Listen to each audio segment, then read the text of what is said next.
So a very good morning to all. I extend a warm welcome to all participants, students, delegates for the Scientific Global Digital Gathering at Healthcare Management, Nursing and Patient Safety Conference.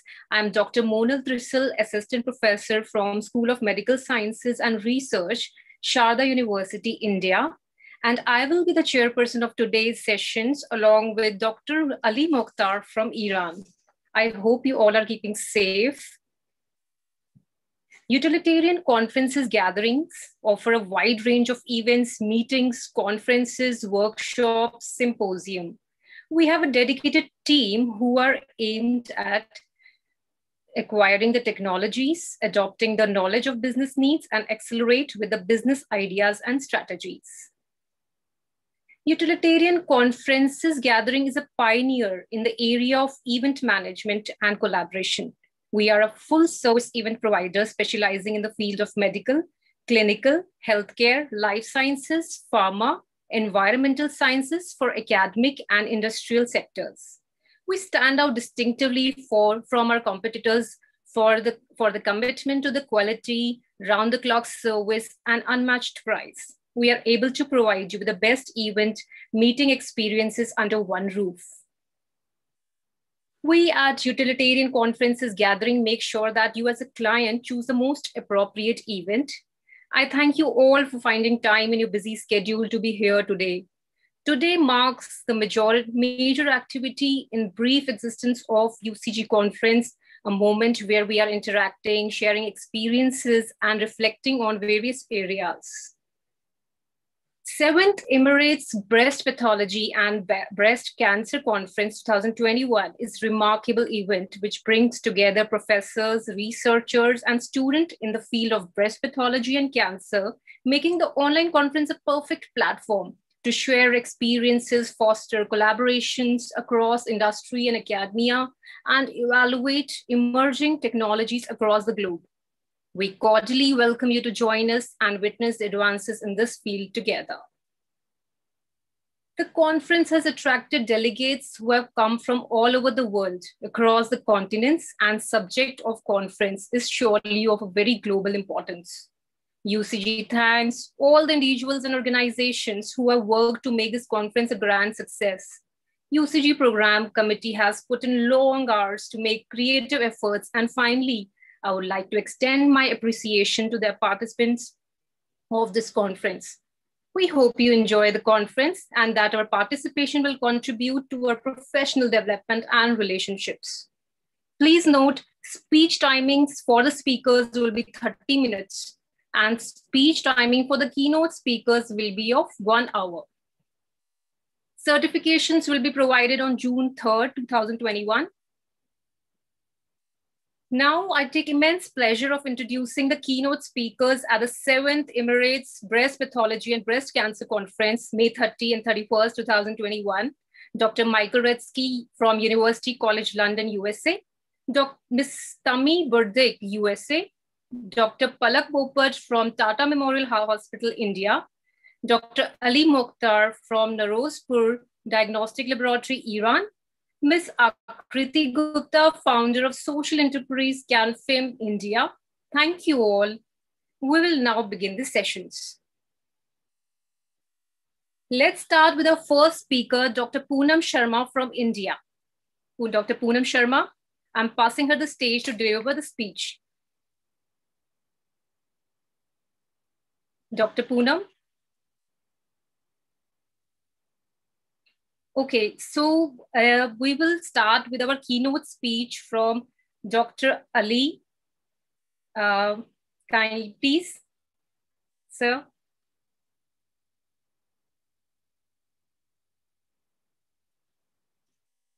You're not audible.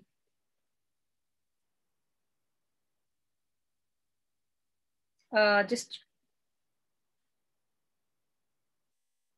you have to unmute yourself?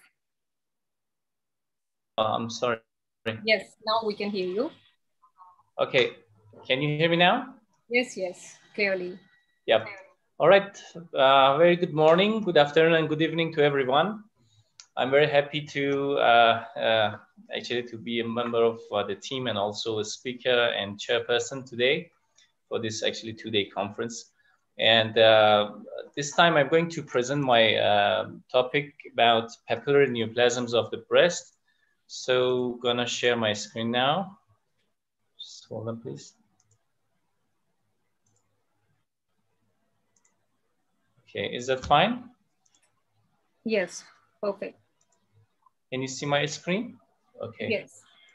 Well, okay, so we start with the first topic. It's about the papillary neoplasms of the breast on corneal biopsy. So I'm not going to hesitate anymore because we have a bit of delay. Actually, share screen. The mirror start होगा. So I'm going to terms of the breast on corneal biopsy specifically when we are dealing with small specimen, and further I will talk about upgrade rates of benign intraductal papilloma in excision biopsy in excision specimen, and we'll talk about the further management as well. So yeah, first of all, we will revise about the histology and also the structure of general structure of the breast. So as you know, the breast contains many lobes and thousands perhaps of lobules, small structures, functional units of the breast.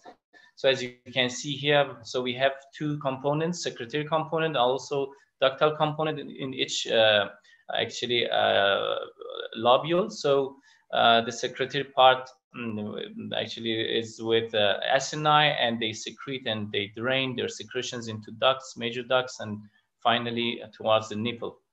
So intraductal papilloma is mainly a lesion of large ducts, so it's mainly of a single lesion. So we are dealing with a ductal lesion actually when we are having this lesion in actually major ducts. So about the anatomy of the breast, so everybody knows that a majority of the breast tissue contains fat, and we have also ducts and lobules in between. Can you hear me, please? Hello? Yes, we can hear you very clearly. Okay. Yes. Yeah. So histologically, so you can see that the normal structure of the breast contains acini, alveoli, and the adjacent ducts, major ducts, which drain the secretions out of these secretory parts. And we have interlobular stroma, which is a loose fibrous stroma normally, and the surrounding tissue, definitely we have a lot of adipocytes. So this is the actually basic histology of every normal breast tissue. So with this introduction about the histology and anatomy, I'm going to start the main topic about papillary neoplasms of the breast. So first of all, as you know, like any other papillary lesions in our body, so papillary neoplasms consist mainly of papillae. So and each papillae has its own fibrovascular course, which is covered by epithelium. This actually structures could be accompanied by myepithelial cells, or in some cases they are not present anyway. So it depends on the type of the tumor, whether it is benign or malignant. But overall, when we are dealing with papillary lesions of the breast, so majority of the lesions will be one of these topics like IDP with or without atypia, papillary DCIS, encapsulated papillary carcinoma, solid papillary carcinoma, or invasive papillary carcinoma. So they are the most common papillary lesions of the breast. Okay, so definitely everybody knows that we have to sort the problem or diagnostic issues with some actually immunohistochemical markers when we are dealing with papillary lesions. Definitely we have to use myepithelial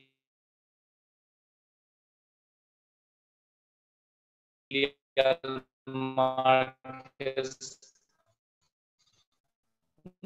or basal cell markers like P63, CK56, CK4, very prominent and they are expressed in intraductal papilloma as benign lesion because the myoepithelial cells are preserved, or more atypical lesions from intraductal papilloma towards invasive papillary carcinoma. So as you can see that the staining will be lost because of this, due to lack of myoepithelial cells in more malignant, more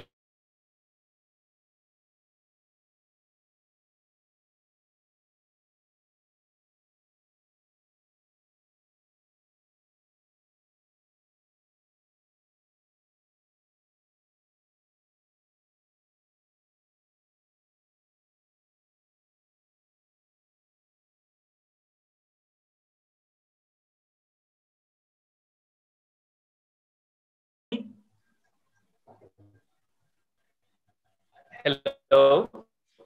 Yes, Dr. Ali, I think you had lost connection. You can continue back. Can you hear me now? Yeah. Yes. I will try to continue, and if the connection is not stable, I will change my internet source. Just okay. So I'm going to share the screen again. Yes. I'm sorry for this. No, that's all right. We can understand. Okay, so can you see now the screen? Yes, we can see. Just okay. Yes. Yeah, so I was talking about my epithelial markers, which are mainly positive in intraductal papilloma, and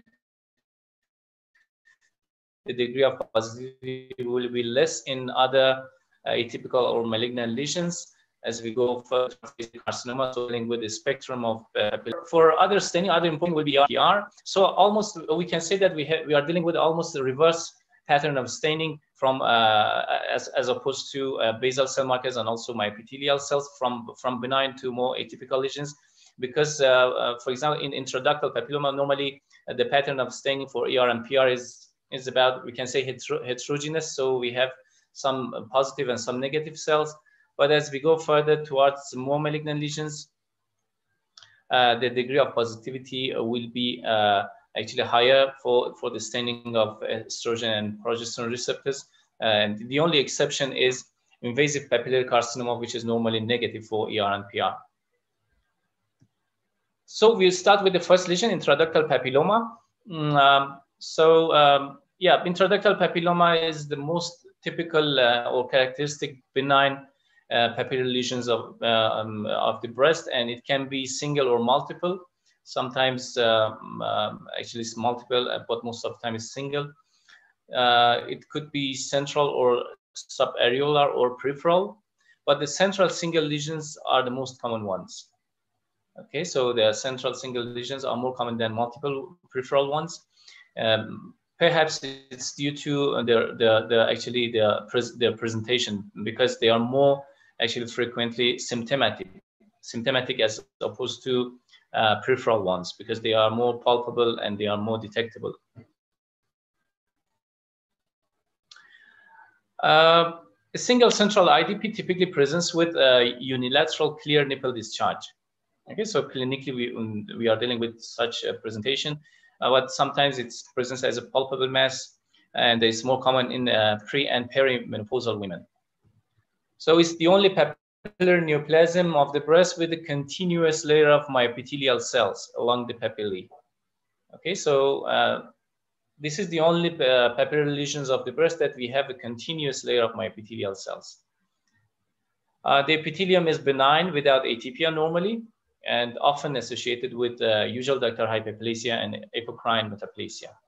Interestingly, molecular studies showed some sort of activating point mutation in IDPs, mainly with PIK3CA AKT1 pathway. So with that also we can confirm that the lesion is actually more of IDP, intraductal papilloma. So in a routine practice, definitely you have seen so many of intraductal papillomas. This is common, and then normally the structure is like that. On the left side, you can see a papillary lesion with some areas are denser than others. In some areas, you can see the fibrovascular cores more clearly. And anyway, the stroma is fibrous in some parts. And when you do your myoepithelial staining and basal cell markers, so you can highlight their presence. As you can see here, actually triple stain have been used to highlight both epithelial and myoepithelial components at the same time. So brown chromogen, so the brown staining indicates the presence of myoepithelial cells and basal markers, and the red chromogen highlights the epithelial, ductal epithelium. So with that, we can confirm that myoepithelial cells are preserved and the lesion is benign. Sometimes intraductal papilloma is associated with ADH or DCIS, so it can happen as well. Okay, so in order to diagnose, the same criteria used in the evaluation of intraductal epithelial proliferation, actually like what we can use, actually the same criteria in terms of histology outside any papillary lesion in order to call it whether it is ADH or DCIS. But in intraductal papilloma, the size cutoff is a bit slightly different. So we use 3 millimeter size cutoff to separate ADH and low-grade DCIS, which is normally in our practice we use 2 millimeter in routine practice outside the territory of intraductal papilloma. So in terms of immunohistochemical markers, so definitely, again, we are having helpful markers like estrogen receptors, as I said, or basal cell markers, high molecular weight cytokeratin as well, and just to assess whether this is ductal epithelial atypia or usual ductal hyperplasia in case of IDP. So we can use the same immunohistochemical markers to differentiate ADH and UDH or DCIS in intraductal papilloma. So just bear in mind that when we are talking about atypical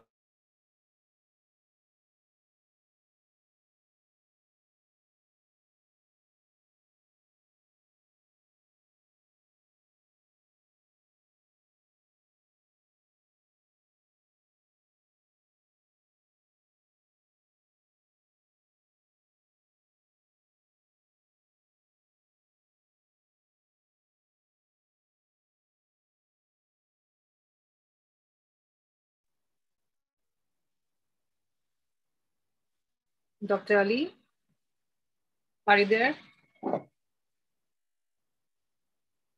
I think some network issue is there. We'll just wait for 2-3 minutes.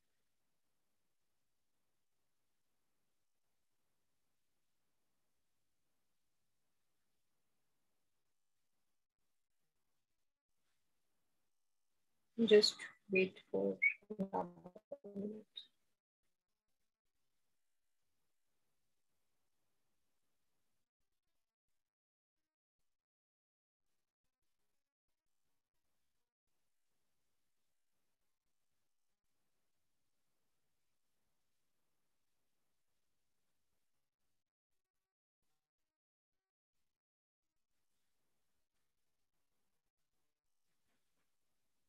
Anybody has can put in the chat box anytime after the conference, after each speech.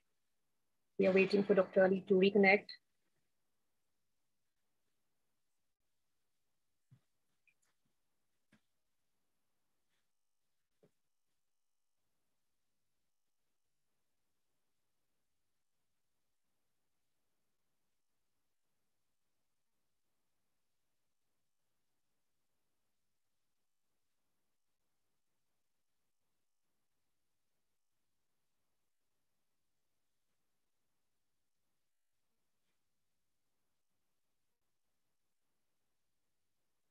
So we just stop here and we'll recontinue this keynote speech. I announced the next speaker, Dr. Poonam Sharma from India. I'm passing her the stage to deliver the speech. Dr. Poonam.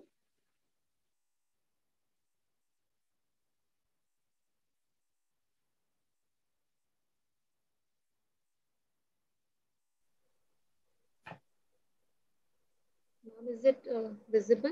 Yes. Yes, yes. Is the screen visible now?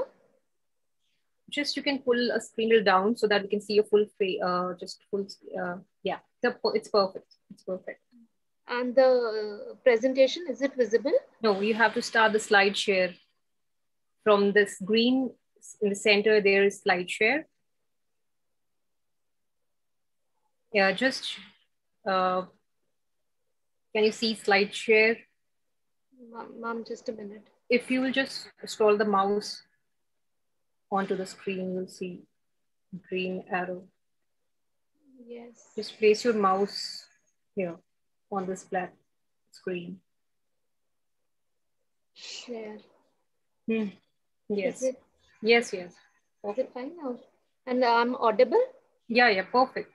Okay.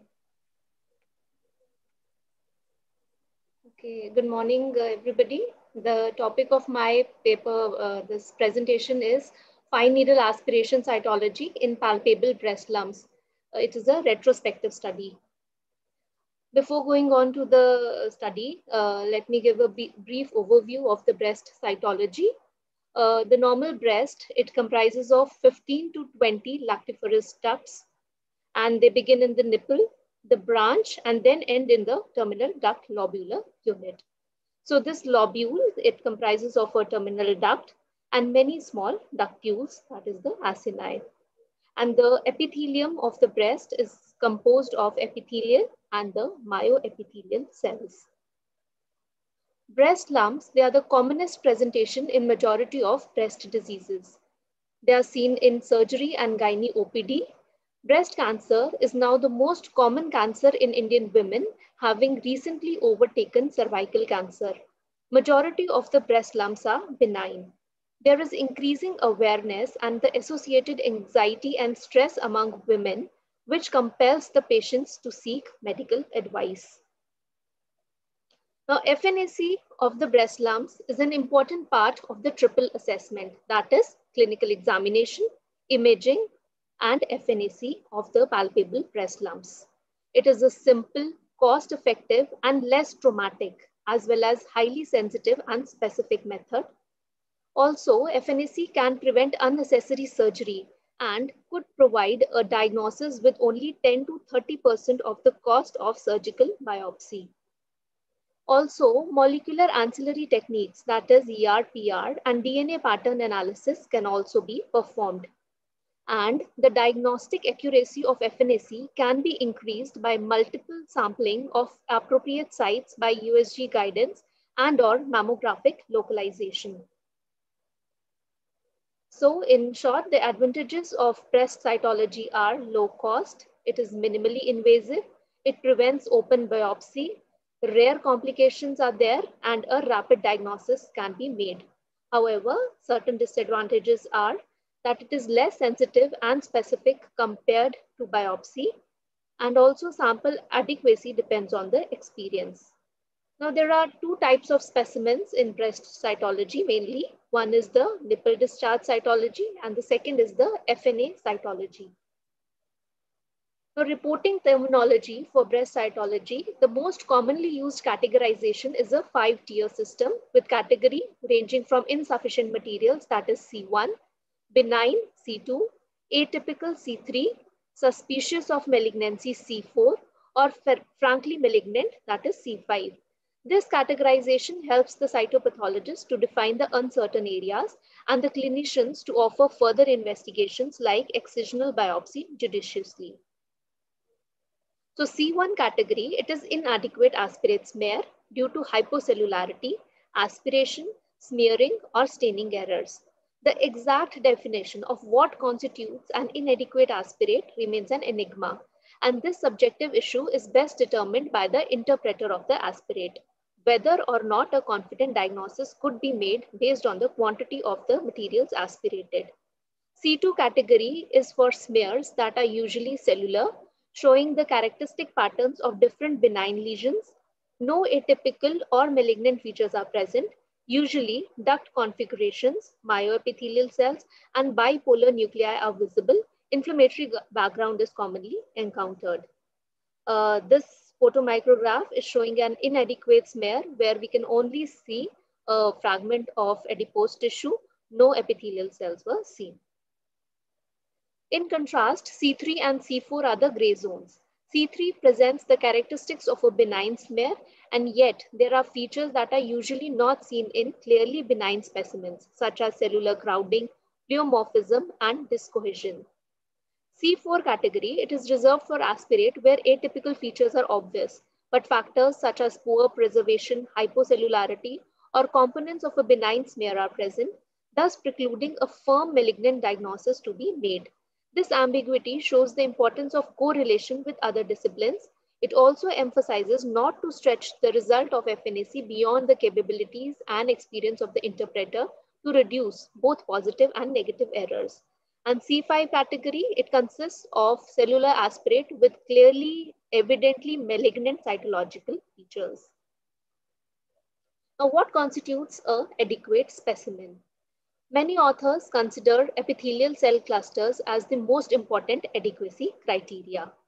So the cutoff is 6 epithelial cell clusters. It may provide a reasonable balance between the reduction of false negative FNAC smears and an increase in the rate of inadequate smears. However, if one was to apply a specific number of ductal epithelial cell clusters, up to 35 to 40% of the true negative FNAC using a non-quantitative method would become unsatisfactory, forcing patients to undergo more expensive and possibly unnecessary workups. Typical examples would be in breast cysts, in which the aspirates usually yield histiocytes without epithelial cells. A similar situation would also is seen in post-mastectomy scars with fibrosis, in which the hardened fibrotic area gives very low yield, and labeling such as inadequate may cause anxiety to the patients and prompt unnecessary subsequent investigations. The bulk of the breast diagnosis on FNAC are benign, accounting for about 24 to 77.5% of the cases. Fibrocystic changes, they present a spectrum of histological features that may sometimes be associated with calcification. Now, cystic changes represent a common finding. Most of the times, the smear would show only macrophages mixed with other inflammatory cells, confirming the cystic content of the lesion. Ductal epithelial and myoepithelial cells are also commonly seen in cystic aspirate, mostly as small balls and clusters mixed with the macrophages. Apocrine cells lining cyst cavity may exfoliate, and these show the characteristic eosinophilic cytoplasm and round nuclei with distinct nucleoli.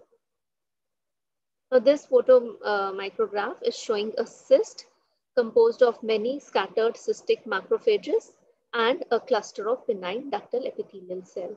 So we'll not report it as inadequate because it is a benign cystic lesion. Now, this photomicrograph is showing numerous apocrine cells which have an abundant granular cytoplasm with mild anisonucleosis.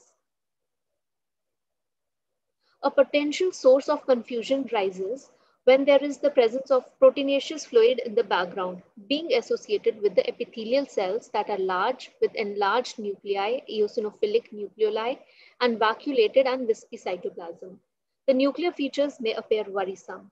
Nevertheless, one should also be on the outlook for lactational changes, and the appropriate history has to be sought to avoid a false positive diagnosis.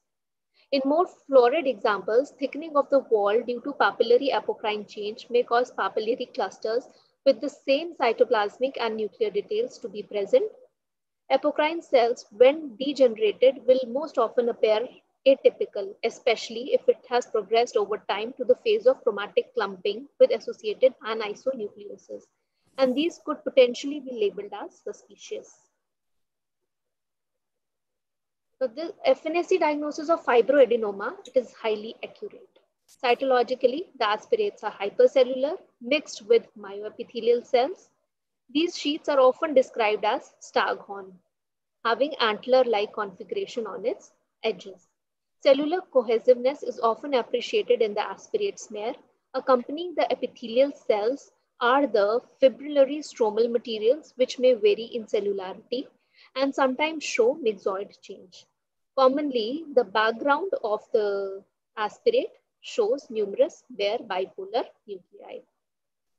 A cellular aspirate with numerous plump and spindly nuclei, pronounced of hypercellularity of stromal fragments, and presence of atypia are the key points that support a diagnosis of phyllodes over fibroadenoma. However, these differentiating features may not be present in all cases. The presence of more stromal fragments over epithelial fragments and the presence of single columnar cells in the backgrounds are some of the soft signs reported for the identification of phyllodes over fibroadenoma. Now, phyllodes tumor, it is a biphasic tumor having epithelial and stromal proliferation. However, it is less common than fibroadenoma. Also, they may be benign or malignant. And the cytology, as I've already told, it is similar to fibroadenoma with more cellular stromal component and sometimes marked atypia with numerous mitotic figures may be seen pointing to its malignant nature. So ductal papilloma, as Dr. Ali had already talked about, it is usually solitary. It arises in the subareolar lactiferous ducts, has a bloody nipple discharge on presentation. And on cytology, we see moderate to highly cellular smears composed of 3D papillary groups. They have a fibrovascular core, confirming their papillary nature. Polymorphic small cuboidal or columnar cells with round to over nuclei, fine granular chromatin are seen. Foam cells, apocrine metaplasia, and inflammation may be present. So carcinoma breast, invasive breast carcinoma of no special type. It is a cellular smear with less cohesiveness with or without single epithelial cells scattered in background. Epithelial sheets are crowded with three-dimensional or syncytial pattern, might form acini. There is no or minimal myoepithelial cells and with or without tumor diathesis. Lobular carcinoma, although it is very rarely diagnosed on cytology, however, it can be missed as false negative due to low cellularity and limited atypia. Some cases resemble invasive carcinoma of no special type, and the classic morphology is cellularity is frequently low to moderate. Cells are uniform, mildly atypical, dispersed in singles, linear cords, or loose clusters. Myoepithelial cells are absent, and signet ring cells can be seen. So this micrograph is showing invasive breast carcinoma of no special type, showing discohesive cells with markedly atypical features. So on FNAC, the grading of carcinoma mainly depends on nuclear grading due to the difficulty of assessing mitosis and tubular formation. Now, Robinson and McKee proposed a grading system that correlates well with the histological grading, and it depends on 6 parameters. First is the dissociation, nuclear size and margin, nucleoli, chromatin, and lastly the uniformity of the cells. And another proposed prognostic system, which is based on 3 characteristics, and it includes nuclear grade, architecture, and background features, that is bare epithelial nuclei. Now with this overview, I will start my study. So the aims of my study was to analyze the cytomorphological spectrum and distribution of palpable breast lesions in a tertiary care center in North India. And the second aim was to determine the accuracy of fine needle aspiration cytology in the diagnosis of breast lesions. The materials and methods of the study. It was a retrospective study conducted for a period of 1 year in cytology section of postgraduate Department of Pathology. The inclusion criteria were patients with suspected breast lumps who underwent FNAC in our department. Exclusion criteria, uncooperative patients. The study was approved by Institution Ethics Committee, and clinical data pertaining to patients' age, sex, and site were recorded from the requisition forms and data registers.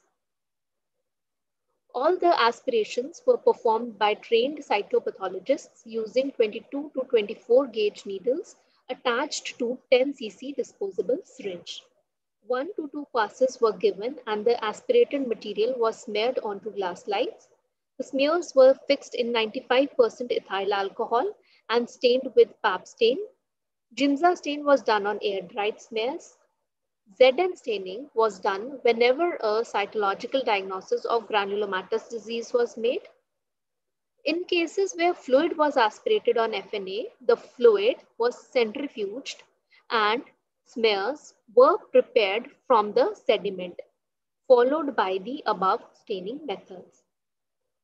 The stained FNA smears were examined by 2 cytopathologists independently for cytomorphological findings, diagnosis, and differential diagnosis wherever needed.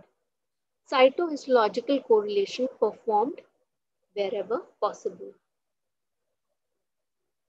Now, the observations of my study were 184 cases who underwent FNAC formed the material of study with age range of 12 to 78 years. Majority of the patients were seen in 4th decade of life followed by 5th decade. Aspirations in 13 cases were reported as unsatisfactory due to scant cellularity and repeat aspiration was advised.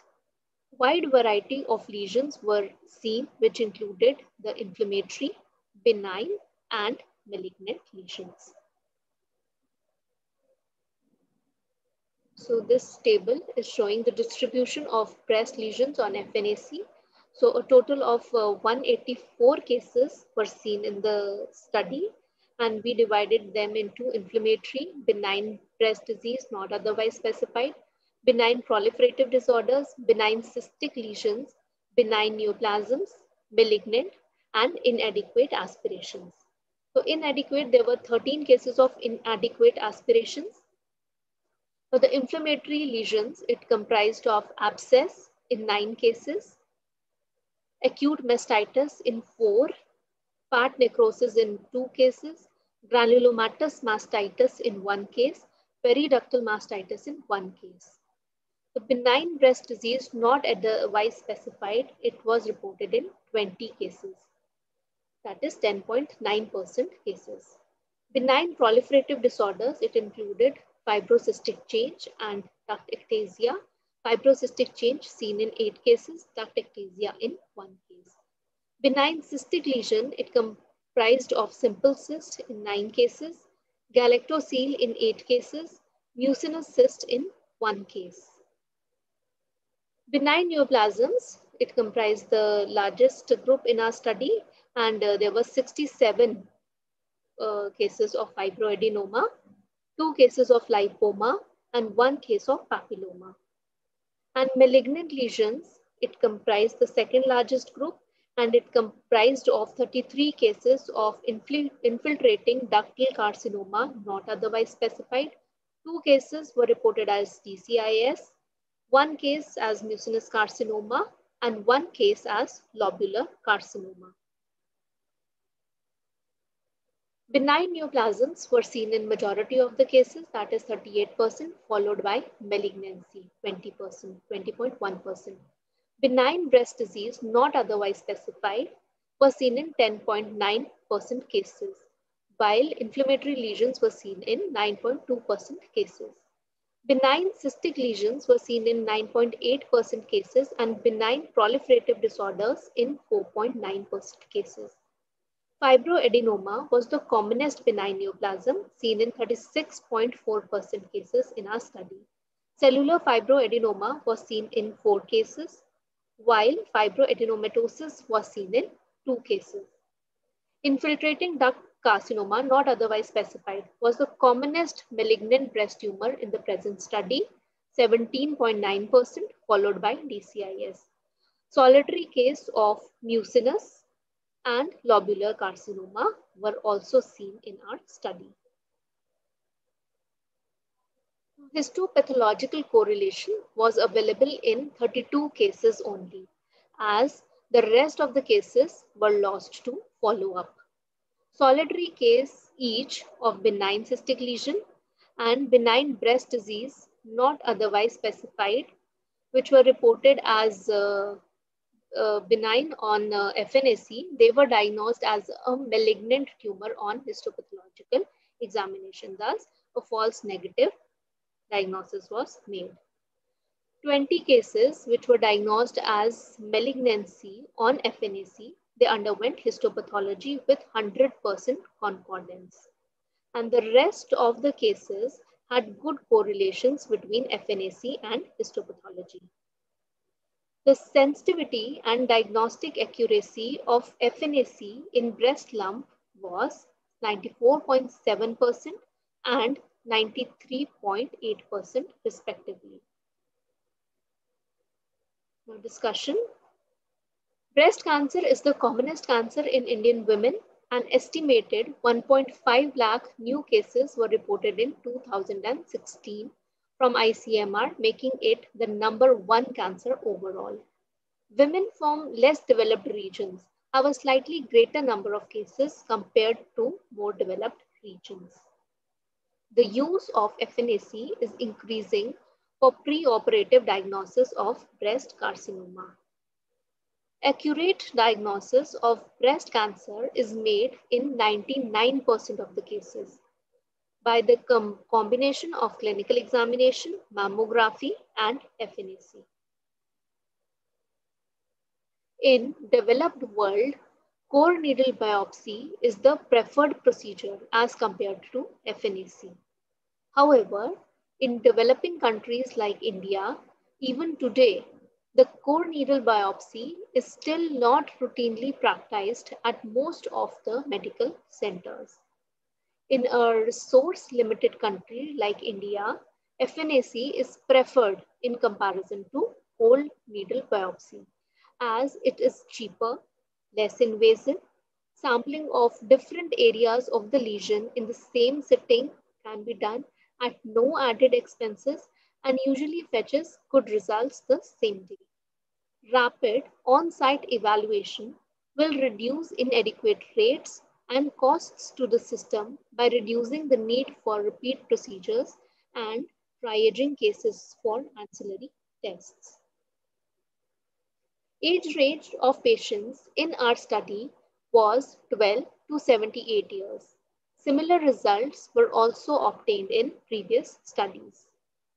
Denison G. et al. From UK observed an age range of 18 to 92 years, likely due to higher life expectancy in UK as compared to Asia and Africa.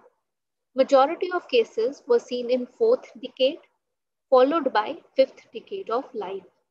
Benign neoplasm were the commonest lesions in our study, and they were seen in 38% cases.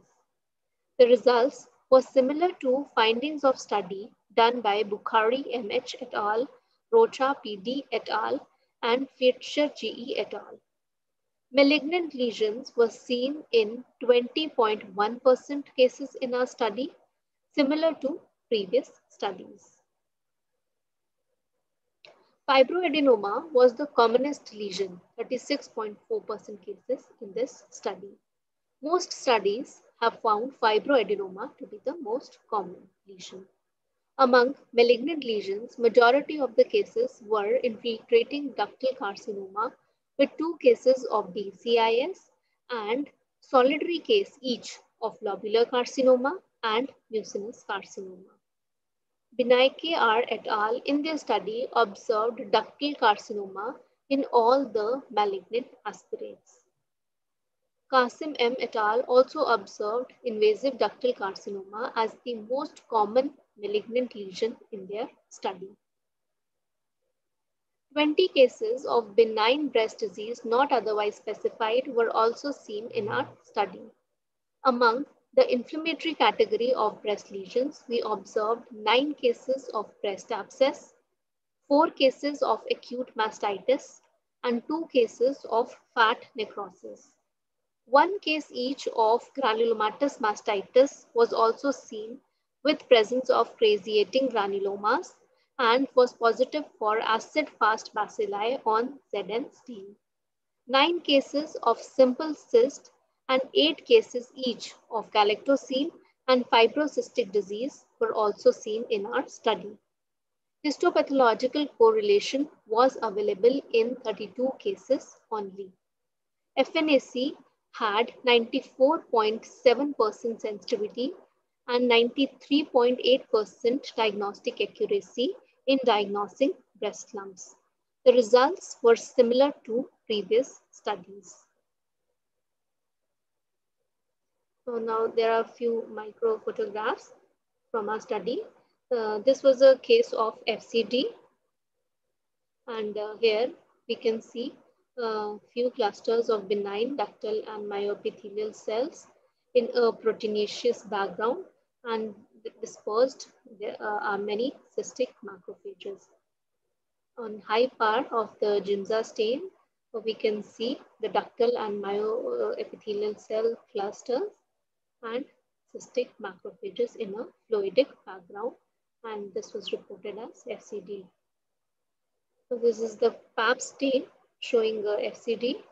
So here we can see a benign cluster of epithelial and myoepithelial cells, and the same case and many numerous cystic macrophages.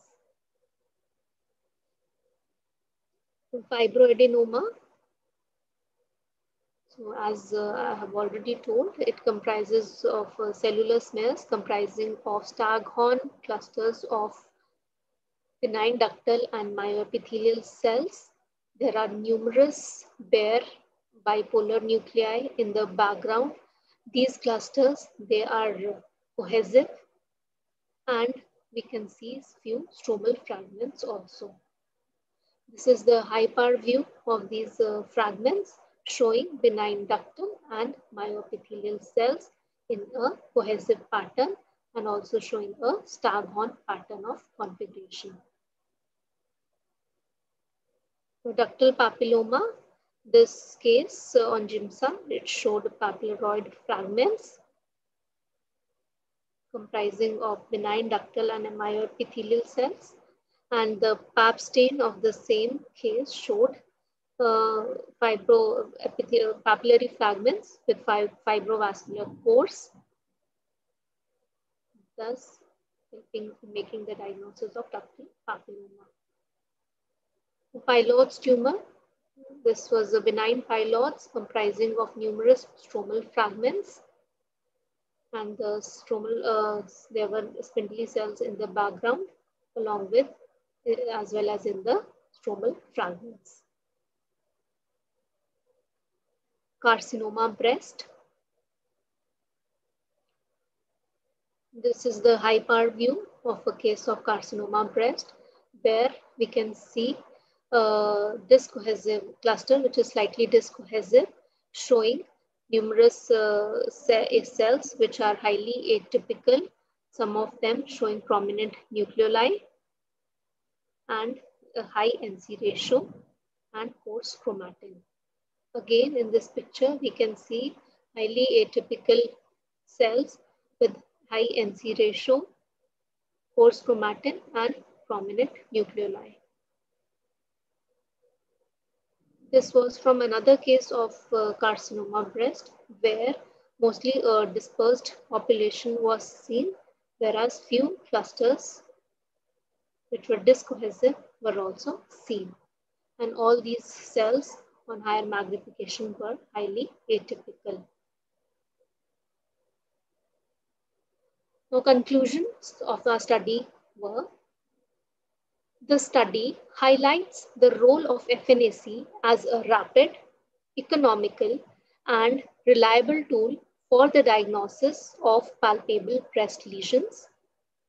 Fibroadenoma was the commonest lesion in the study, while malignancy was the second commonest lesion.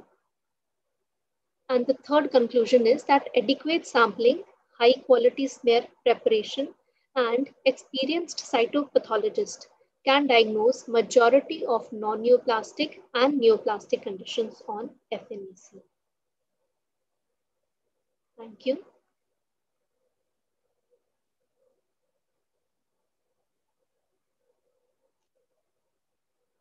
Thank you, Dr. Poonam, for such informative study and a detailed illustrations. The pictures are very good, and it was very clear. Thank you, ma'am. So the session is now open for any queries. You can type it in the chat box or can ask for any questions. I have a question.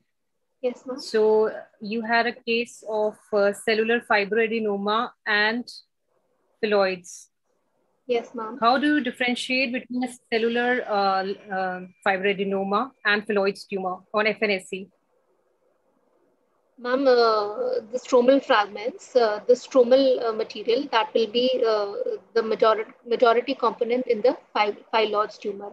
And if you look at the stromal fragment, the fragment itself, it will be highly cellular, and sometimes we may find some amount of atypia. Also, the background of the phyllodes tumor, it will show spindle cells in the background with the intact cytoplasm. Whereas in fibroadenoma, the background, it will be comprising of mostly naked bipolar nuclei. And epithelial component is the major component in the cellular fibroadenoma. Whereas the spindly cells and the stromal fragments, they are the major component in phyllodes. However, it is very difficult in actuality. Yeah. So you had any discordant cases on histopathology? Any Yes, ma'am. Benign cyst, which was reported as benign cyst on cytology, it was ultimately malignant on histopathology. Maybe because after the aspiration of the cystic material, the repeat attempt failed to reach at the actual breast lump which was present. However, on biopsy, it proved to be a carcinoma. Okay, thank you so much. Anyone? Any queries? So, thank you. Thanks, Dr. Poonam. Thank you, ma'am. Thank you so much. Next, our next keynote speaker, Dr. Ali. We are glad we have you back. There were some network issues, so we'll continue back. Hello again. Can you hear me now? Yes.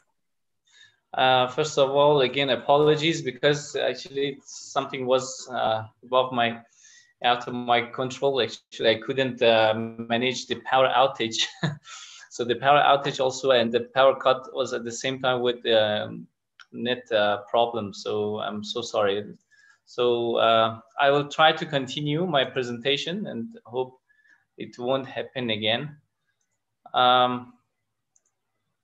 Can you see my presentation now? Yes.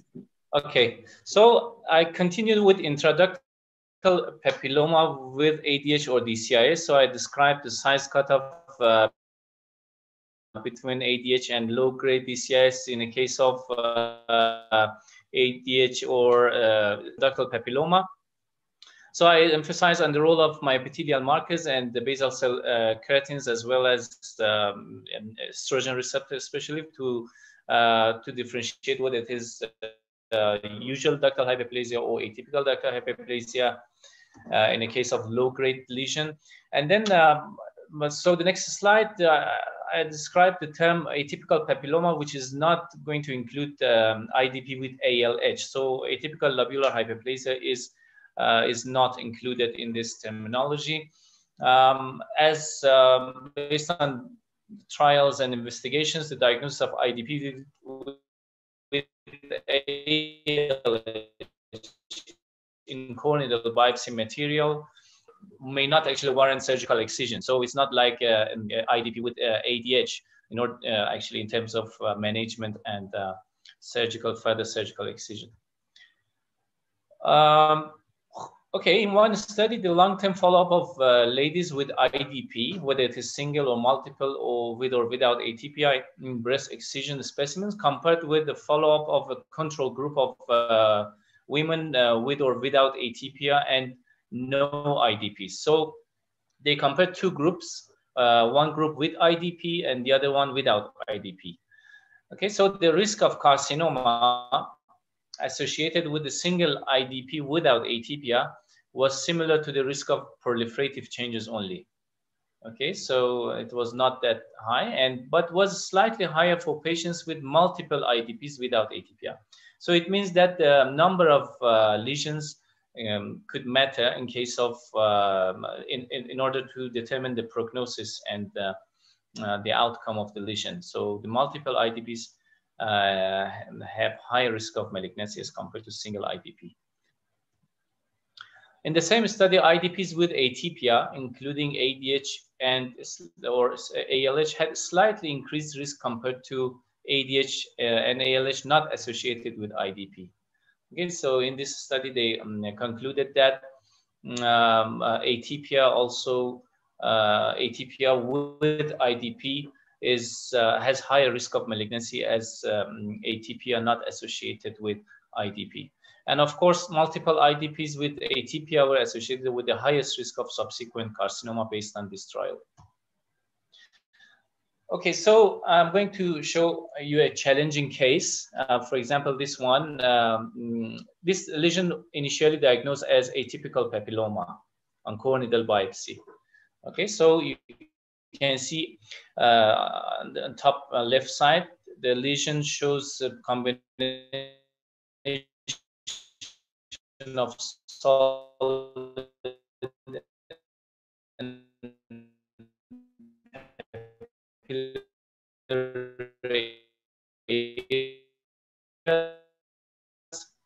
some more solid dense cell marker or myepithelial markers. So you can see that in those more solid areas, estrogen is strongly expressed, but CK5-6 is lost. So you can compare. And based on this immunostaining pattern, you can conclude that these more solid areas show atypia, and as compared to the rest of the lesion, which is just a typical papilloma, intraductal papilloma. So this lesion contains a foci of atypia. All right, so based on that, we can conclude. So this case was a challenging case because it was initially diagnosed as atypical papilloma on core needle, intraductal papilloma as on core needle biopsy, but further with excision. So according to the staining, so we concluded that this lesion is atypical papilloma. All right, DCIS in intraductal papilloma. So, okay, DCIS also can happen in the background of intraductal papilloma. If the lesion, if the atypical ductal proliferation shows high or intermediate, at least nuclear grade, so you can just straightforward call it a DCIS, regardless of the size, and you normally at least intermediate grade DCIS. But if the lesion is low grade, and so you are not sure whether you call it ADH or low grade DCIS, so the size matters. So the size, as I told you before, is at least 3 millimeter size cutoff. So we use this size cutoff to conclude that whether this lesion is still ADH or the low grade DCIS in the background of IDP.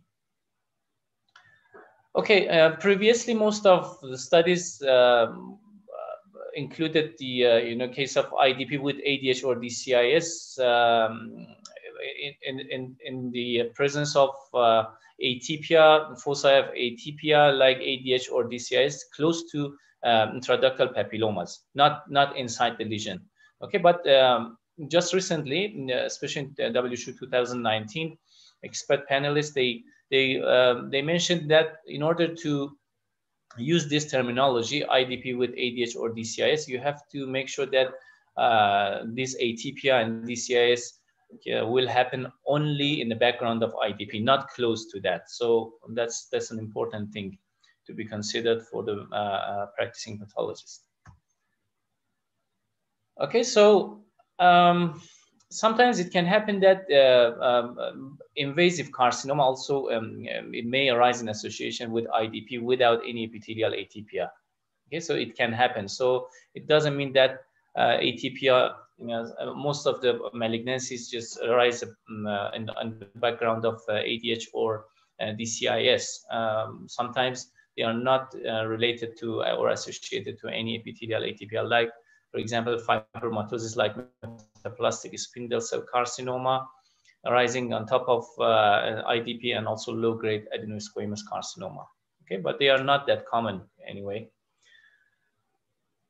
All right, so management of intraductal papilloma without atypia, which is diagnosed core needle biopsy, so is the next subject of my presentation and topic. So in the past, all papillary lesions, as you know, diagnosed at core needle biopsy underwent follow-up surgical excision. Okay, so regardless of the type of papillary lesion, whether it is IDP or any other kinds of papillary lesions, once we diagnose papillary structure and core needle biopsy, so the next step will be surgical excision.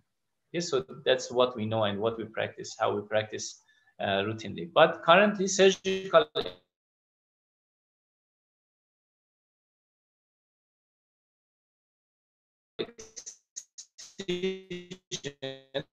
is routinely recommended for all papillary lesions with ductal atypia or needle biopsy, regardless of radiological pathology concordance. And also for all, for example, there is atypia or carcinoma, or there is discordant with imaging or pathology finding. In those cases, we have to proceed with further excision. Okay, but if it is just confirmed IDP, nowadays, without any atypia, without any other factors that may upgrade the lesion to atypical ductal hyperplasia or DCIS, in those cases, we don't normally proceed to surgical excision. I will explain later about this topic. Okay, so in order to conclude that this is IDP, so you have to make sure that you are familiar with different patterns, papillary patterns in a single brew. You have to make comment whether this is IDP or I don't know, maybe a typical lesion or malignant lesions. So you have to have your own criteria. So it's very important to apply your criteria as well as knowledge about the differential diagnosis of IDP. Okay, so the differential diagnosis of IDP without atypia, if we are not having any, we are not dealing with any atypia, so it will include IDP with ADH or DCIS, papillary DCIS, solid papillary carcinoma in situ, and also encapsulated papillary carcinoma.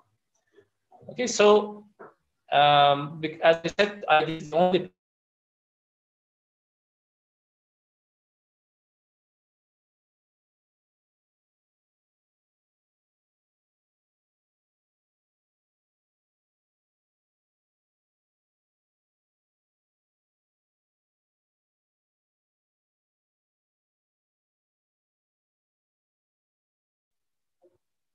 hello.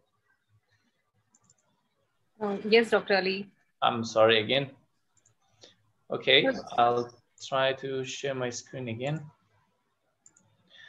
Okay, so can you see my screen? Yes, Dr. Ali, go ahead. Yes. All right, sorry again.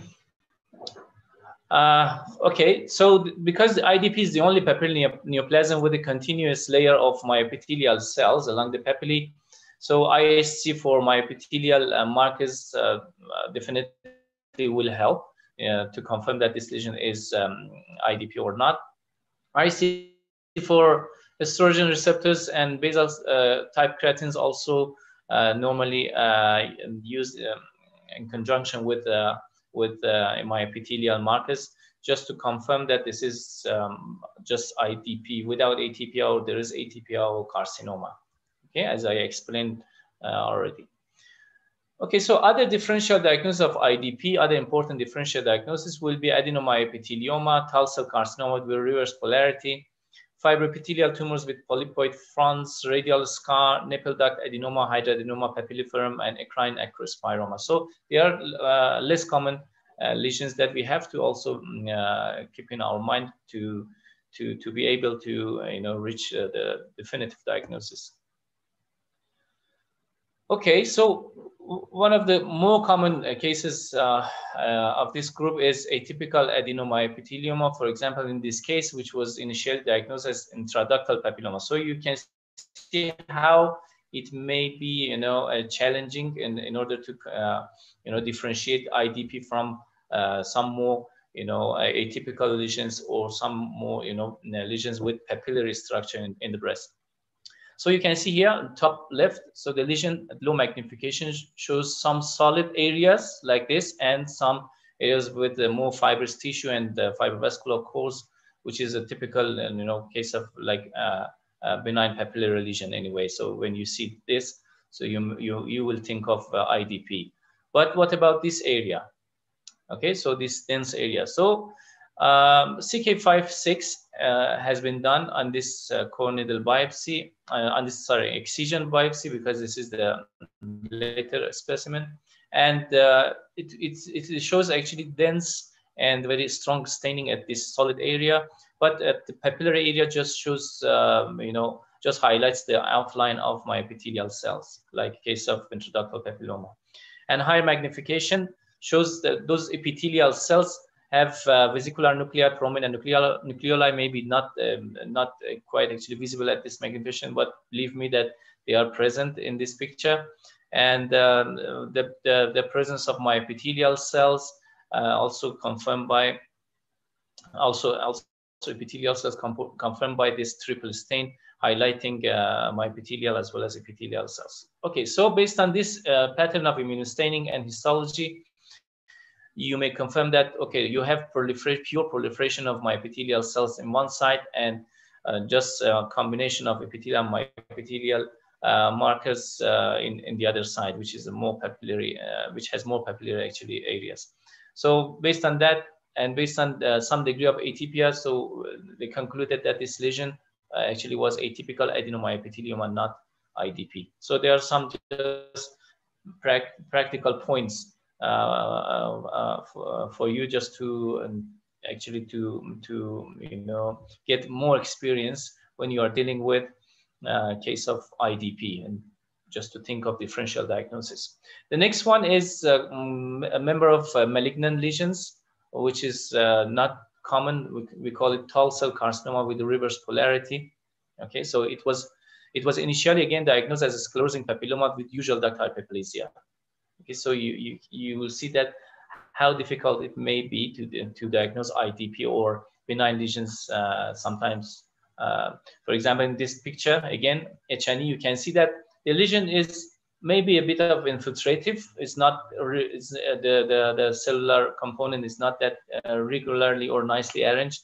And in between, we are having fibrous tissue, some solid areas, some papillary-like areas. Anyway, it's not to me, it's not that typical for IDP, but anyway, it may be misdiagnosed as IDP. But later on, based on immunostaining, so CK56 staining on picture B, you can see that it shows just like non-specific staining, but in some areas at the periphery, you will see that it has highlighted my epithelial cells in normal ductal structures.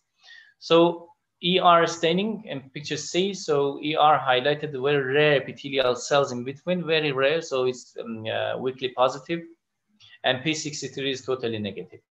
So with the help of my epithelial markers and also estrogen receptor, so we confirm that this lesion is atypical, is not a benign lesion. Okay, so at higher magnification, you will see it like this. Okay, so you are dealing with a fibrovascular core again, which is filled with the foamy macrophage in this picture, and this fibrovascular core is surrounded by columnar type of cells with reverse polarity. You see that there is no basal nuclei, so the nuclei arranged in apical part of the cell, like some micropapillary carcinomas that you know, or some other rare carcinomas. So you can see that this shows reverse polarity. So based on higher magnification, you can confirm that this lesion is tall cell carcinoma, and also with the help of immunostaining. Okay. So another challenging area to diagnose IDP will be IDP with infarction, which is also a common challenge. Why? Because normally these kind of lesions are aspirated, or they already underwent, for example, final aspiration or any surgical biopsy. So there is a chance of like destruction of the normal architecture and perhaps infarction. Okay, so especially intraductal papillomas normally are very fragile, and they may have areas of hemorrhage, infarction, necrosis, as I said, especially following needle aspiration or core needle biopsy. Okay, so when we are dealing with infarction in a suspected case of IDP, so you can apply all your markers, relevant markers, as I said, like cytokratins, like for example, high molecular weight cytokeratin, estrogen receptor, and also my epithelial markers. And you should not just wait to see the whole pattern, the full house pattern of staining. If you have one or more, like for example, positive staining out of this, you can confirm that this lesion is infected IBP. Okay, so definitely staining will help also in this setting. Okay, so always you have to bear in mind when you are dealing with lesions like this, which is already underwent biopsy or aspiration or any other manipulation. So you have to think of maybe displacement of benign epithelial clusters into the stroma. So you should not overcall this lesion as a malignant lesion. Okay, so you have to just bear in mind in the case of, okay, so this picture shows infarction at the center. Okay, so this is very large duct, expanded duct, so with infarction at the center, and at the periphery you will see remnants of intraductal papilloma. So CK56 shows just a blush staining, so there's no specific staining, but at the periphery you can see it has highlighted the presence of myepithelial cells. Okay, so the higher magnification confirms the presence and presence of myepithelial cells, and with that, with the help of H&E, okay, and our criteria, definitely to appreciate the structure of intraductal papilloma, as well as the help of IDP, as the help of immune staining, we can confirm that this lesion is infarcted IDP. So it's not an atypical lesion or whatsoever. Okay, so there are so many actually diagnostic challenges with case of IDP, whether it is benign or malignant. There is a nice table in one of the articles that I have referred to. So I will reference that one, and you can actually refer to. It's very practical. For example, like metastatic papillary carcinoma from thyroid, it could actually metastasize also breast, and definitely it will include also, it will be included in the your differential diagnosis. You have to apply your own histology criteria as well as immune staining to confirm that this lesion is coming from, which mimic encapsulated papillary carcinoma sometimes, okay, based on focal pseudo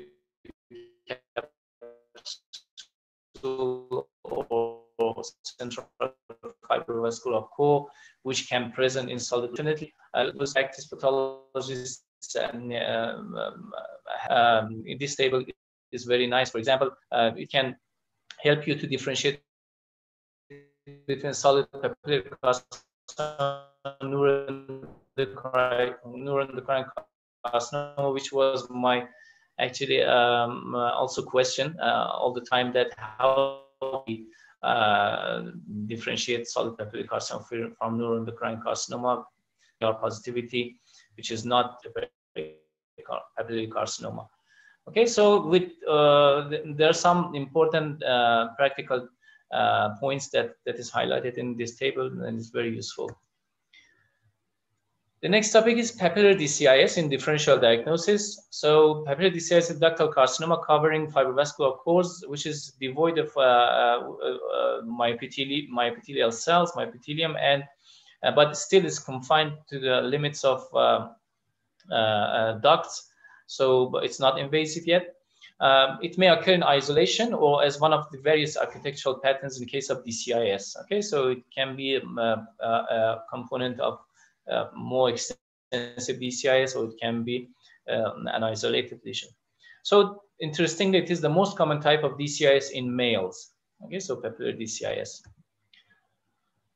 Okay, these two patterns of papillary proliferation, as you can see, they are we can say almost similar in terms of morphology, especially at low power. So you can see how difficult it may be to diagnose, especially when you are dealing with small biopsy and you are not actually having more material to conclude.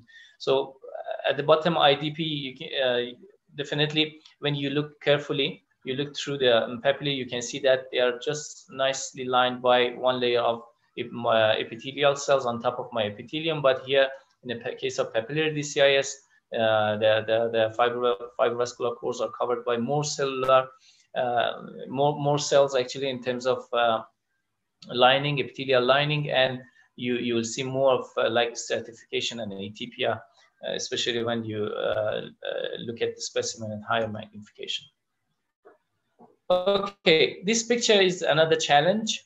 Okay, when you look at this one, especially low power, you may think that, all right, this is DCIS. Okay, so papillary DCIS. But sometimes other types of malignant papillary lesions of the breast can be similar to this picture. For example, multinodular encapsulated papillary carcinoma, especially in this case. Why? Because in some areas you can see thick fibrous tissue around ducts, and it may mimic thick fibrous capsule of encapsulated papillary carcinoma. So based on the histology alone, sometimes very difficult to differentiate between these two lesions, and you have to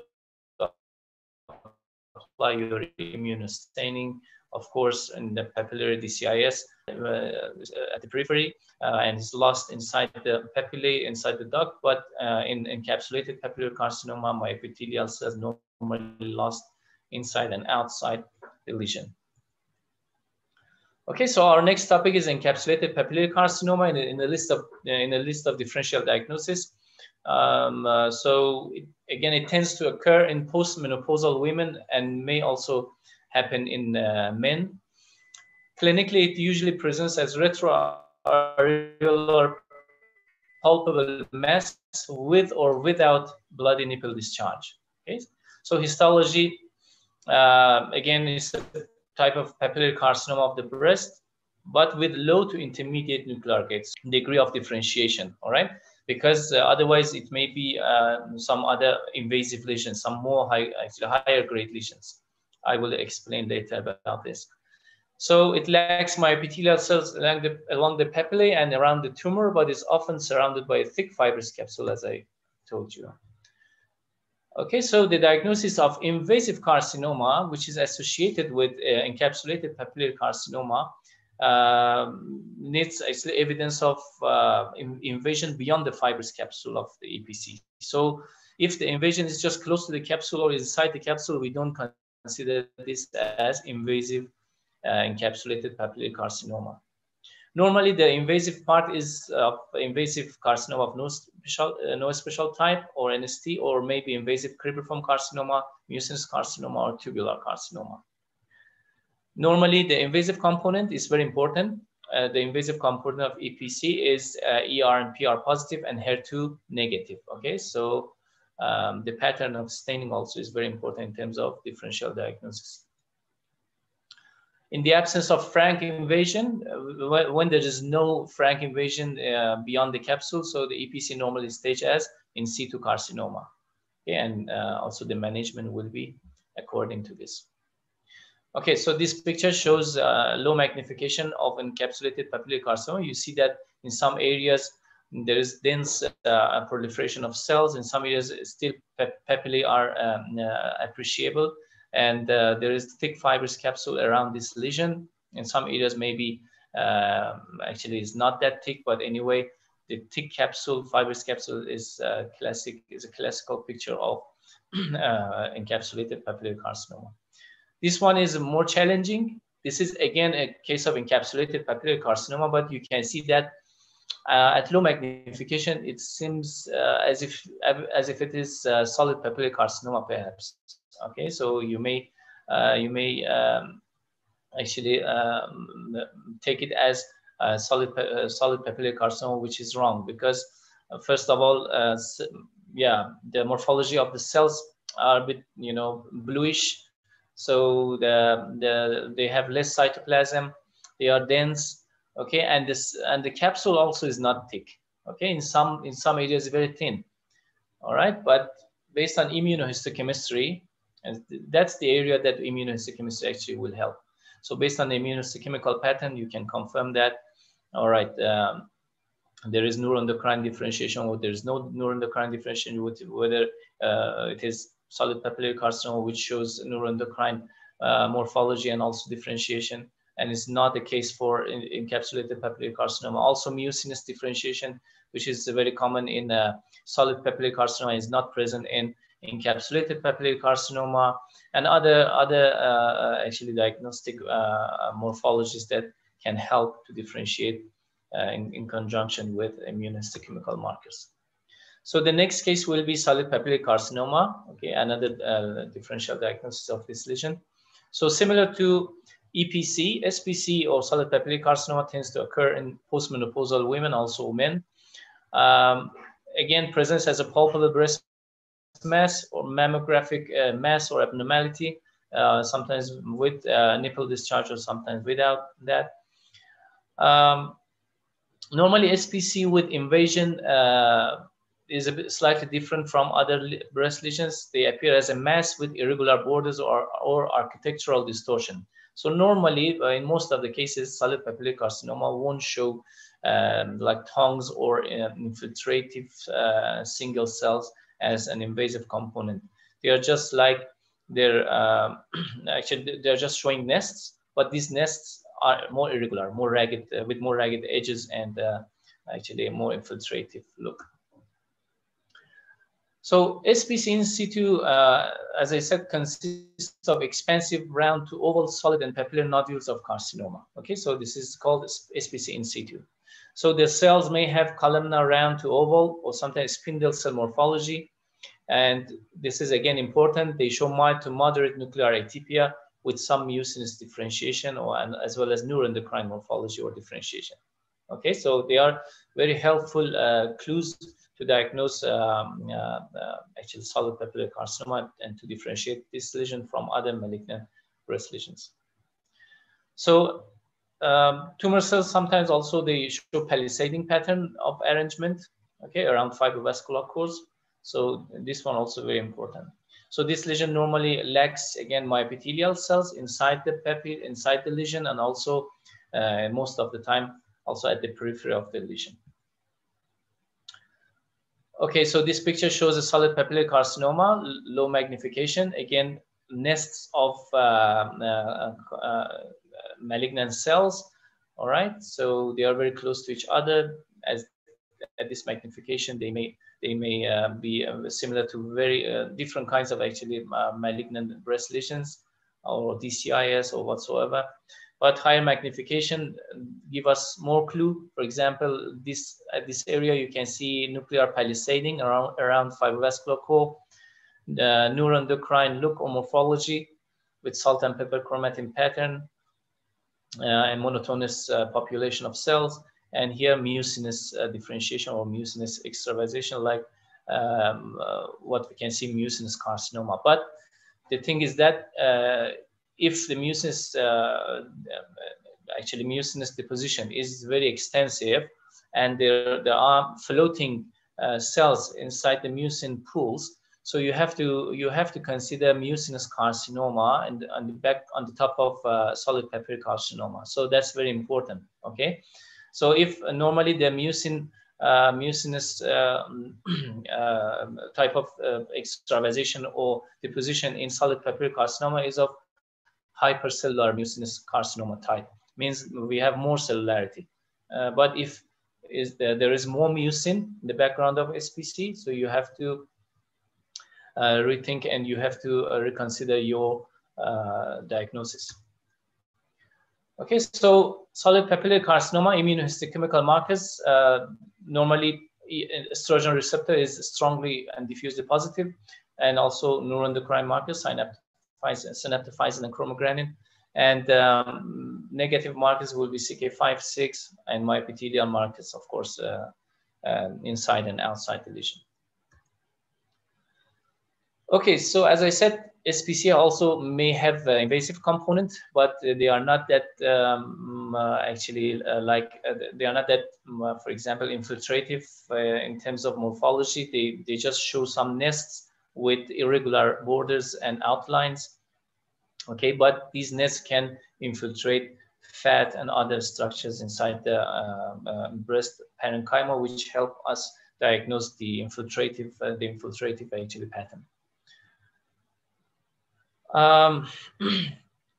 So again, the invasive carcinoma of this may have neuroendocrine morphology and also mucinous differentiation of hypercellular type.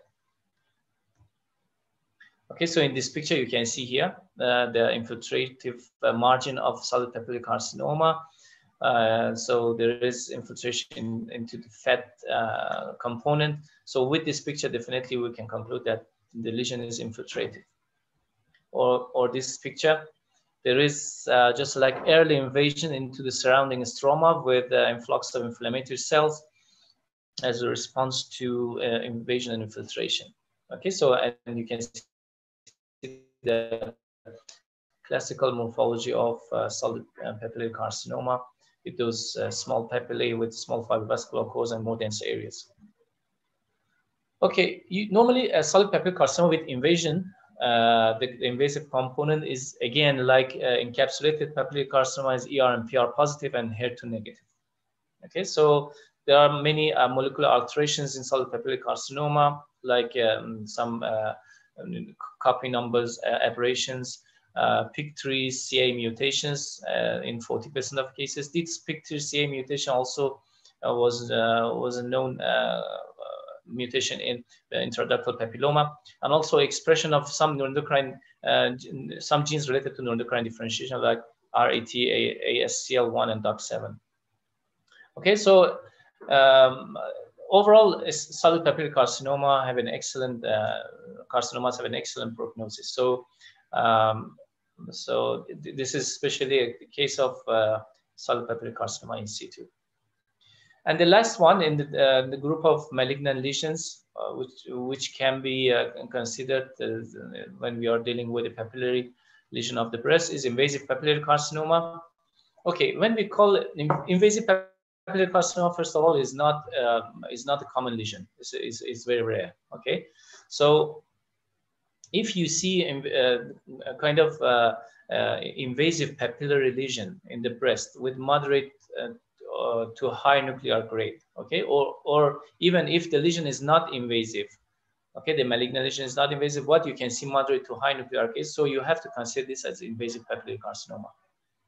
And most of the time, IPCs are ER, PR, and HER2 negative. So you can also use this pattern of immunostaining to conclude that this lesion is different from the invasive component of EPC and SPC. Having said that, they show ER and PR positivity and HER2 negativity, but most of the time, invasive papillary carcinoma is triple negative. Okay, sometimes it can happen that HER2 is positive, but most of the time, the invasive papillary carcinoma is triple negative. Okay, so this is very important. Again, as I said, when you have even a round lesion or well circumscribed lesion, but with high nuclear grade and HER2 positivity, so you have to consider invasive papillary carcinoma. Okay, so this is a case of invasive papillary carcinoma, a real true invasive papillary carcinoma, papillary malignant papillary lesion invading.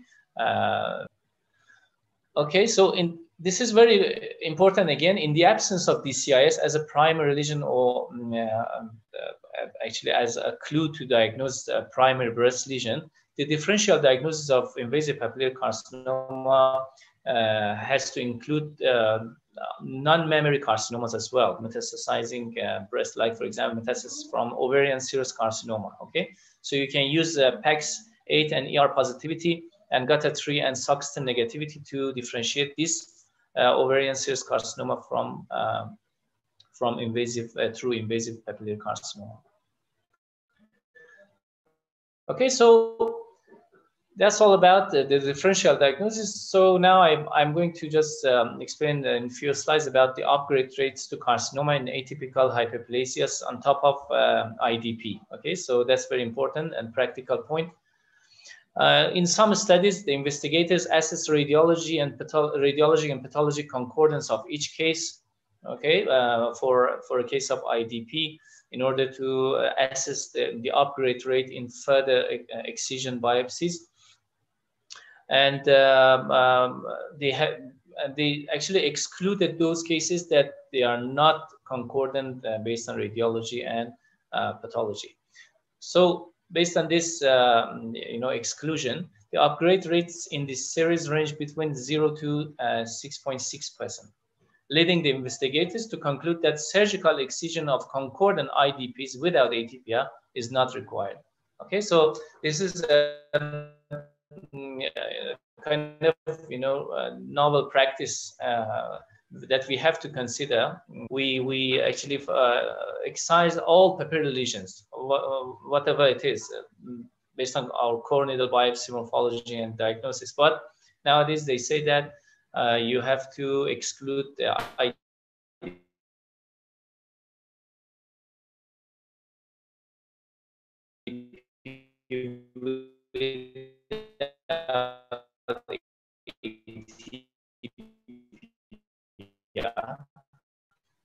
from this protocol and from this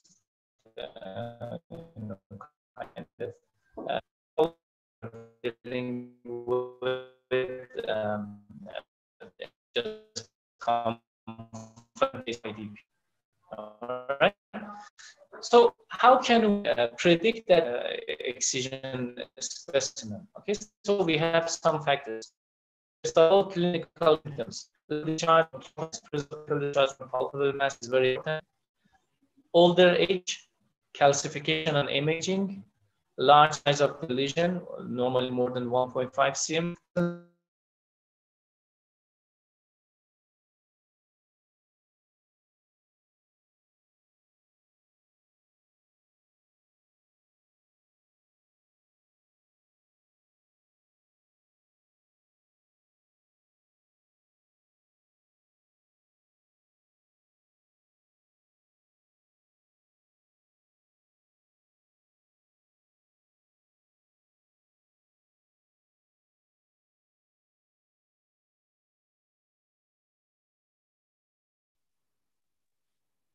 I think some network issue. So can I start now?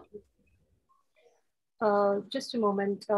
If we could wait 2 minutes for Dr. Ali, or we can just wait for him to end his keynote. Just one, I think.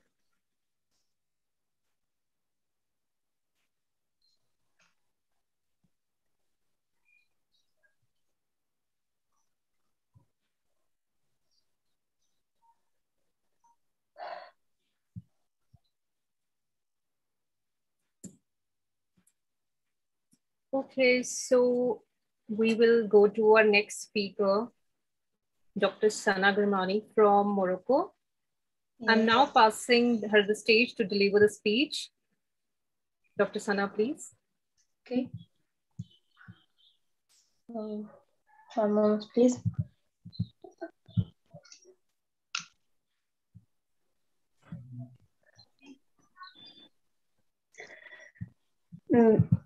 Okay, so good morning, everyone. Thank you for joining my presentation.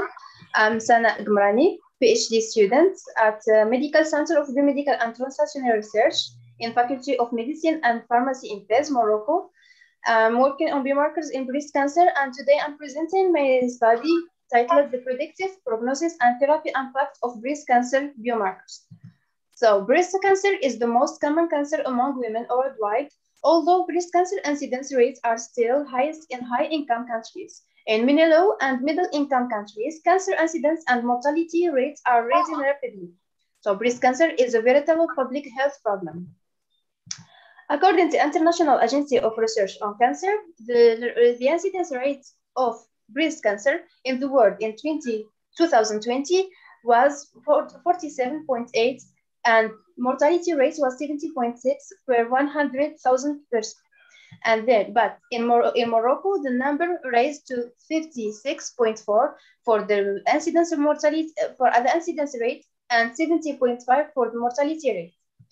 But problem doesn't stop here, because in 20 years, the estimated number of new cases will jump from 11.7K in 2020 to almost 17K in 2040.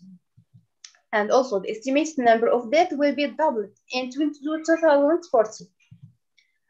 So all we know, 94% of all patients are diagnosed with breast cancer diagnosed are curable, but only 80% patients are actually cured. The problem remains in the choice of the convenient therapy for the convenient patients. That's why we need biomarkers. So biomarkers allow us to select properly the suitable therapy, and then we can reach the 94% of the curable breast cancer patients. We have two kinds of, or two categories of biomarkers. So we start with traditional prognostic factors that widely used are lymph node metastasis, tumor size, and the tumor growth. These factors continue to be important in determining and aiding therapy decision, but it is clearly widely accepted that these factors alone are inadequate for optimum patient management, especially as we move to a new area of specific or personalized therapy.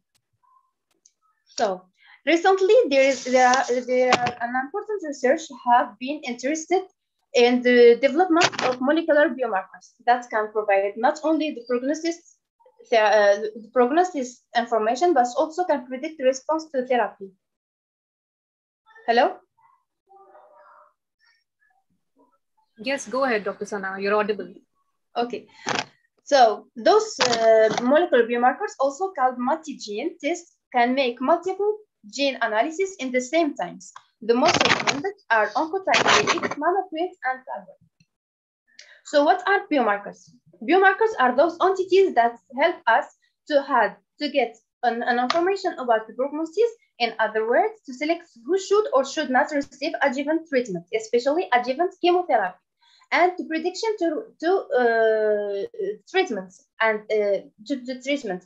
In other words, identify the most suitable therapy or combination of therapies for a given patient. The problem of the molecular biomarkers is that the microarray analysis is not always possible due to the cost and technical difficulties of its performance. That's why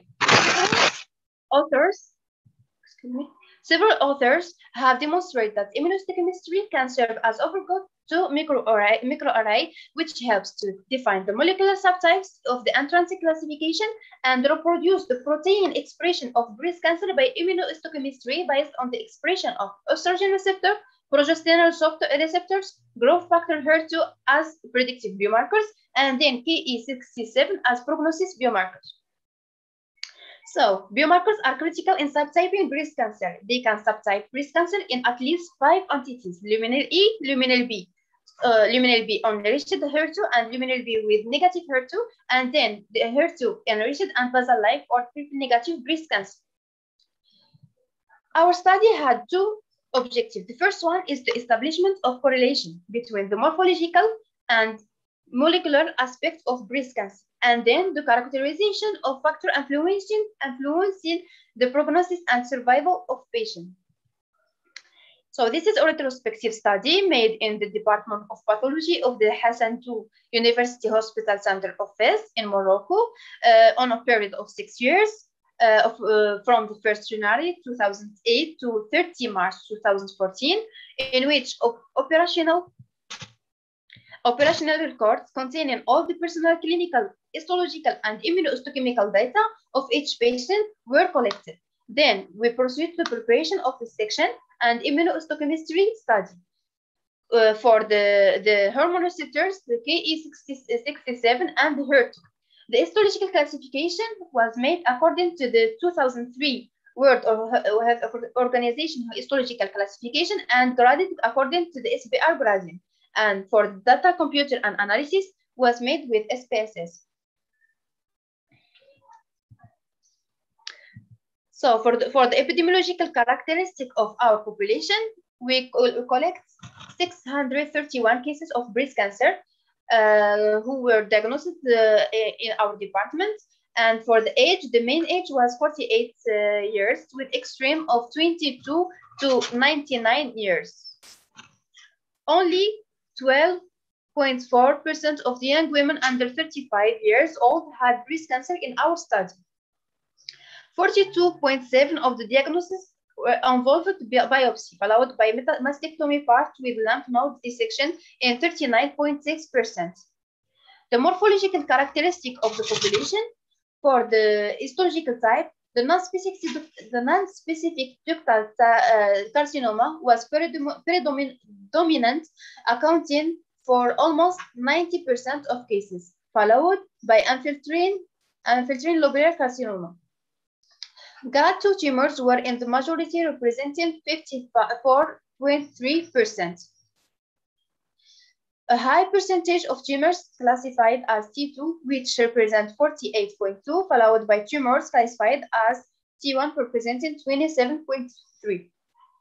Ganglionic invasive, for the ganglionic invasive, 33.4% of patients had uninvaded nodes. Node metastases were classified as N1 in the majority of patients, 42.2%, and then the N2 class was found in 60.4%. Almost more than the half of the patients doesn't present vascular embolies. The expression profile of hormone receptor and HER2 shows that more than 70% of the patients express the estrogen receptor, progesterone receptors, and were positive for HER2 gene expression. For the molecular classification of breast cancer in our series, we had luminal B as the predominant subtypes of breast cancer with 56% of cases. For the age, here in this table, we discuss the correlation between the clinical pathological characteristic of our series with molecular subtypes of breast cancer. So for the age, the young age of patient is significantly and mostly observed in the subtypes luminal B and triple negative breast cancer. For the histological type, its high prevalence of histological types with poor prognosis was statistically noted. An association between luminal A and luminal B and lobular carcinoma was observed. For the tumor size, the molecular subtypes showed a significant difference according to the tumor size. All tumor sizes are characterized by tumor size superior than or more than 2 centimeters. And for the SPR gradient, it was noted that the molecular subtypes showed significant difference according to SPR gradient. Basal tumors, basal tumors, it was characterized with the highest histological grade, in contrast to luminal characterized by low grade. Okay. For the local recurrence, HER2 are statistically significant, the most recurrent tumors in our series, and for the hormone receptor and HER2 expression, and also ARPR were statistically significant association between the molecular subtypes. For the BE67, the basal tumors had high rates of proliferation index. For the evolution and patient survival, predictive factors of metastatic diffusion, our survey noted the presence of significant impact on remote metastatic spread of surgical treatment received, tumor size, PT, and initial clinical stage, invasive ganglionic and estrogen receptor expression, and molecular type.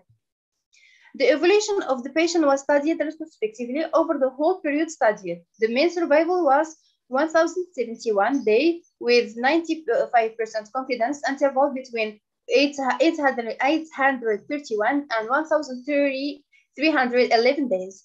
95% confidence interval between 831 and 1011 days. The metastasis-free survival is 56.3%. The main and metastatic-free survival were studied by Kaplan-Miller method.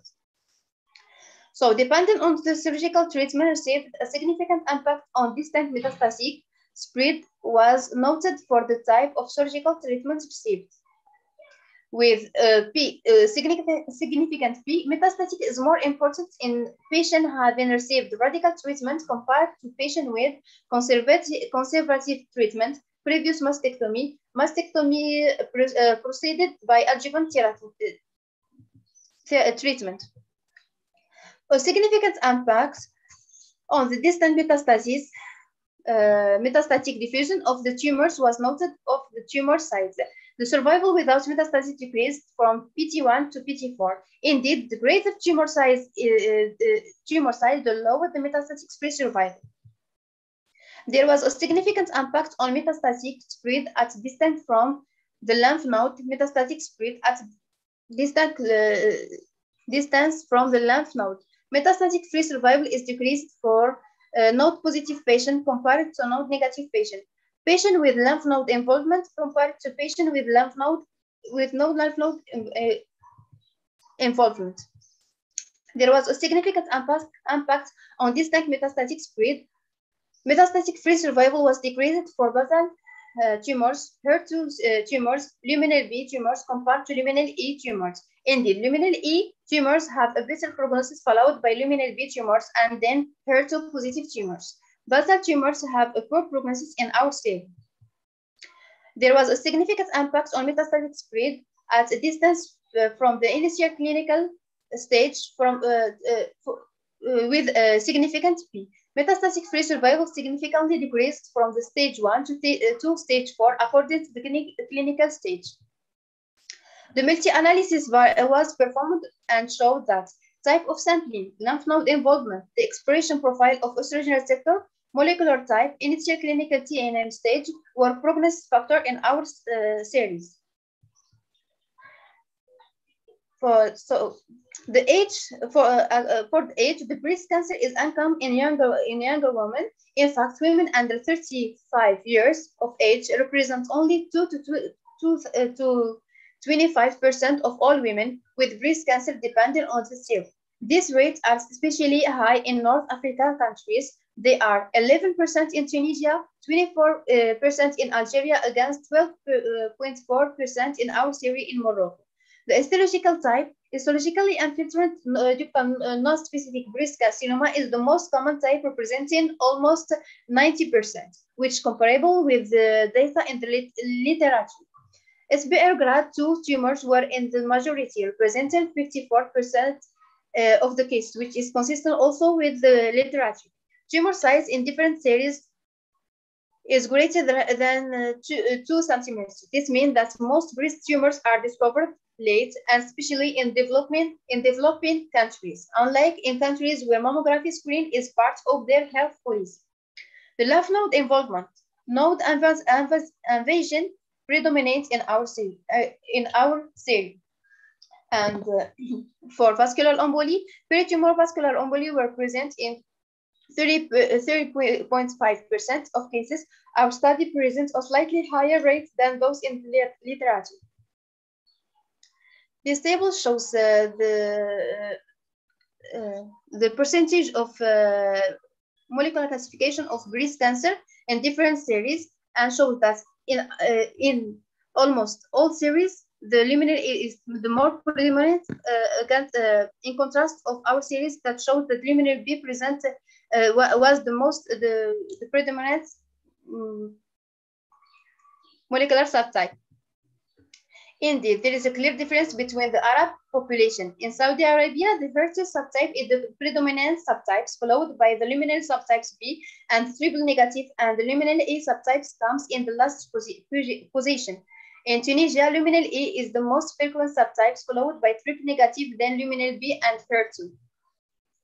The correlation performed in our city with a series with the molecular subtypes confirmed that age, histological type, tumor size, SBR grade, presence of estrogen and progesterone hormone receptors, HER2 overexpression, proliferation index, initial clinical stage are as histoprognosis factor. In the univariate analysis in our series, several predictive factors of metastatic spread were identified. Surgical treatment received, tumor size, lymph node involvement expression, profile of estrogen receptors, molecular type, and initial CTNM clinical stage. Also, in multivariate analysis, the prognostic factor for breast cancer in our series are types of sampling, lymph node involvement, estrogen receptor expression profile, and molecular type in initial clinical CTNM stage. To conclude, the molecular classification of breast cancer will allow us to foresee a new era of the management of breast cancer with a more individualized and personalized approach. Our study revealed that subtypes luminal B as a predominant subtypes with histologically characteristic more aggressive compared to the same subtypes in the other series. A set of prognostic factor was raised by multivariate analysis in addition to demonstrate predictive factors for metastasis spread. And thank you.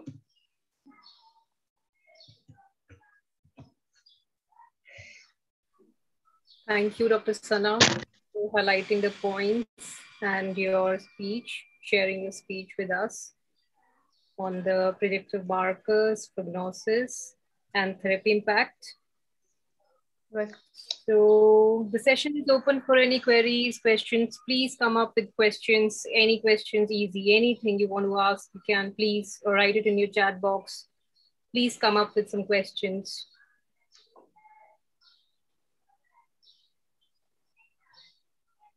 So Dr. Sana, can you tell about triple negative tumors? What are the triple negative tumors? What are? The triple negative markers, tumors which have triple negative markers. They are negative. Understand. Which are negative for ER, PR, and HER2. Yes, I know. Yes. Which type of tumors are those? Can you name some? I didn't really understand your question, so can you repeat? Okay, so what are those tumors which are negative for ER, PR, and HER2? What are those names of those tumors? Names of tumors? Triple negative. I think. Triple negative, so that the tumors that they are not expressed the estrogen or the hormone receptor and HER2. So can you just tell examples of which have all these three negative? Example, metaplastic. Metaplastic. And okay, so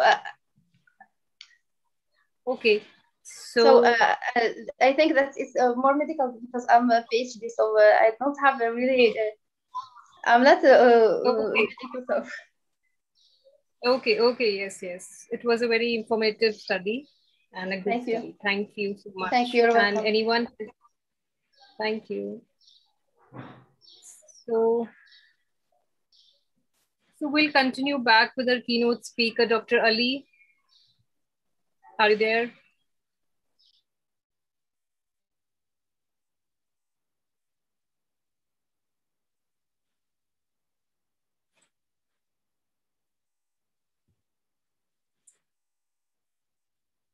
So let's continue with our next speaker, Dr. Santhi Swarupa from India.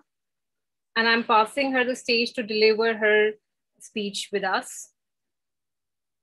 Dr. Santhi, can you share your screen? Yeah.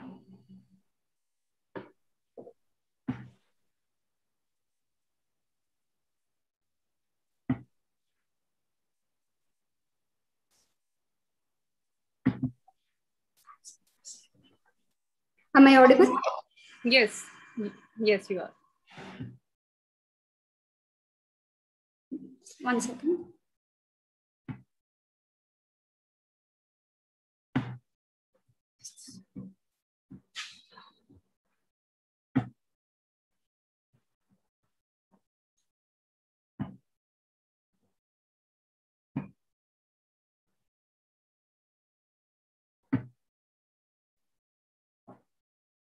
Is it visible? Is my screen visible? Yes, the screen is visible, Dr. Santi. Good afternoon. Am I audible? Yeah, you are audible. Just go ahead. Thank you. Myself, Dr. Shanti Swarupa, and today I'm going to present my poster that is a case report of pheochromocytoma with review of literature. Introduction: pheochromocytomas are relatively rare catecholamine secreting neuroendocrine tumors that arise from the chromaffin cells of the adrenal medulla or extraadrenal paraganglia. The term pheochromocytoma, which is proposed by Pick in 1912, comes from the Greek words that is pheos, chroma, and cytoma. Pheos means dusky, chroma means color, and cytoma is nothing but tumor. These words that describe the dark staining reaction that is caused by the oxidation of intracellular catecholamines when they are exposed to dichromate salts. These tumors exhibit variability in symptoms and geographic distribution. Therefore, biochemical markers and imaging are required to confirm the diagnosis. The association between adrenal medullary tumors and symptoms was first recognized by Frankel in 1886. It has been reported that catecholamine secreting tumors are rare, with an annual incidence of 0.4 per 1 million to 9.5 per 1 million. And based on screening studies for secondary causes of hypertension in outpatients, the prevalence of pheochromocytoma has been estimated at 0.1% to 0.6%. These are benign or malignant tumors which are located in the adrenal medulla or extraadrenal paraganglia. The rule of tens is often stated to reflect the distribution and histology of pheochromocytomas. Pheochromocytoma is also known as 10% tumor, that is 10% being bilateral, 10% ectopic in origin, 10% malignant, and 10% of inherited, which runs in family, and 10% occurs in children.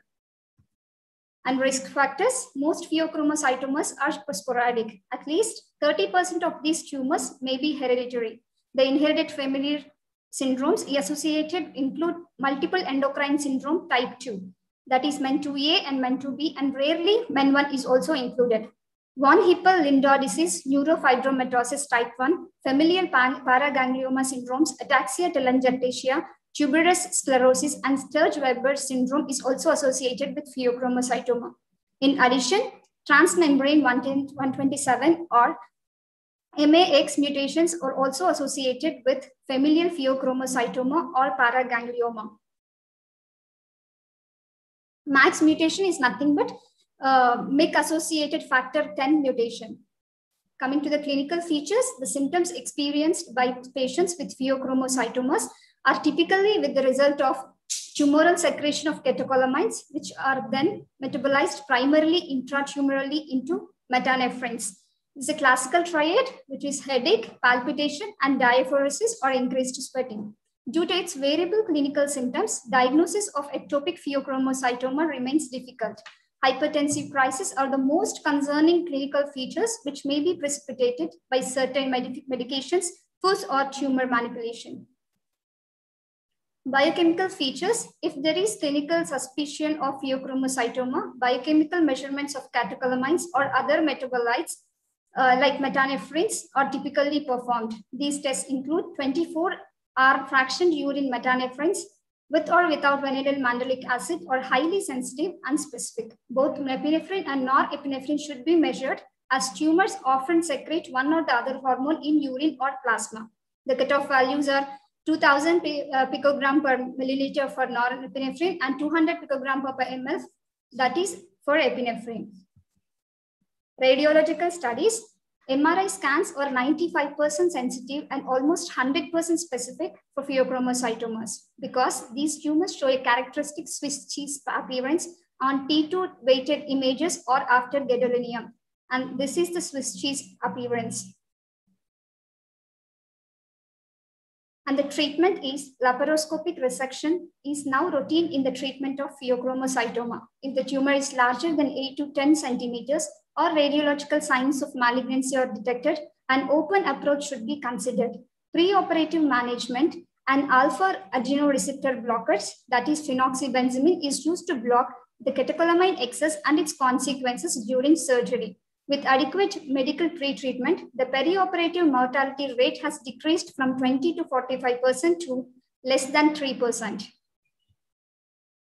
Pathological features, that is macro and microscopic criteria. Coming to the macroscopy features, pheochromocytomas have a variable appearance on gross pathology. They may range from small, well-circumscribed, yellow tan lesions confined to the adrenals. On cut section, the tumor is gray to dusky brown with areas of hemorrhages, necrosis, calcification, and sometimes cystic changes. On immersing the tumor in dichromatic fixatives, it turns brown-black appearance to oxidation of catecholamines in the tumor, and hence the name chromaffin tumor. Microscopy, the tumor has following characteristics. The tumor cells are arranged as well-defined nests, also termed as Zell-Ballen pattern, separated by abundant fibrovascular stroma. Zell-Ballen meaning ball of cells, which was coined by Alfred Kohn in 1903, who is a German anatomist. Other patterns are as solid columns, sheets, trabeculae, or clumps. The tumor cells are large, polyhedral, and pleomorphic with abundant granular amphiphilic or basophilic cytoplasm or vesicular nuclei. Immunohistochemistry, positive stains are synaptophysin and chromogranin A that is highly expressed in cytoplasm, whereas S100, which is a nuclear stain, and also cytoplasm of sustentacular cells. Data 3, diffuse nuclear expression, CD10 and vimentin, and SDHB, that is succinyl dehydrogenase B, usually retained unless an SDHD deficient tumor is there. Negative stains are inhibin A, calretinin, melanin A, and HMB45 are weak to no expressions. Cytokeratin, AE1 or AE3, cytokeratin 7 and cytokeratin 20. There is a PAX8 and CA9 will be negative stains.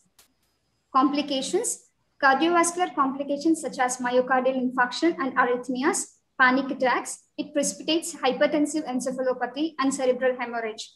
Sudden death may occur in patients with undiagnosed tumors who undergo surgery for other disease. Differential diagnosis, hyperthyroidism, anxiety status, cardiac conditions like myocardial infarction and carcinoids.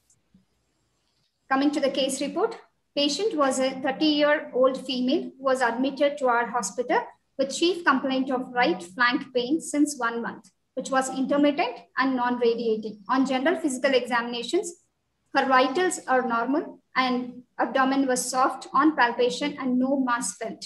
No other comorbidities noted. On biochemical test, elevated norepinephrine up to 221.31 micrograms in 24-hour urine sample, and elevated of dopamine level, that is 516.69 microgram per 24 hours urine sample by liquid chromatography method. The normal range of normal norepinephrine is 15 to 80 micrograms, whereas normal range of dopamine level is 65 to 400 micrograms per 24 hours.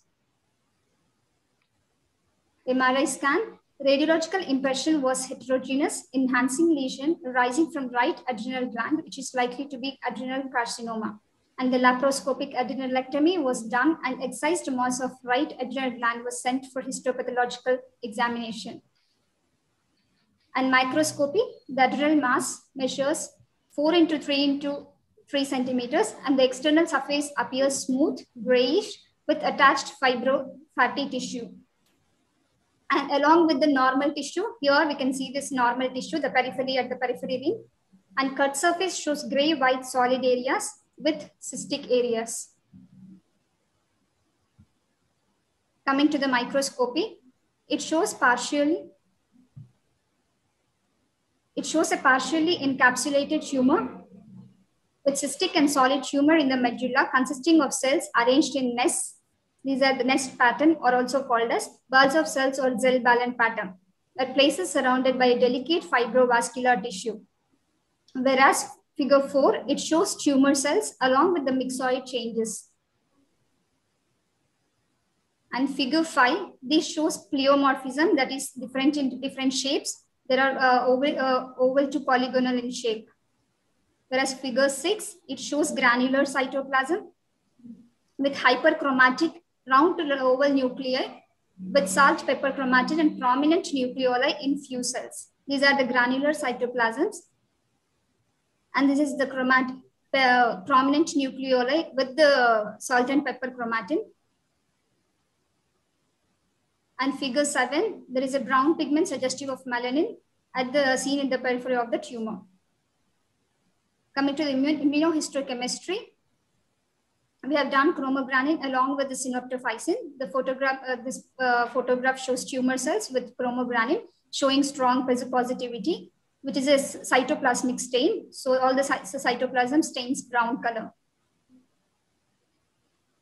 Whereas figure 9, it shows synaptophysin strong positivity. It is also cytoplasmic stain, so it shows a brown color at its cytoplasm.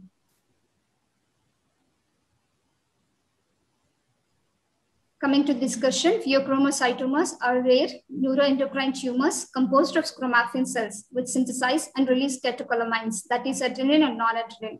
It may occur at any age, but most patients are 20 to 60 years old.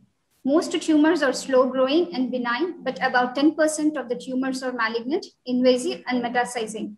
They present with an extremely variable clinical picture, which ranges from dramatic to mild to silent, depending on tumor ability to release catecholamines. The diagnosis is established by measuring 24-hour catecholamines or their metabolites, such as metanephrines or vanillin mandelic acid. It is important to recognize these tumors because they are a rare cause of surgically correctable hypertension. Conclusion. Pheochromocytoma is a rare endocrine tumor arising from adrenal medulla or sympathetic paraganglia. A high index of suspicion, proper evaluation, and a multidisciplinary approach is necessary to treat these rare tumors effectively.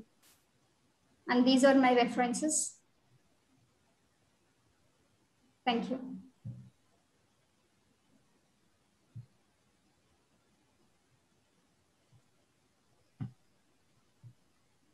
Thank you, Dr. Santhi, for sharing your case report with us.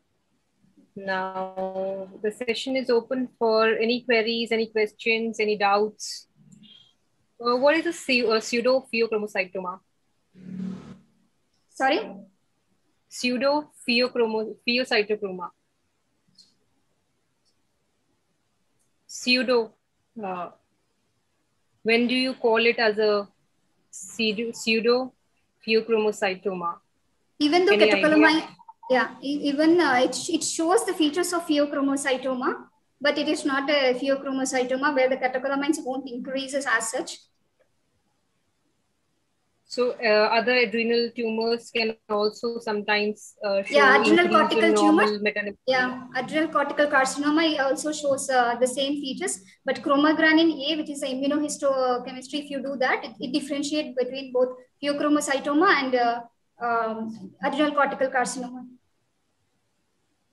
It is a differentiating. Are these pheochromocytoma associated with some syndromes? Can you name some syndromes? Von Hippel syndrome. Even yes. MEN, multiple endocrine neuroendocrine tumors, mainly MEN2. Yes.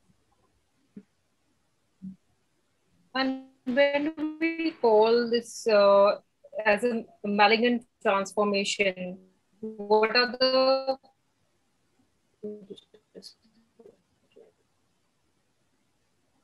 what is the score which tells us about malignancy?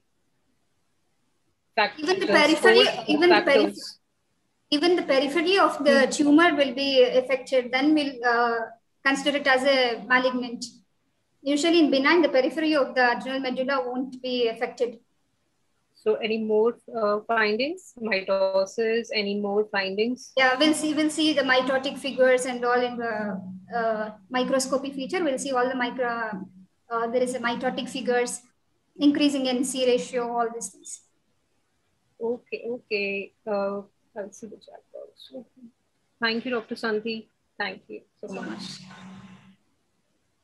In response to the earlier queries, earlier question regarding triple negative breast tumors.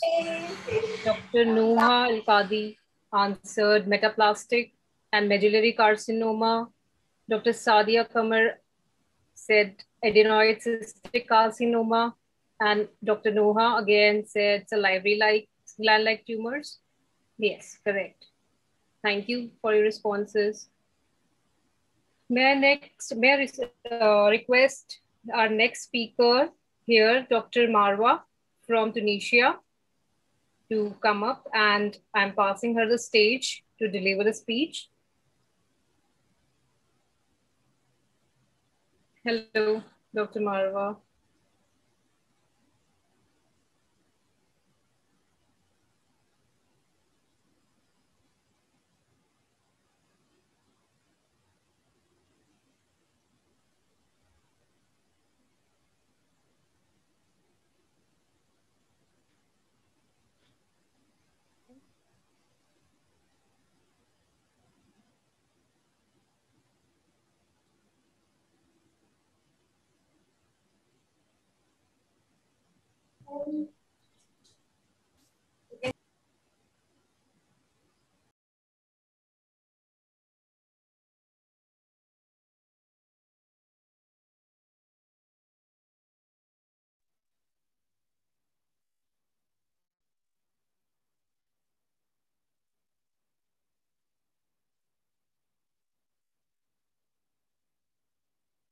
Dr. Marwa, I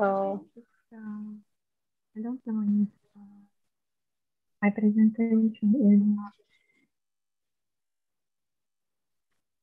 you're a little less clear.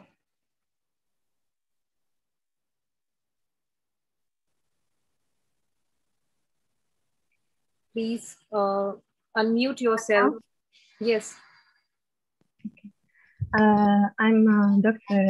Marwa Khalifa, pathology resident in Tunisian pathology resident. I'm pleased to present my study titled Changes in ER, PR, and HER2 expression in primary breast cancer, lymph nodes, and distant metastases that took in our oncology center in the eastern of Tunisia. As we know, breast cancer is a heterogeneous disease, the treatment of which depends on the molecular class. A possible change in molecular status during disease progression is likely to lead to a change in the molecular profile of the tumor and consequently the therapeutic management. The aims of our study were to compare the expression of ER, PR, and HER2 between primary breast carcinoma, distant lymph nodes, and metastases, and to insist on the impact of the variation in expression of hormone receptors and HER2 on the follow-up and the therapeutic choice. In our study, we retrospectively compared hormone receptor and HER2 data from original primary breast cancers and subsequent metastases. Primary and metastatic ER, PR, and HER2 data were collected from pathology reports in pathology department of the University Hospital of Farhat Hashim.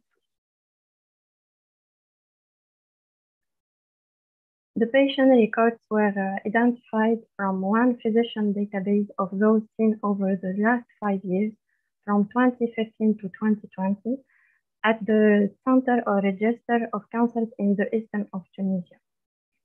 However, after a review, 8 patients were excluded from study because of incomplete documented primary or metastatic receptor data.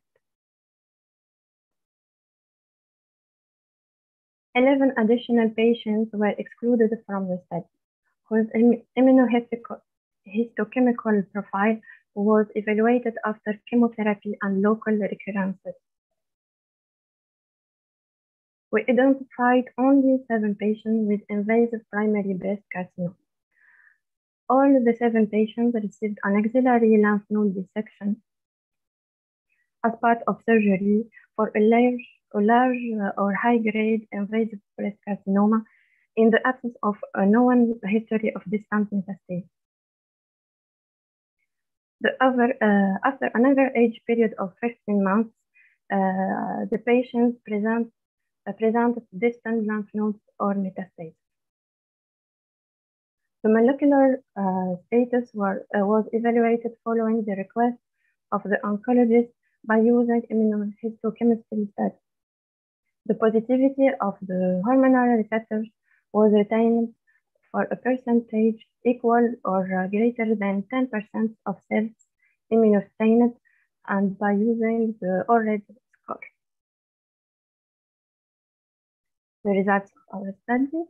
The patients were in the age group between 33 and 69 years, with mean age 51 years.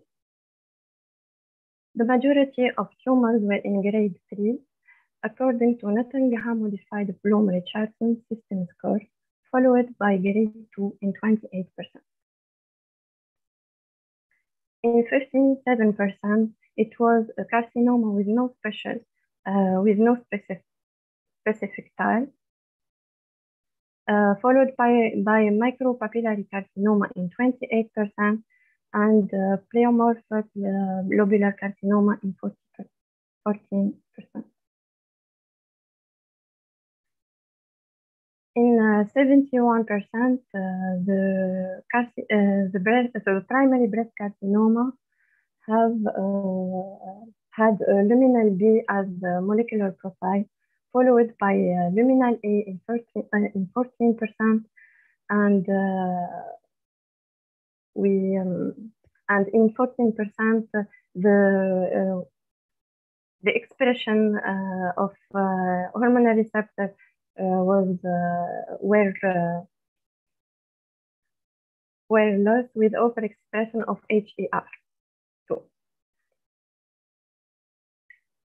For the sites of metastasis, in 28%, the carcinoma with no special type metastasized in distant lymph node. Other sites, we noted other sites such as pleura, lung, brain, peritoneum, and adrenal gland.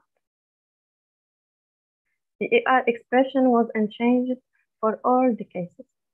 The percentage of nuclear expressing ER or PR was generally lower in the distant and low lymph nodes metastasis than in the primary tumor. However, the expression of the HER2 was modified in 28%, as shown in the table number 2. For the third and the fifth case, we noted the loss of expression of HER in the metastasis. For the cases that the primary tumor had HER score of HER equal to 2+, we completed with a FISH technique that showed low amplification.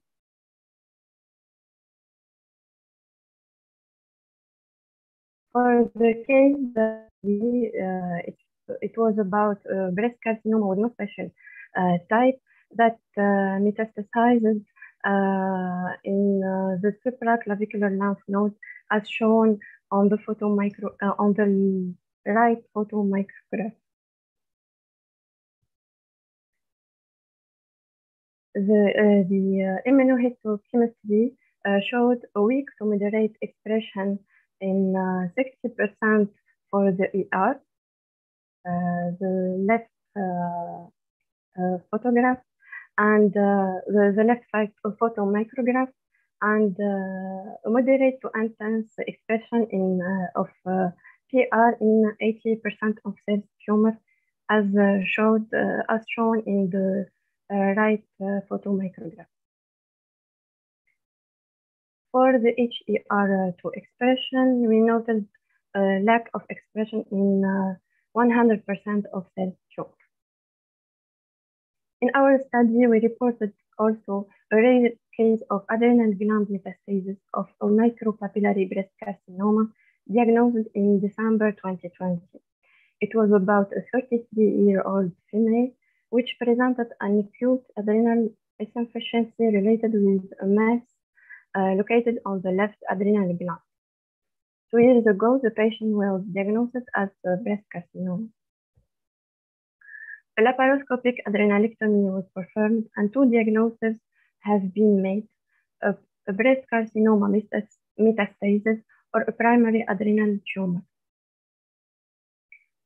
The gross examination showed a tumor with a solidocystic, hemorrhagic, and tumor that occupied the whole adrenal gland and that measured 5 centimeters.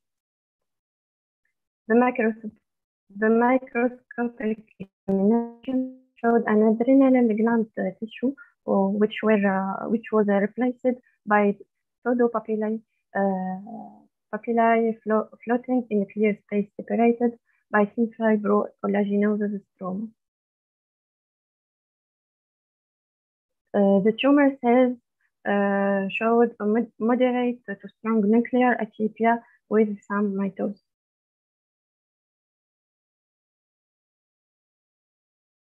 The immunohistochemical study showed a moderate expression of ER in 100% of the tumor with an ORED score equal to 7.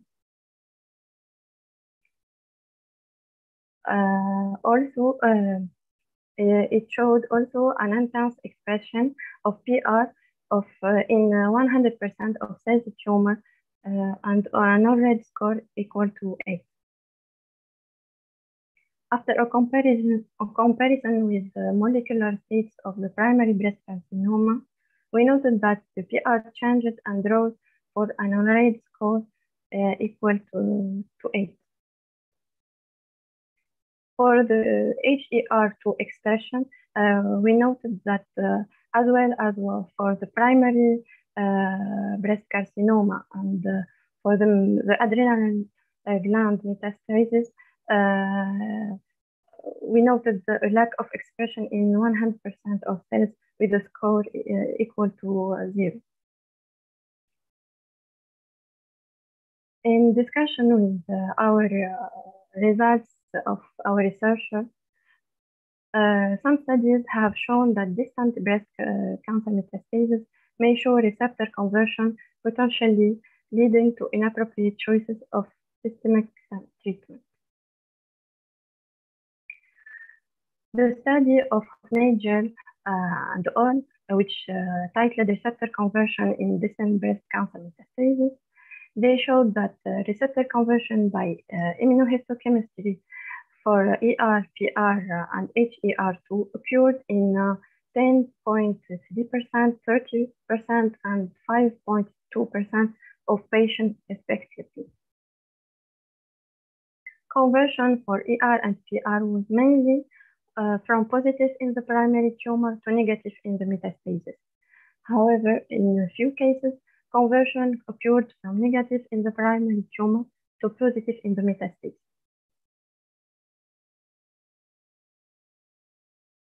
For the HER2 receptor, the conversion occurred in both ways. This conversion from positive to negative may well be explained by clonal selection of HER2 negative cells during the metastatic process. And for example,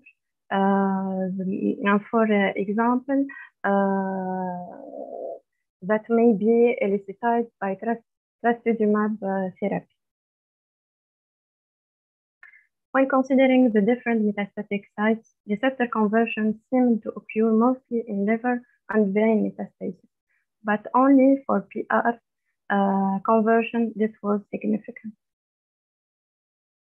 Metastasis with positive conversion would be treated with the matching hormonal or trastuzumab systemic treatment.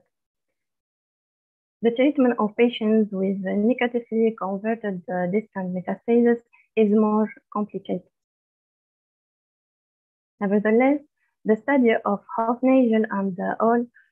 Insists when a biopsy of this distant metastasis is available, hormone receptor and HER2 states should be reassessed in this biopsy, and the test results should be critically evaluated in conjunction with ER, PR, and HER2 states of the primary tumor.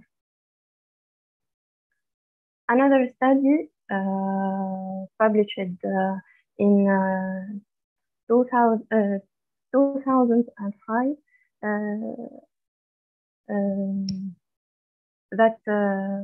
which cited impact of metastatic estrogen receptor and progesterone receptor states on survival. This study insists that the receptor status of the metastatic lesion was a significant predictor of survival. A change from primary hormone receptor positive to metastatic negative accounted for most of the change. Some prior studies regarding primary and metastatic ER and PR correlation have shown some discordance. Several have shown some discordance that may be explained by biological change in hormone receptors, adjuvant treatment effect, or technical laboratory difficulties. It's possible that this discordance reflects tumor differentiation with the development of metastasis. However, the clinical significance of this discordance have never been clarified. Studies have revealed more ER mutations in metastatic lesions compared to primary cancer. Another study by Lower and al. Titled HER2 expression in primary and metastatic breast cancer. They showed that tumors with overexpression or amplification of HER2 can be successfully treated with trastuzumab. Current trastuzumab treatment recommendations are based on analysis of the primary tumor only. Some previous studies suggested that HER2 expression in primary breast cancer was stable over time. However, some groups have reported cases with discordant expression of the HER2 from negative primary tumors to positive metastatic lesions. This discordance could deny some patients a successful treatment with trastuzumab combination because current patient selection for trastuzumab therapy is based only on primary HER2 analysis. In conclusion, a lot of studies showed a significant number of patients with discordant expression of molecular markers between primary breast cancer with nodal or distant metastasis. Appropriately measured, the molecular states could be a more accurate measurement for guiding adjuvant therapy, which requires testing in a clinical trial. Thank you.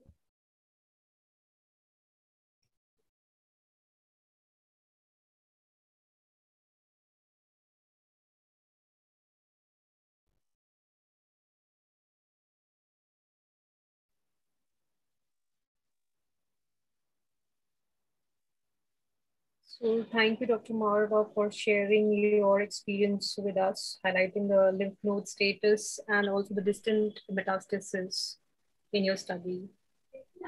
So, can you describe what kind of microscopy you had seen in the adrenal, the metastasis to the adrenal from the breast carcinoma? What was the histology? Okay, that was pseudopapillary structures, morula-like structures that floating in spaces and delimited with fibrocollagenous septa. So you could easily distinguish the tumor cells from the breast in the adrenals. Was it easy?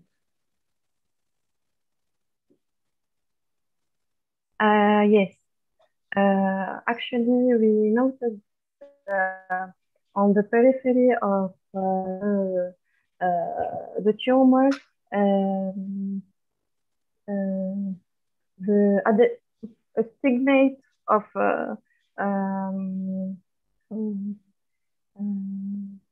some tissue or some adrenal tissue, gland tissue on the periphery of the oral striation. Okay. So it's a good point. So whenever we can also think of breast tumor metastasis sometimes in adrenal also. So we can keep it in our mind for differential. Thanks a lot. Delegates, any queries, please ask any questions in the chat box if comfortable. So thank you, Dr. Marwa. Thank you. Next, I welcome our speaker, Dr. Devyani Chaudhary from India. I'm passing her the stage to deliver her speech. Dr. Devyani.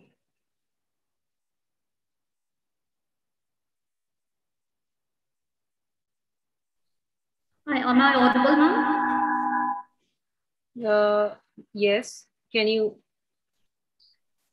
share a screen also? Yes.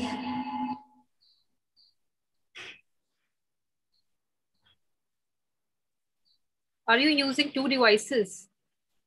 Yeah, I think. Because the voice is echoing. So can you off that other one? Yes, just one second.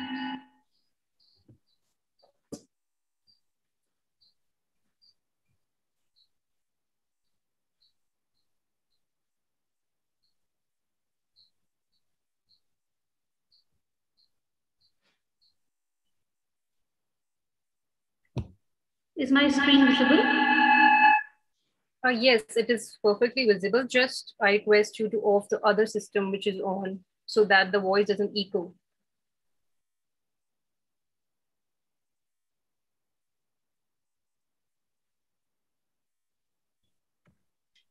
Is it okay now? 1 second.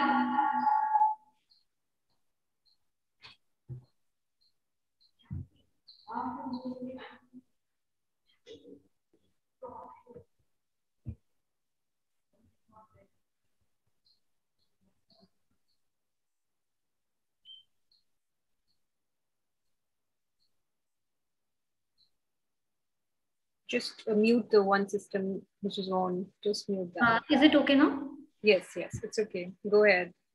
Okay. So hello everyone. I'm Dr. Devyani Chaudhary. I'm a first year pathology resident from Raja Rajeshwari Medical College in Bangalore, India. My poster presentation today is about endometrial stromal nodule, a rare and challenging pathological entity. My presentation will include the case report of the patient, then the examination and investigations that was done for this patient, following which there will be a brief discussion about this pathological entity, that is endometrial stromal nodule, and finally I will conclude my presentation with a small summary. Coming to the case report of the patient, this is a 47-year-old female patient, tubectomized with para-2 status with 2 living children. The patient presented with complaints of dysmenorrhea, that is abnormal uterine bleeding on and off since the last 7 years. Her last delivery was 27 years ago, and last menstrual period was recorded as 15 days prior to presentation to the clinician. So the patient on clinical examination was performed. General physical examination revealed no gross abnormalities. On pervaginal examination, bulky uterus was noted only. Then the patient's blood sample was sent to pathological and biochemical laboratories. The CBC report showed low hemoglobin concentration, and peripheral smear showed normocytic hypochromic anemia picture. The rest of the hematological and biochemical parameters were mostly within normal limits. The next investigation that was carried on was a radiographical investigation, that is transabdominal ultrasonography, as I have included the picture here. In USG, the uterus appeared to be bulky with a size of 10.7 into 9.2 into 6.7 centimeters and a normal ecotexture mostly. But there was a well-defined heterogeneous lesion which was located in the right anterior wall of the uterus, measuring about 6.1 into 5.5 centimeters. But there was no significant internal vascularity in this heterogeneous lesion. And the endometrial thickness here was about 8 millimeters, which was within the normal limits. So according to the USG reports, the differential diagnosis of abnormal uterine bleeding due to fibroid uterus was done. Then the patient was posted for surgery, and after the pre-anesthetic checkup, the patient underwent total abdominal hysterectomy with bilateral salpingo-oophorectomy. And the specimen was sent to the pathological laboratory in formalin. After fixation, the specimen was grossed, and these two pictures are from the gross examination of the specimen. The first picture, both the pictures shows the uterus divided into two equal halves, and as we can see, there is a well circumscribed fleshy intramural mass with well circumscribed borders without any invasion into the surrounding myometrium. And the cut surface of this tumor is yellow to tan in color, and the rest of the specimen looks pretty unremarkable. So the gross findings were recorded as unremarkable cervix, then endometrial tumor, which is a well-defined non-encapsulated intramural mass of 5 into 4 centimeters with an expansile and non-infiltrating margins. The cut surface of the tumor appeared to be gray-white to tan in color. The myometrium also showed a small intramural fibroid of around 1 into 1 centimeters with a cut section appearing firm and whorled. Both the fallopian tubes were patent, and cut section of the ovaries showed corpus hemorrhagicum and corpus albicans. After the grossing, the specimen was put in tissue processor, and after adequate processing and tissue sectioning and staining with hematoxylin eosin stain, the prepared slide was viewed under the microscope. These two pictures are the photomicrographs taken under high power. The first picture shows the stromal cells or the tumor cells arranged in sheaths and cords, and also concentrically arranged around small arterioles. If we see closely, the individual cells appear to be small, uniform, oval to round in shape. They have scant cytoplasm and deeply staining basophilic nucleus. And in the second picture, these are the areas of extensive hyaline degeneration or hyalinization. And this particular area shows a typical pattern, which is known as starburst pattern, which is also known as stromomyoma. This is one classical pattern which is observed in endometrial stromal nodules, which will help in the diagnosis. So the microscopical features, I have tried listing it like this. The ectocervix showed coilocytic changes, mononuclear infiltrate, and showed non-specific cervicitis. The endometrium was seen to be in the secretory phase, and the endometrial stromal tumor appeared to be a non-infiltrating tumor with expansible margins. The individual tumor cells arranged in sheaths, cords, trabeculae, and also concentrically arranged around small arterioles. The individual cells appear to be small, uniform, with scant cytoplasm and round to oval nucleus. Now, interestingly, in this benign tumor, the mitosis or mitotic figures appear to be very, very sparse or almost absent in most of the fields. And as I've already shown in the earlier picture, there are extensive areas of hyalinization, starburst pattern, and areas of focal necrosis. Next, the specimen was undertaken for the reticulin stain. And these two pictures are low and high power pictures of the reticulin stain, which was done for this endometrial stromal tumor. Here we can see the tumor cells are surrounded by a reticulin network, brown colored reticulin network. This shows that this particular tumor is strongly positive for the reticulin stain, or it has taken up the reticulin stain. Next, when we move to the immunohistochemistry, we have taken up two immunohistochemical markers, that is CD10 and ERPR, for the diagnosis of this tumor. So CD10 being a cytoplasmic marker, it showed a strong positivity, that is a strong diffuse cytoplasmic staining. And the ERPR, however, it has shown a weak focal positivity, that is only some areas of the tumor have shown some nuclear staining by the ERPR biochemical marker.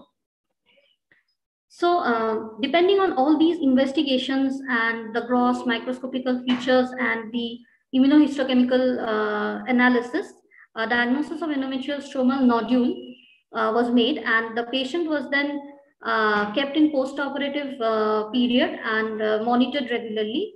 And the period appeared to be significantly risk-free, and it was uneventful. So now we move on to a brief discussion about this entity, that is endometrial stromal nodule. As I've already mentioned, it is a rare pathological finding. It is a benign uterine mesenchymal tumor, which is included under endometrial stromal tumors. It represents a proliferative phase endometrium. Coming to the epidemiological statistics, it usually affects the perimenopausal females, like the females of 23 to 86 years of age, as was our patient also. And the peak incidence is seen around 53 to 54 years of age. The benign endometrial stromal tumors are one of the least common neoplasms of the uterine corpus. And their annual incidence is about 2 females per million women.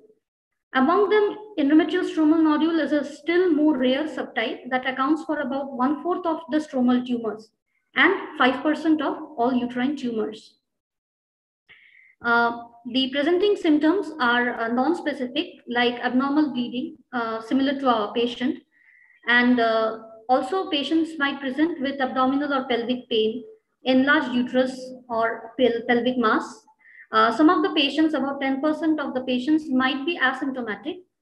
And the tumors are detected following incidental hysterectomy, which has been done from some other cause, and then on post-operative, like pathological, histopathological finding, a diagnosis of stromal nodule was made.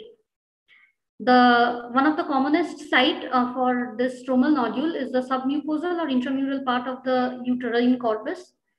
But it can also occur in the ovary and peritoneum occasionally, and then it is also associated sometimes with endometriosis.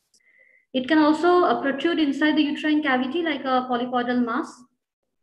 But the salient features which distinguish endometrial stromal nodule is that it is a well-circumscribed benign tumor without any lymphovascular invasion. That is, it does not invade into the surrounding structures like a sarcoma or any other malignant tumors. So in this slide, I have tried to represent the WHO classification of endometrial stromal tumors affecting the female genital tract. This is the 2020 latest classification which has been put forward by WHO. So it moves from a benign entity and progresses towards the malignant counterpart. So the first is the endometrial stromal nodule, then the low-grade endometrial stromal sarcoma, high-grade endometrial stromal sarcoma, undifferentiated uterine sarcoma. This differentiation is based on the permeative or the infiltrative growth into the surrounding myometrium and the lymphovascular spaces by the endometrial stromal tumor. Also, recent molecular findings have been taken into account in this classification also. So coming back to some more pictures of endometrial stromal nodule, the first picture is a gross representation of the specimen. This is one cut section of the uterus showing this well-circumscribed intramural tumor. As we can see, there are no invasions into the surrounding adjacent tissues. The cut surface is yellow to tan or brown in color, as we can see. There is a non-expansible, non-infiltrating margins of the tumor. The second picture is a low-power photomicrograph of the H&E stain of this same endometrial stromal tumor. And the individual stromal cells, here they are arranged in sheets, cords, trabeculae, and also arranged around the small arterioles. And these are some small focal areas of necrotic degeneration. These next two pictures are also low power and high power photomicrographs of the endometrial stromal tumor cells. As we can see here, in the individual cells are round to oval in shape, but they are uniform mostly, and they have a basophilic nucleus. There is the inconspicuous nucleoli, and the chromatin here is fine or granular or powdery in appearance. And the mitotic figures are almost negative or absent, or sparse mitotic figures are seen in this specimen. These are some relevant gross and microscopical features. The average dimension of endometrial stromal nodule is about 7 centimeters with a range of about 1 to 22 centimeters. Now, any endometrial stromal sarcoma and endometrial stromal nodule can be histologically similar looking, but the main differentiation between sarcoma and the stromal nodule depends on myometrial or vascular invasion, as I've already pointed out. These are finger-like projections or myometrial projections. If these projections are less than 3 millimeter in length, or usually less than 3 in number, then the diagnosis is in favor of stromal nodule, whereas a more deeply infiltrative tumor pushes the diagnosis more towards the low-grade endometrial sarcoma or a high-grade endometrial sarcoma. Sometimes secondary changes have been seen in endometrial stromal nodule, like infarction, focal necrosis, also some cystic degeneration.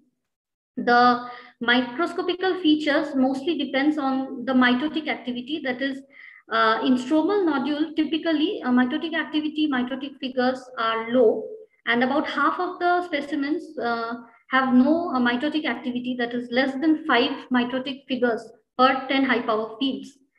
And the tumor cells typically whirl around the arterioles, smaller arterioles, and also are seen scattered around the large vessels occupying the periphery of the tumor. Less commonly, some collagen bands, foamy histiocytes, or cholesterol clefts might also be seen in the microscopic feature of the stromal nodule. This picture here represents a typical stromal nodule. This part represents the normal myometrial tissue, and this part is the tumor, endometrial stromal tumor, which is non-infiltrating. As we can see, there is a clear separation or line of separation between the myometrium and the endometrial tumor, which points the diagnosis towards endometrial stromal nodule or benign entity. But occasionally, the satellite nodules of the tumor may be appreciated up to 9 millimeter from the border of the main tumor mass, or they may have a focal infiltrative growth. When such variations occur, these are known as endometrial stromal nodule with limited invasion. Coming to the immunohistochemical panel of endometrial stromal nodule, the positive stain is firstly CD10. We have already shown the picture for CD10. That is, it is a cytoplasmic marker which is a strongly or diffusely positive for a stromal nodule and even for low-grade endometrial stromal sarcoma. Coming to ERPR, that is estrogen progesterone receptors, it is a nuclear marker and it shows diffuse a strong nuclear pattern or positivity. Then WT1 is a Wilms tumor protein biochemical marker. It is positive in stromal nodule, along with beta-catenin, muscle-specific actin, and desmin. The negative IHC markers include H-caldesmon, HDSC8, smooth muscle, actin, and also there are some other biochemical markers which show variable positivity and negativity for endometrial stromal nodules. These are platelet-derived growth factor alpha and beta, aromatase, androgen receptors, vascular endothelial growth factor, epithelial growth factor, and CD117. This slide is about some genetical alterations or biogenetic features of endometrial stromal nodule. Firstly, endometrial stromal nodule and low-grade endometrial stromal sarcomas, they possess the translocation 717 P15Q21. This is an early genetic alteration which occurs in the beginning of the cell cycle, and it causes JAS-F1 SUZ12 changes in the endometrium. But this translocation is typically absent in other variants of endometrial stromal tumors, like the glandular variant or the skeletal muscle or adipocytic differentiation, or stromal nodules with sex cord-like elements, smooth muscles and epithelioid differentiation, or fibroblastic variants. The transition from normal endometrial stroma to endometrial stromal nodule and then to endometrial stromal sarcoma is a normal continuum. Firstly, here the endometrial stromal nodule develops after the acquisition of translocation 717, and then the stromal nodule, the benign condition, develops into endometrial stromal sarcoma, which is a malignant condition, via the genetic or epigenetic silencing of the JAS-F1 allele. Some less frequent genetic alterations of the endometrial stromal nodule are PHF1, JAS-F1, translocation 6-7, P21, P15, and EPC1, PHF1, translocation 6-10, P21, Q22, P1.12. The morphological variants which are normally seen in endometrial stromal nodule are listed in this slide. So there might be smooth muscle differentiation, fibromyxoid changes in endometrial stromal nodule. There might be excessive endometrioid glands in the stromal tumors, or there might be retiform epithelioid or rhabdoid changes in the endometrial stromal nodules. One of the most common morphological variants of the stromal nodule are the tumors with sex cord-like elements. Typically, these tumors are polyphenotypic, and they show focal areas of sex cord-like elements, and which is an indicator that these tumors might cause relapse or metastasis in the future. The immune EMA stains are almost always negative for these sex cord-like elements tumors. And for resemblance to the sex cord tumors, immunoreactivity for inhibin and CD99 is detected in epithelial-like structures in about 1/3 of this tumor. The final variant of endometrial stromal nodule is a mixed epithelial type. This is a myoid phenotype, which is positive for cytokeratin, actin, and sometimes a Desmond stain. So coming to the conclusion of my presentation, I want to summarize this endometrial stromal nodule. This is a well-circumscribed, benign myometrial endometrial stromal tumor without any lymphovascular invasion, and this represents a proliferative phase of the endometrium. The patients usually present with non-specific symptoms around the age of 53 to 54 years usually. On gross examination, the tumor is a non-encapsulated, well-circumscribed tumor. The cut section is fleshy appearing and yellow to tan in color. Mostly the location is submucosal or intramural part of the uterus. Sometimes it may also protrude inside the uterine cavity as a polypoidal mass. There may be focal myometrial projections, but does not exceed 3 millimeters in length or more than 3 in number. If the projection is more deep, then the diagnosis might go in favor of endometrial stromal sarcomas. On microscopy, the tumor cells have a small uniform round to oval shape with basophilic nuclei and scant cytoplasm, fine granular chromatin, inconspicuous nucleoli, and absent to very sparse mitotic figures. Now, majority of the patients with endometrial stromal nodule belong to the reproductive age group, so that hysterectomy as a modality of treatment is the gold standard usually. And The post-operative evaluation of this hysterectomy specimen is very much important for the thorough evaluation of the tumor margin in order to differentiate a benign stromal nodule from a stromal sarcoma. But rarely, if the stromal nodule appears in case of women of reproductive age, then in order to preserve the fertility function, then diagnostic imaging, hysteroscopy, some hormonal therapy, photodynamic therapy may be used to follow up on the tumor growth. These are my references. Thank you, everyone.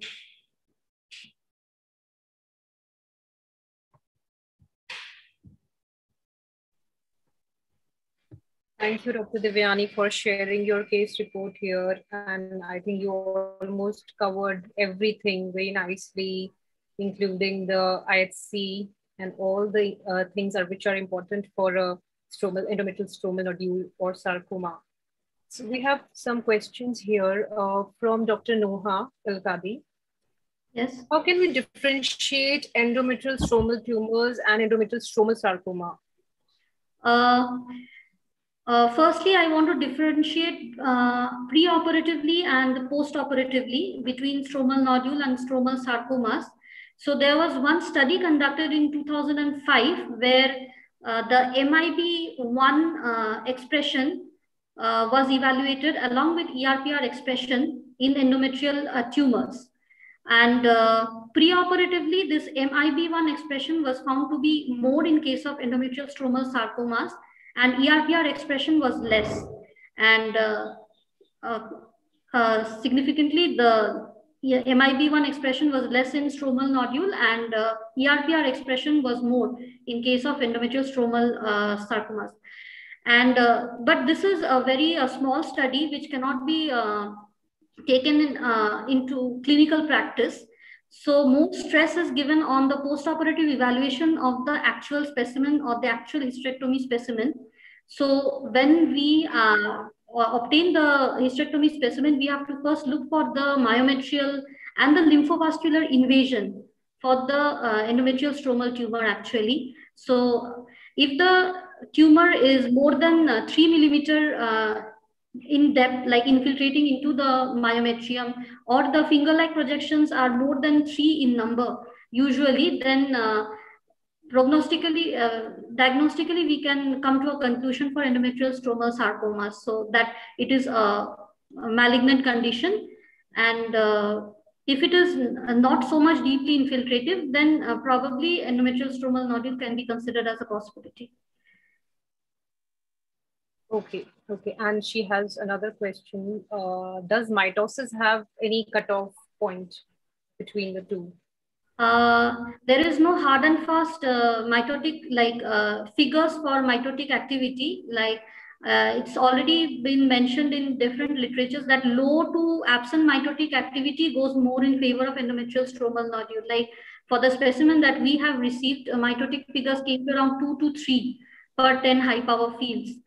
And for stromal sarcomas, like high grade, low grade stromal sarcomas, mitotic figures might go up to more than 20, 25 like that per 10 high power fields. Okay, thank you. Can you just tell difference between a cellular submucosal leiomyoma and this ESN, just on the basis of histology? Sorry, can you repeat the question? Submucosal leiomyoma. How do you differentiate histologically between submucosal leiomyoma, cellular variant, and endometrial stromal nodule? So a leiomyoma, being a myometrial tumor, the tumor cells will be arranged more in the whorled pattern, and the tumor cells will be mostly in an organized pattern, like it will not be so much haphazard as is the case in endometrial stromal nodule. What happens in stromal nodule is that the stromal cells are very much disorganized, and at the boundary of the stromal nodule, those smooth muscle fibers are arranged in a disorganized manner, in a haphazard manner. Yes. What is the difference between the hyalinization between the two? any difference? Hyalinization in case of endometrial stromal nodule is typically follows this starburst pattern, which is known as a stromomyoma. So that is one of the very much salient features seen in endometrial stromal nodule. But in case of leiomyoma, there is no specific pattern for hyalinization. There is only focal areas which show hyaline degeneration. Okay, my last question. How do you differentiate, what is the mitosis cutoff between the low-grade ESS and a high-grade endometrial stromal sarcoma? It is actually 1/3, like the mitotic activity in case of endometrial stromal sarcomas will be increased about 1/3 to the, like as compared to endometrial stromal nodule, it will be increased up to 1/3 the time. Okay, thank you so much for your very informative case report. It's definitely very difficult to differentiate. It's a very challenging thing on histology. And did you had the endometrial biopsy for this? No, actually, endometrial biopsy was not done since preoperatively, depending on the USG report, it was diagnosed as probably a fibroid uterus. So the clinician was more inclined towards a total hysterectomy and then post-operative evaluation of the specimen. So biopsy bit was not taken in this case. Thank you so much, Dr. Devyani. Thanks a lot. Thank you. Next, I welcome our speaker, Dr. Inessa from Russia. I am passing her the stage to deliver her speech.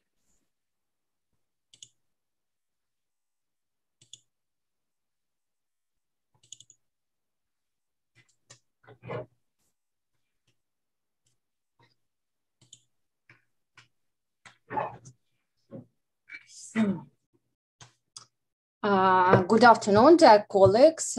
Thanks for the wonderful opportunity to give my presentation here.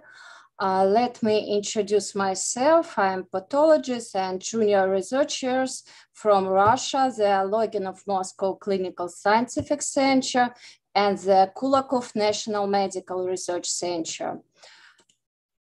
First, I'd like to give you an overview of the Loginov Center. So today, Moscow Clinical Scientific Center is large developing multidisciplinary research and training center. We use the most modern technologies available in the worldwide medicine. Innovate methods of diagnostics carried out the full spectrum of minimal invasive surgical procedure, including oncology, making other activity is visible in the world, especially pancreatic surgery. Other centers include one of the priority direction in breast cancer. We process more than 2,000 of breast cancer per year, and we are pursuing randomized clinical trial study in other options and strategies for the treatment of breast cancer.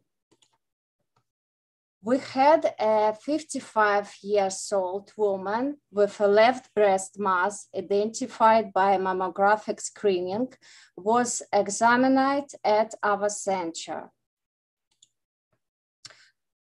Breast ultrasound revealed a sharply marginated hyperhagenic mass. Largest size of the tumor was 12 in upper outer quadrant, and the vacuum-assisted biopsy was performed at the mass site. In a pathological examination of the vacuum-assisted biopsy specimen, reaching a pathological diagnosis of adenoid cyst carcinoma, were negative for estrogen receptor and progesterone receptor and HER2 negative. Key was low. We identified biphasic with ductal and myoepithelial differentiation. My epithelial cell have dark angulated nuclei and scanty cytoplasm, giving a basaloid appearance. And tubular pattern contains simple tubulus composed of inner duct and outer epithelial cells. CK7 and small muscle actin was positive. Note, the tumor had basaloid component. Factors predictive of distant disease-free survival was solid or basaloid component more than 50%. In other cases, we had only about 5%. The preoperative clinical diagnosis was a stage 1 triple negative left breast cancer, surgical consisting of breast segmental resection with axillary content. The patient received 1 course of adjuvant chemotherapy. The specimen of lumpectomy was sent within an hour to a pathology lab, used multiply in colors. Largest size of the tumors was 1.3 centimeters. Distance to near margins was 5 millimeters. 12 lymph nodes founded. On lower magnification, you can see the lesions is well circumscribed. On high magnification, you can see is close packed and uniform. Nottingham histology grade 1. Mitotic figures are rare. Necrosis and perineural invasion is absent. We can see luminal formation, some epithelial cell with round nuclei, with clear cytoplasm, and a present wide spectrum of morphological patterns similar to the spectrum seen in salivary glands. In this picture, we can see solid patterns and tubular patterns. Next picture, we can see trabecular patterns.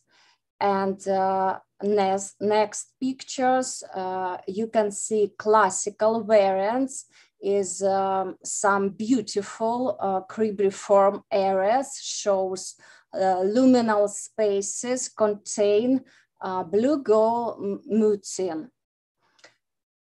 And last pictures, you can see basaloid patterns. Immunohistochemical stain result were identical to those for the vacuum assisted biopsy sample, as they were negative for estrogen reception, progesterone reception, and HER2 negative. Additionally, were also negative for androgen receptor 2. You can see the tumor consists is 2-component mesoepithelial and epithelial cell, and tumor have co-expression CK7 and P63 markers. Dual cell composition, classical resemblant carcinoma of salivary glands. Key was 25%, not, and labeling index was heterogeneous and focal areas elevate. So pathological examination of the excised specimen revealed so-called adenocystic carcinoma without high-grade transformation as special triple negative low-grade cancer. Lymphovascular invasion and metastasis not founded. MAGIC resection was negative. So triple negative breast cancer accounts for approximately from 10 to 15% of all breast cancer. Triple negative breast cancer is generally considered to have high malignancy and poor prognosis. However, these groups is extremely heterogeneous, and it includes special histological subtypes. Adenoid cyst carcinoma of the breast is rare, accounting for less than 0.1% of all breast cancer. Unlike a counterpart in the salivary gland, ADCC of the breast is associated with an excellent prognosis, paradoxical to its unfavorable triple negative hormonal reception profile. There are three things to consider. Firstly, is adjuvant chemotherapy necessary? Conclusion of retrospective study to assess the effect of first-line chemotherapy on ADCC of breast the same. All patients, number 16, were not response to chemotherapy. And so we guess adjuvant chemotherapy is not necessary in tumors of stage 1. When inclusion importance criterion that pathologists performed a total assessment. Second questions, is axillary staging necessary in all cases? The findings from this analysis suggest that unless there are palpable lymph nodes or other reasons to suspect nodal involvement, routine axillary lymph node biopsy or excision may not be warranted, especially in tumor of one stage. And last questions. May ADCC of the breast have an aggressive potential? You can see Kura's article. The tumor measured was 8 centimeters, and distant metastasis was in brain, lung, and kidney. And time to relapse was 5 years.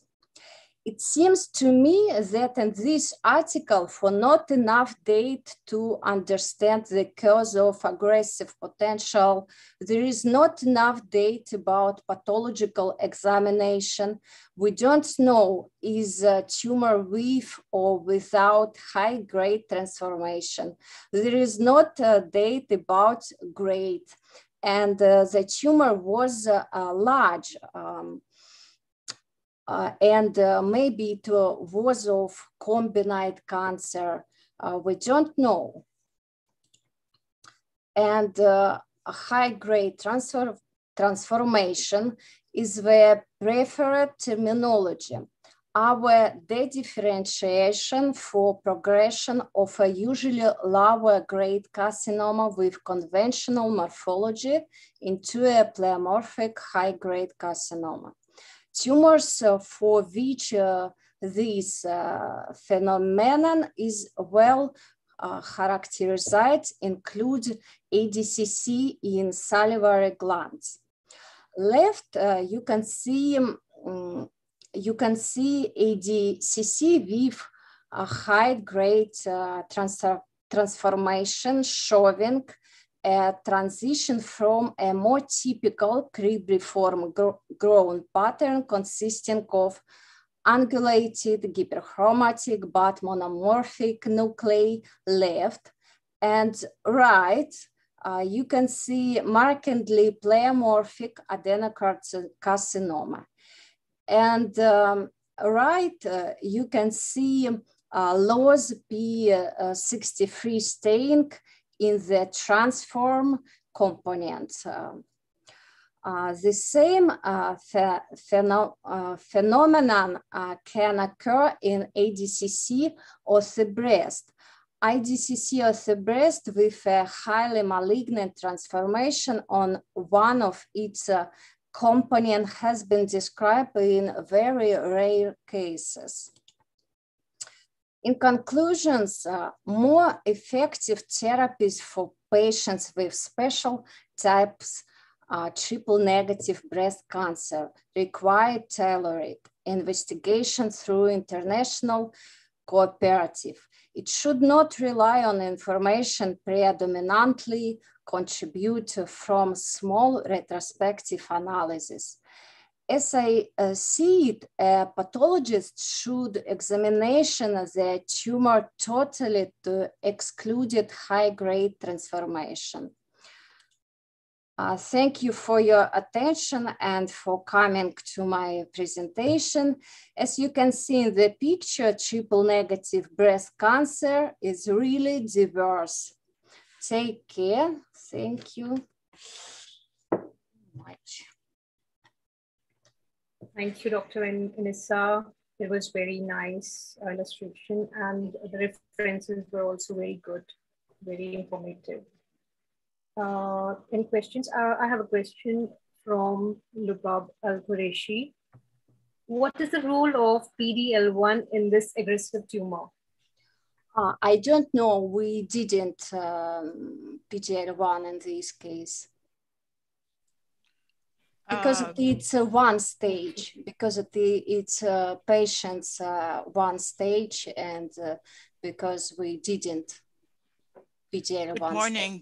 This is Lubab Al-Quraishi. I'm from New Jersey, USA. I have a question because I'm working on PD-L1 now. Why don't we start to test the role of PD-L1 immunotherapy? The survival rate is going to be increased up to like 18 months. And we try it like in the non-small cell lung cancer, and it is FDA approved in triple negative breast cancer, regardless what is the morphology.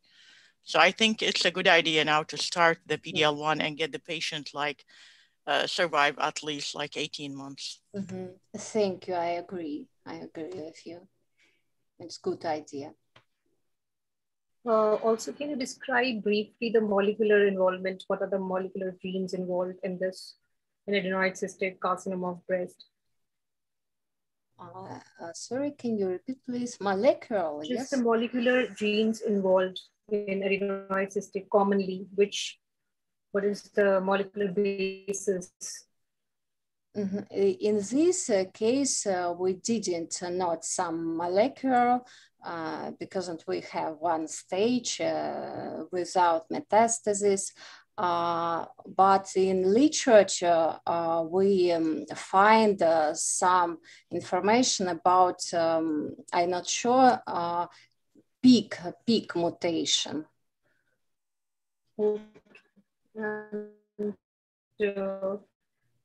What was the efficacy findings of this patient? What are the efficacy findings for fine needle aspiration cytology findings in adenoid? Yes. So we find the true diagnosis by core needle biopsy aspiration. Yes. So what was the finding? What were the typical features? Because it cells was very uniform, but not not high grade, and we had triple negative immunophenotype, and we started thinking about what is it. Okay, thank you, Dr. Inessa, for sharing your views and Thank you. Can I ask another question, please? Yes, go ahead.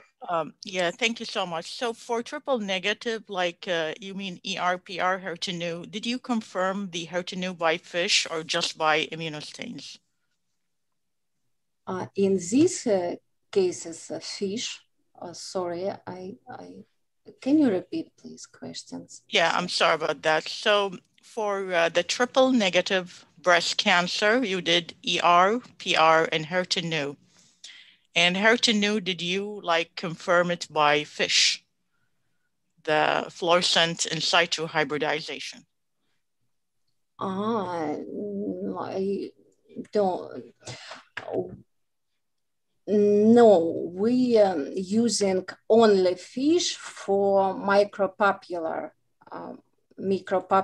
pattern. But if we had HER2 0, we didn't FISH. So you did FISH like in a score 2, for example, the equivocal? What can you repeat, please? Sorry. So HER2/neu, if it is like a score 0, right? Yes. So if you get like HER2/neu score 0, would you confirm by FISH? No, we didn't FISH. So what did you like categorize HER2/neu if it is like score 2? Do you consider it as negative or positive? Or you don't include it in the study? Sorry, I don't understand you now. I'm sorry. I'm gonna write it down and take your time. Okay. Okay. I'm sorry. Thank you. Sorry. Thank you very much for your questions.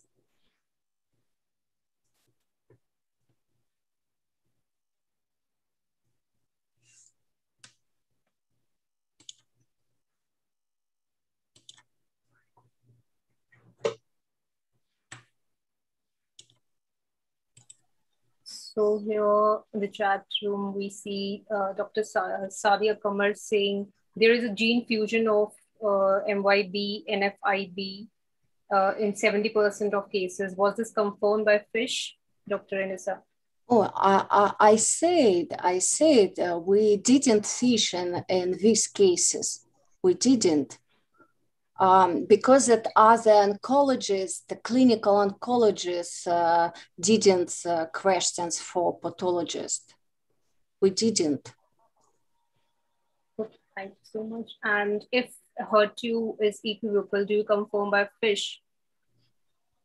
And then if the score is 2+, did you include it in the study? No, in this score 0. Thank you. Triple negative. No. Thank you. Thank you so much. Thank you very much. So continuing back with our keynote speaker, Dr. Ali, we are waiting for you to continue and end up your keynote session here now. Terrible day for me. Yeah, please accept my sincere apologies for today. It was quite unpredictable and it was shocking actually. There's something very rare happened to me in terms of power outage, net problem, everything all together today. Okay, so can you see my screen now? Yes. Okay, so I'll restart my presentation from the beginning. I'm sorry for this. Actually, I'm going to, again, as I said, I talk about papillary neoplasms of the breast, and our focus will be core needle biopsy and when we are dealing with small and limited material. So specifically, we'll talk about intraductal papilloma and the rates of upgrading, further upgrading when we receive excision specimen, excised specimen, and we'll talk about a bit of further management. So, so this is the general schema, histology of the breast parenchyma, and actually the functional unit of the breast is depicted here. So you can see the secretory parts, as well as the ductal structures which drain the secretions toward the nipple. So I'm just skipping these parts. And this is the normal histology of the breast with acini and also ducts and interlobular stroma and adipose tissue. So we'll discuss about IDP, and so we'll consider also the differential diagnosis of IDP, as including malignant and the pre-malignant cases like papillary DCIS, encapsulated papillary carcinoma, solid papillary carcinoma, and invasive papillary carcinoma. So this table, as I told you, shows the common immunomarkers that we use to differentiate between benign and malignant and pre-malignant lesions of the breast, the papillary lesions of the breast. So we use myepithelial markers, P63, CK5, CK14, or so-called actually basal cell markers, as well as estrogen and progesterone receptors. So we'll see that the patterns are different in different kinds of papillary lesions. So toward malignancy, there is a loss of myepithelial markers.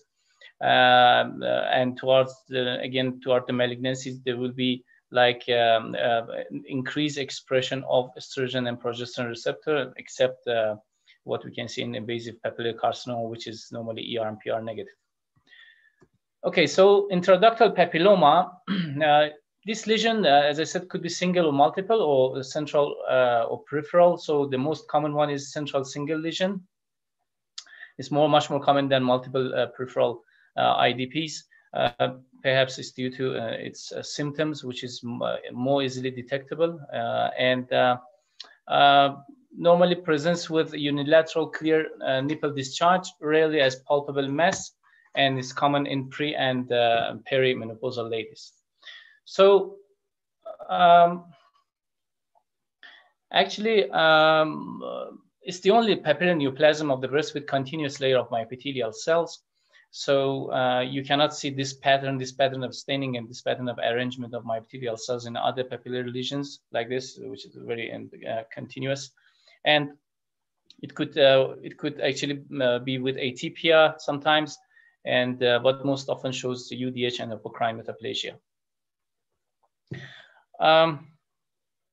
Okay, so in terms of molecular features and molecular signatures, so in papilloma also we have a specific activating point mutation, which is PIK3CA AKT1 pathway. So it's very interesting.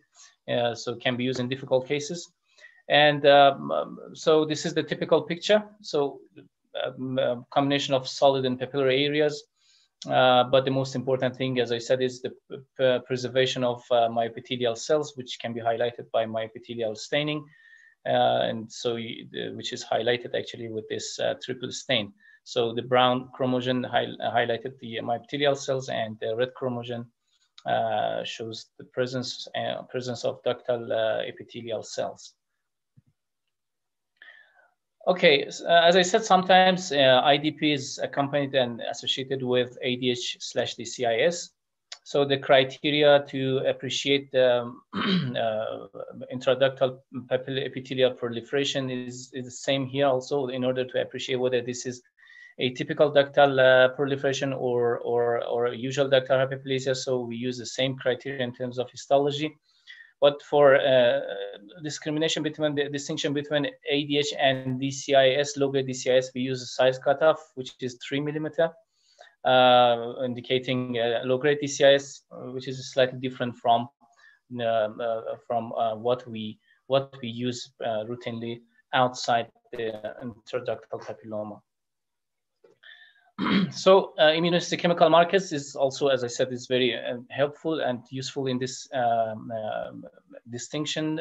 So between benign, totally benign lesion or atypical, and the low-grade DCIS, combination of myepithelial cells, basal cell markers, and also ductal epithelial cell markers. Okay. So this term atypical papilloma normally excludes IDP with ALH, Okay, in most of the studies they have excluded this, but some studies also they have included in the term atypical papilloma. So that's because the diagnosis of IDP with ALH in corneal biopsy material, which is totally concordant based on radiology and pathology correlation, may not warrant surgical excision, and that's the reason why in some studies they have not included IDP with ALH under the topic atypical papilloma.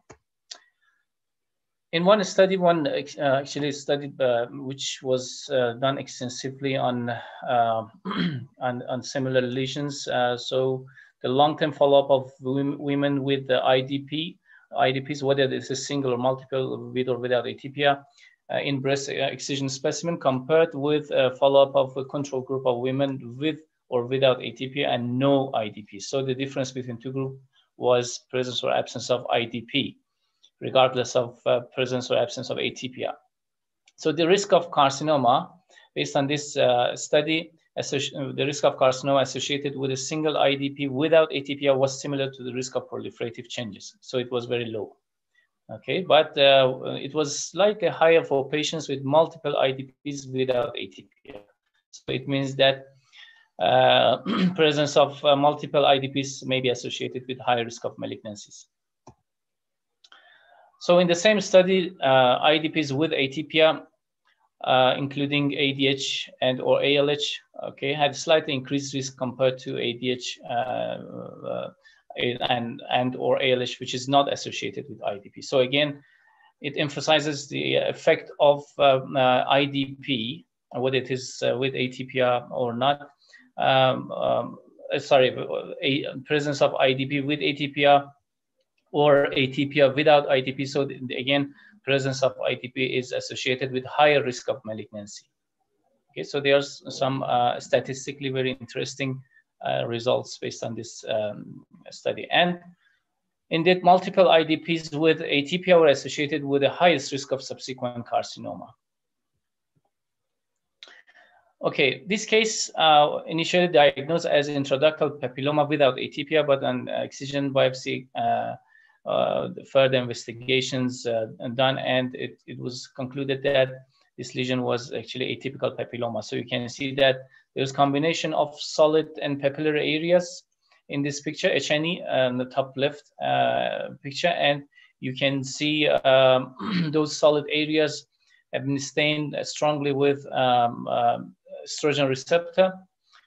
This, for example, this focus, okay, that is, and those more solid areas, and that area is completely has completely lost the CK5/6 staining, and this means that this proliferation is atypical in a breast lesion. Okay, so we are dealing with atypical kind of ductal proliferation, which is against the initial diagnosis based on corneal biopsy. Okay, so this actually emphasize again, the emphasis will be on the use and use of wise actually application of immunohistochemical markers in order to differentiate between benign and atypical lesions. So DCIS may happen in also intraductal papilloma. So as I said, in terms of criteria between low-grade DCIS and atypical ductal proliferation, we used a size cutoff of 3 millimeter. But if the nuclear grade is intermediate and high grade, so we don't use a size criteria anymore, and we consider that as high grade DCIS or intermediate grade DCIS straight forward, and there's no need to measure the lesion. Previously, IDP with ADH or DCIS also included IDPs without atypia present near foci of ADH or DCIS, but a new terminology and actually endorsed by WHO 2019 expert panelists, they have mentioned that only this entity can be used only for IDPs with ADH or DCIS inside the lesion, not adjacent to the area of atypia. So Again, rarely invasive carcinomas may arise in association with an IDP without any epithelial atypia. So it means that sometimes they can the malignancy can be on top of a totally benign lesion, especially in some rare malignant lesions like fibromatosis, like metaplastic spindle cell carcinoma, and low-grade adenosquamous carcinoma. And it's an interesting, actually, finding, but it's not that common. So regarding the management of intraductal papilloma without atypia, which is diagnosed on a core needle biopsy, in the past, definitely all of us know that we all consider excision biopsy after diagnosis of a papillary lesion of the breast, regardless of whether it is benign or malignant anyway. But currently, surgical excision is routinely recommended for all papillary lesions with ductal atypia or carcinoma in core needle biopsy. So we have this, actually, we have to see the atypia or carcinoma in core needle biopsy. This is regardless of radiology and pathology concordance anyway. And for all papillary lesions with discordant imaging and pathology findings. Okay, so this, let's say if the lesion is intraductal papilloma, and on imaging you can see more atypical lesion or perhaps more toward malignancy. So you have to reconsider your diagnosis, and perhaps there's a chance of upgrading. So differential diagnosis of IDP. With this, I'm going to explain further and further actually about malignant or more atypical lesions of the breast, which form papillary structures. So we have IDP with ADH or DCIS, papillary DCIS, SPCNC2, and encapsulated papillary carcinoma under this category. So as I said, because IDP is the only papillary lesion of the breast which shows a continuous arrangement of myepithelial cells, so myepithelial markers can be very helpful in order to highlight the presence of these actually supportive cells, and to confirm the diagnosis of IDP and exclude other also malignant lesions. Okay, so in addition to myepithelial markers, so we can use ER. Actually, we have to use ER and basal type keratins like CK5-6 and CK5 and CK14, just to assess the extent of atypia, whether there is atypia or not, and also to conclude that the myepithelial cells are preserved. Okay, so there are actually other differential diagnoses which are actually not common as compared to the previous group, but we have to actually think of them when we are dealing with a papillary lesion. Like, for example, adenomyepithelioma, tall cell carcinoma with reverse polarity, fibroepithelial tumors with polypoid fronts, radial scar, nipple duct adenoma, hydranoma papilliferum, and eccrine acrospiroma. So I'm going to show you just two examples of this group. This one is atypical adenomyepithelioma, which was initially diagnosed as intraductal papilloma without atypia on core needle biopsy, but on excision biopsy, they concluded that there is excessive CK5-6 staining, and so it means that there is proliferation of basal cells or myepithelial cells and adjacent to the area of typical intraductal papilloma-like morphology. So, but on higher magnification also, there was more atypia on epithelial cells with vesicular nuclei, prominent nucleoli. So all in all, with the presence of this proliferation of myepithelial cells and basal cells, as well as this atypia, so it is concluded that the lesion is atypical adenomyepithelioma, not intraductal papilloma without atypia. So that's about the upgrading. So this is another example of and a lesion which is upgraded after excision. So another one is this malignant lesion. So you can see that there is irregular proliferation and nests or cords of epithelial proliferation within a fibrous stroma. In some areas shows definitely at this magnification, you can appreciate these papillary structures when some areas are solid.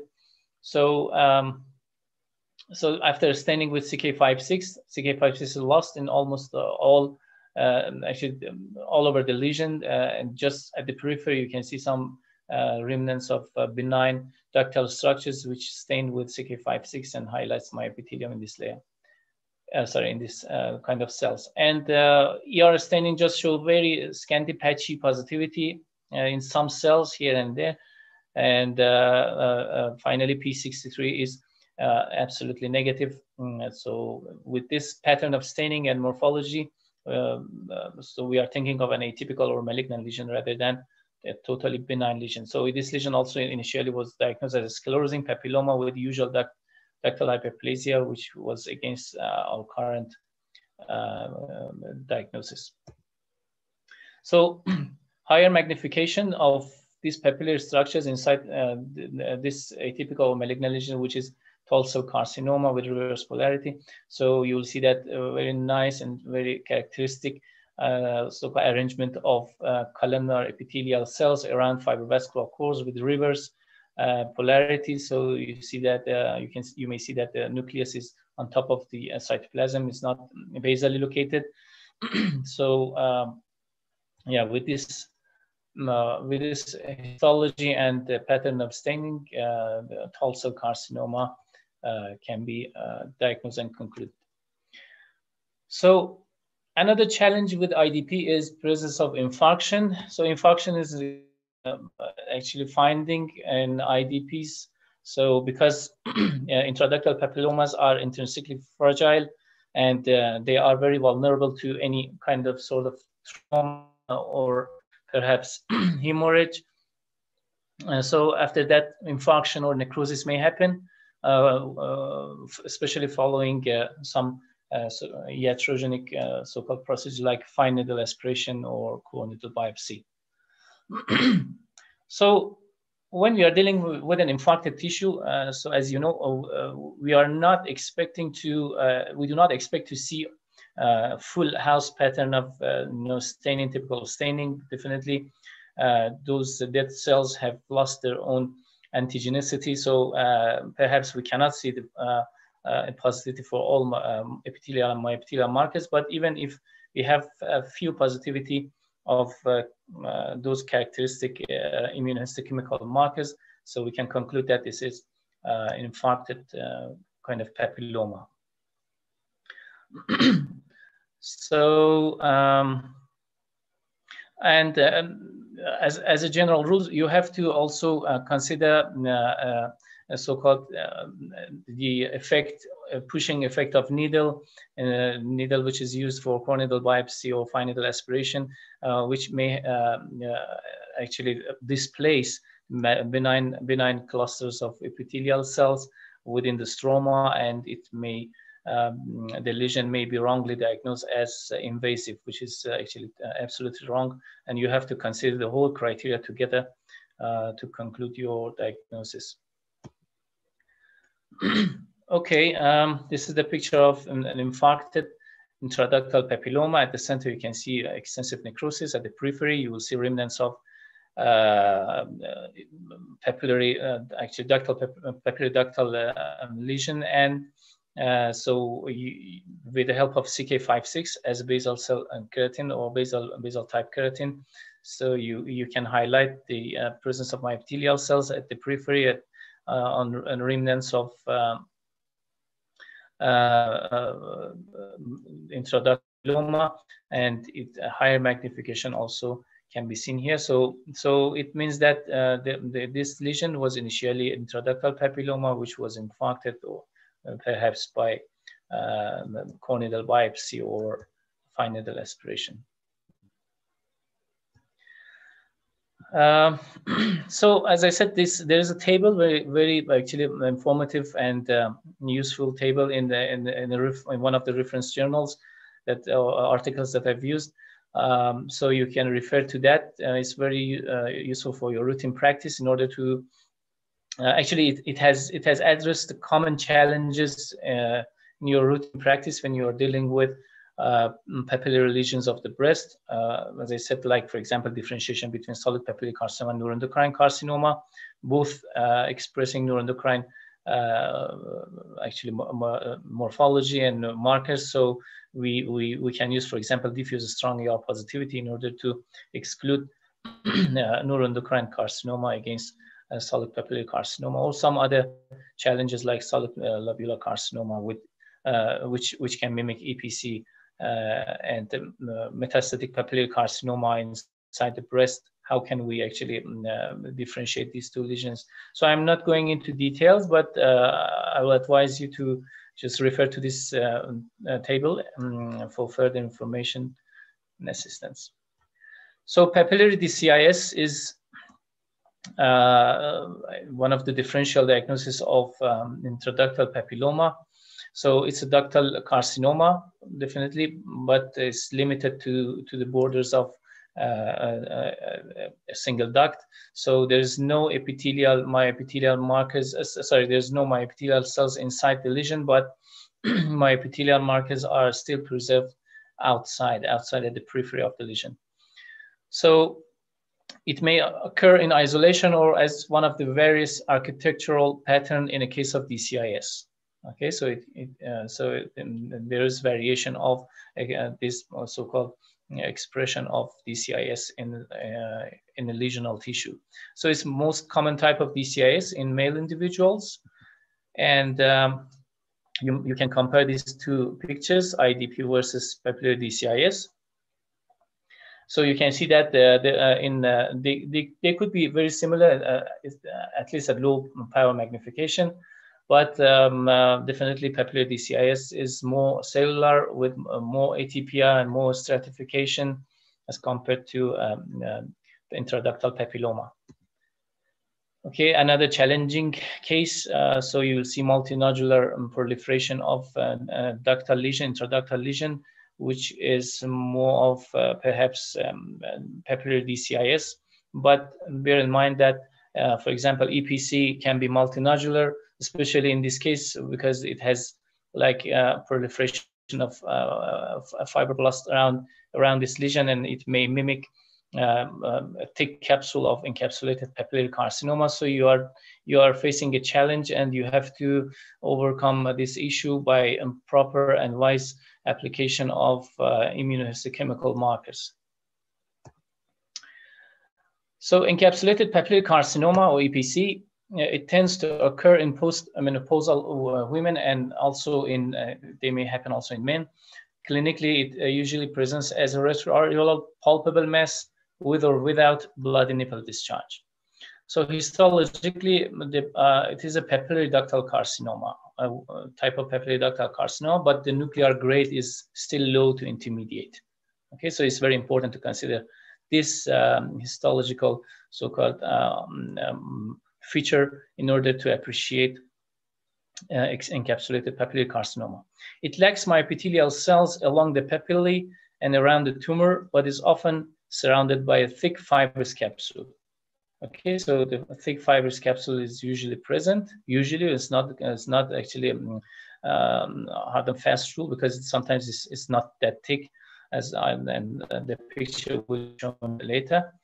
And the diagnosis of invasive carcinoma, so encapsulated papillary carcinoma, as I said, is limited to the duct, or is well circumscribed, but sometimes it could be invasive.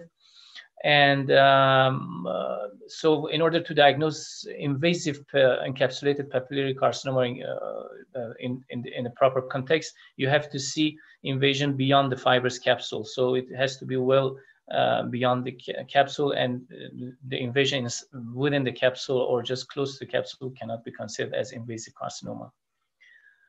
So the type of carcinoma normally is invasive carcinoma of no special type, but sometimes it could be invasive cribriform carcinoma, mucinous carcinoma, or sometimes also tubular carcinoma. In terms of immunohistochemistry, they are ER and PR positive and HER2 negative.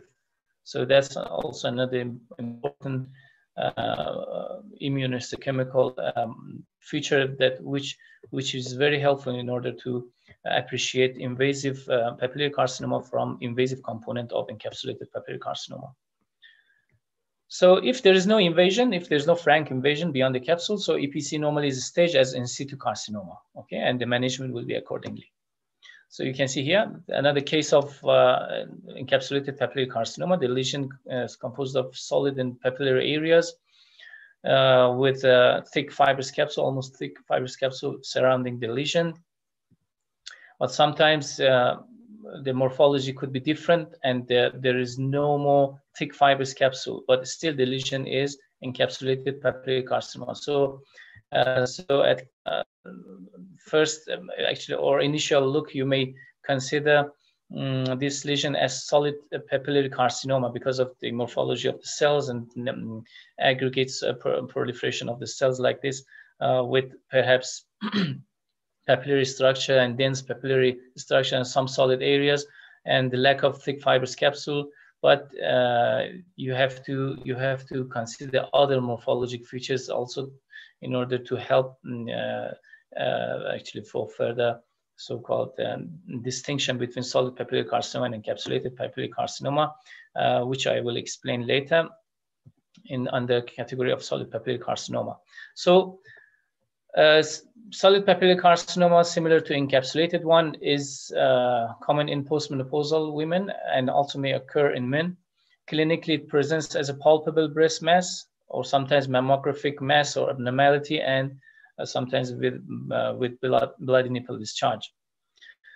So SPC may have invasive also component, but it is usually forms as a nest. So it's not like, for example, infiltrative tongues normally or infiltrative cells. It could happen, but it's not that common.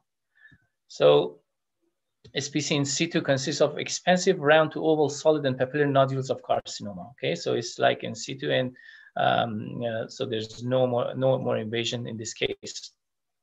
So this is very important part in terms of morphology. The cells of solid papillary carcinoma may have columnar, round to oval, or spindle cell even morphology. So you are facing with variation in terms of histology and cytology, and usually show mild to moderate nuclear atypia with some mucinous differentiation, also neuroendocrine morphology. So you may expect to see mucin inside the lesion and also neuroendocrine pattern of the cells and also morphology.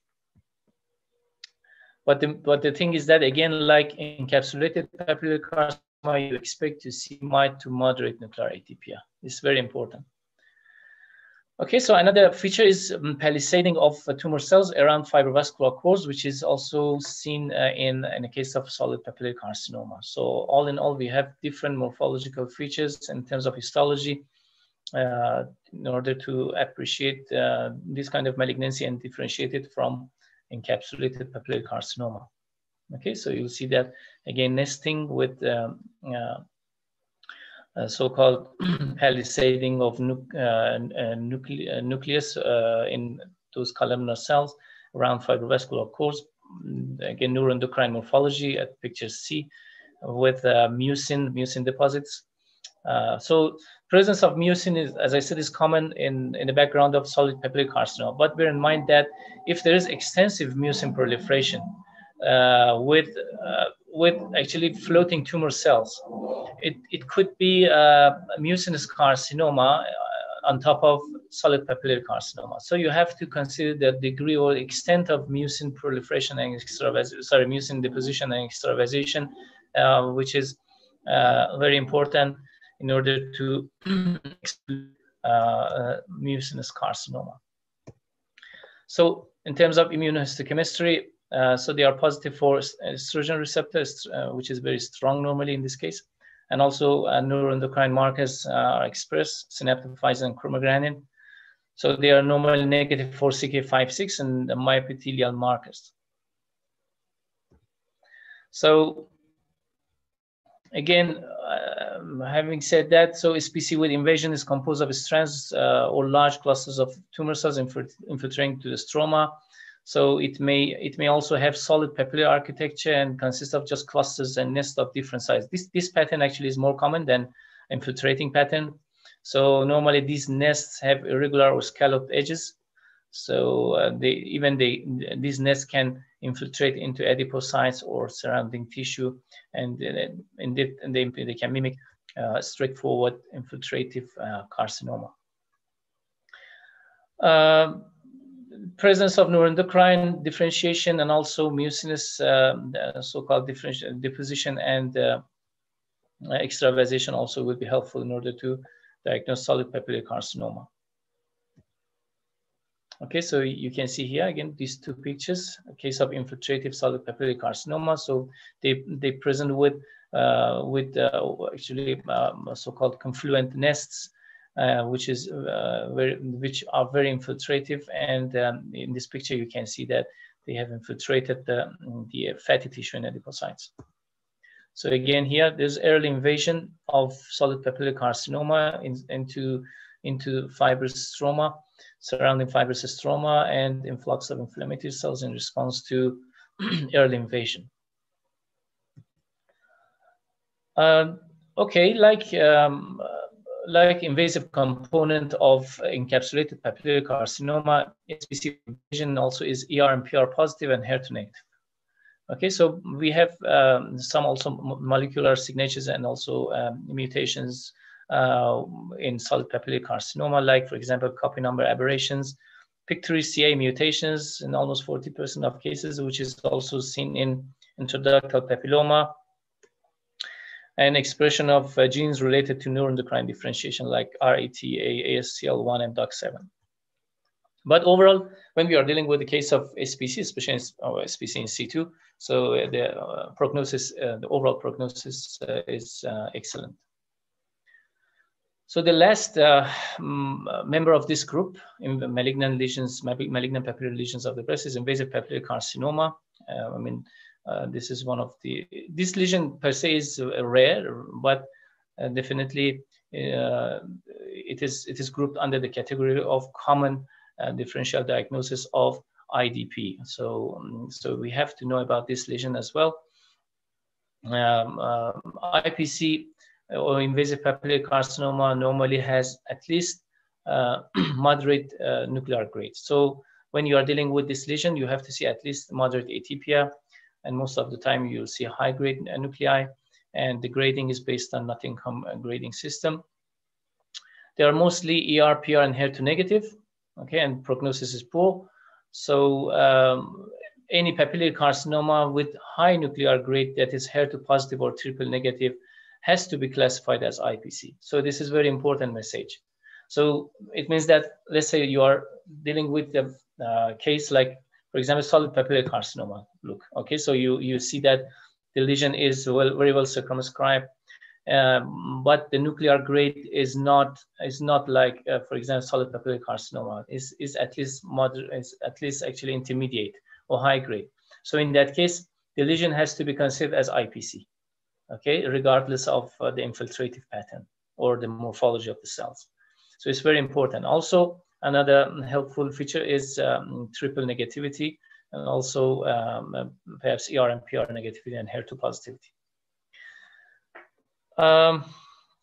So this picture shows again the invasive papillary carcinoma. So you can see there is infiltration to adipocytic tissue, and then there's so-called desmoplastic reaction.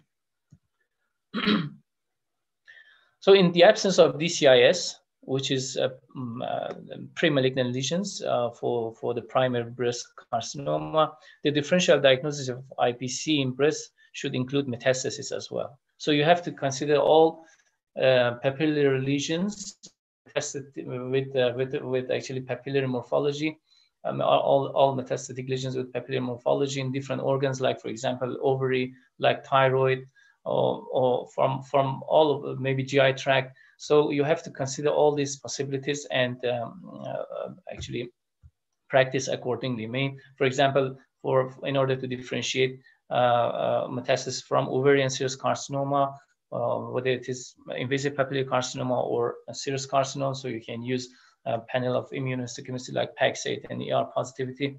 or GATA3 and succin negativity, which is seen in a case of ovarian serous carcinoma against invasive papillary carcinoma. Definitely, you can use also ER and PR positive or HER2 on all of the markers. They are just some examples. Okay, surgical excision.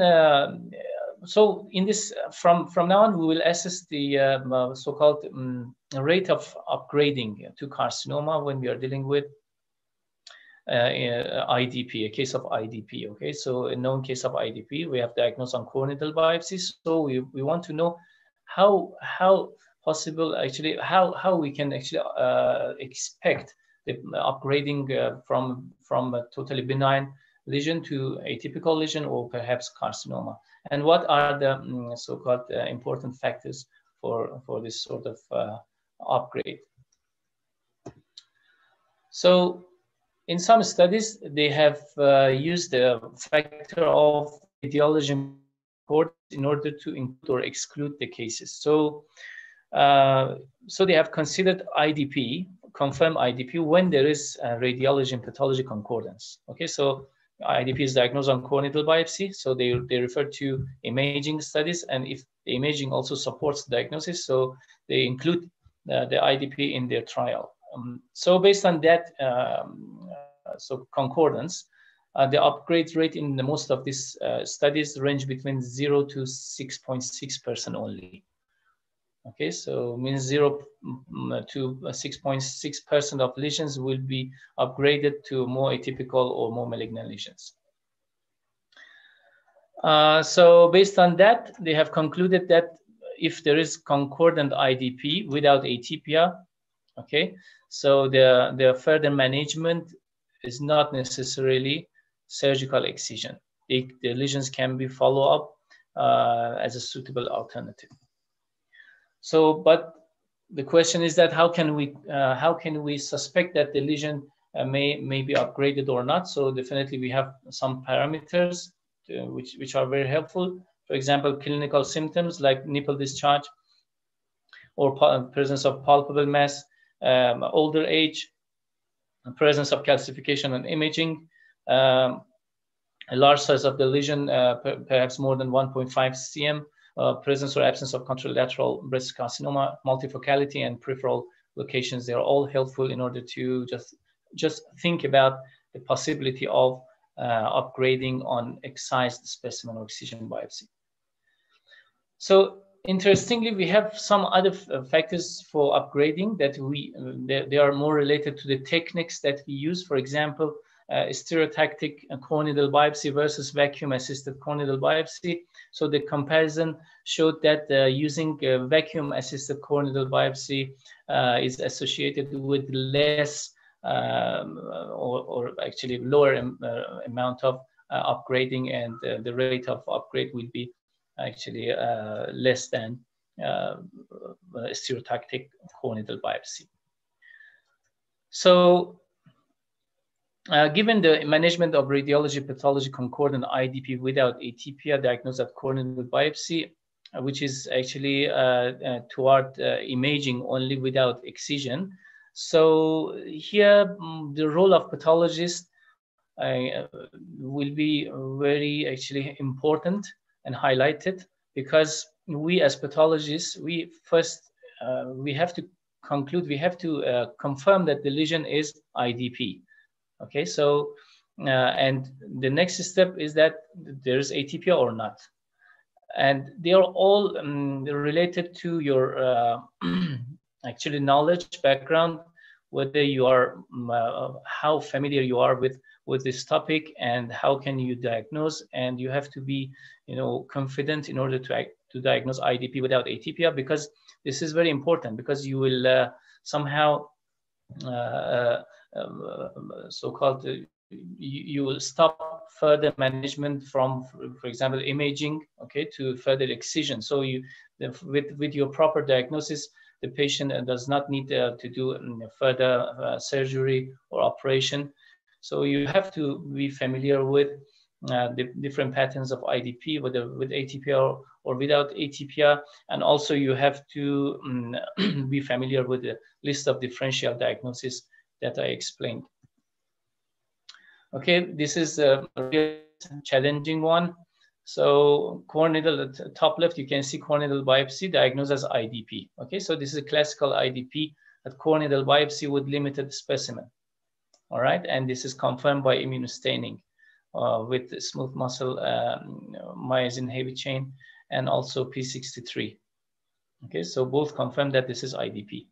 But this is the excision or excised specimen. So you see that because this is a core needle biopsy, they have excised only this IDP part or benign lesion. But at the right side of this picture, at the bottom, you can see the solid proliferation of neoplastic cells and further confirm that this lesion is DCIS arising on top of IDP. So definitely our hands are tied, and perhaps on core needle biopsy, we cannot do much more than this, but we have to be familiar with parameters for upgrading. Okay, parameters like, as I said, clinical presentations, imaging findings, and also the size of the lesion, and all. We have to consider all together to just predict at least with higher percentage that this lesion will be progress or will be perhaps upgraded to more atypical or malignant lesion or not.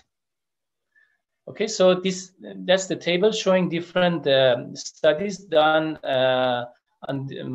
actually on this topic, on this project. They have actually, some of them, they have considered pathology and radiology concordance, and some of them not. So those with radiology and pathology concordant lesions, they have concluded less rate of upgrading, upgrading of IDP to more atypical lesions. And they have also considered different types of malignant lesions, upgrading to DCIS or invasive carcinoma. And they have considered, as I said, clinical parameters and imaging factors in order to predict the rate of upgrading. So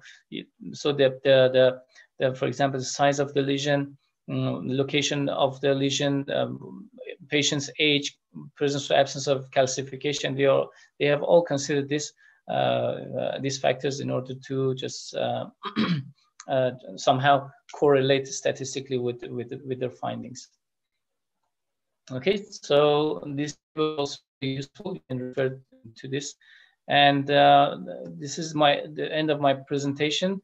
The take-home message is that, again, emphasis on the knowledge of morphologic features and possible differential diagnosis of IDP for pathologists.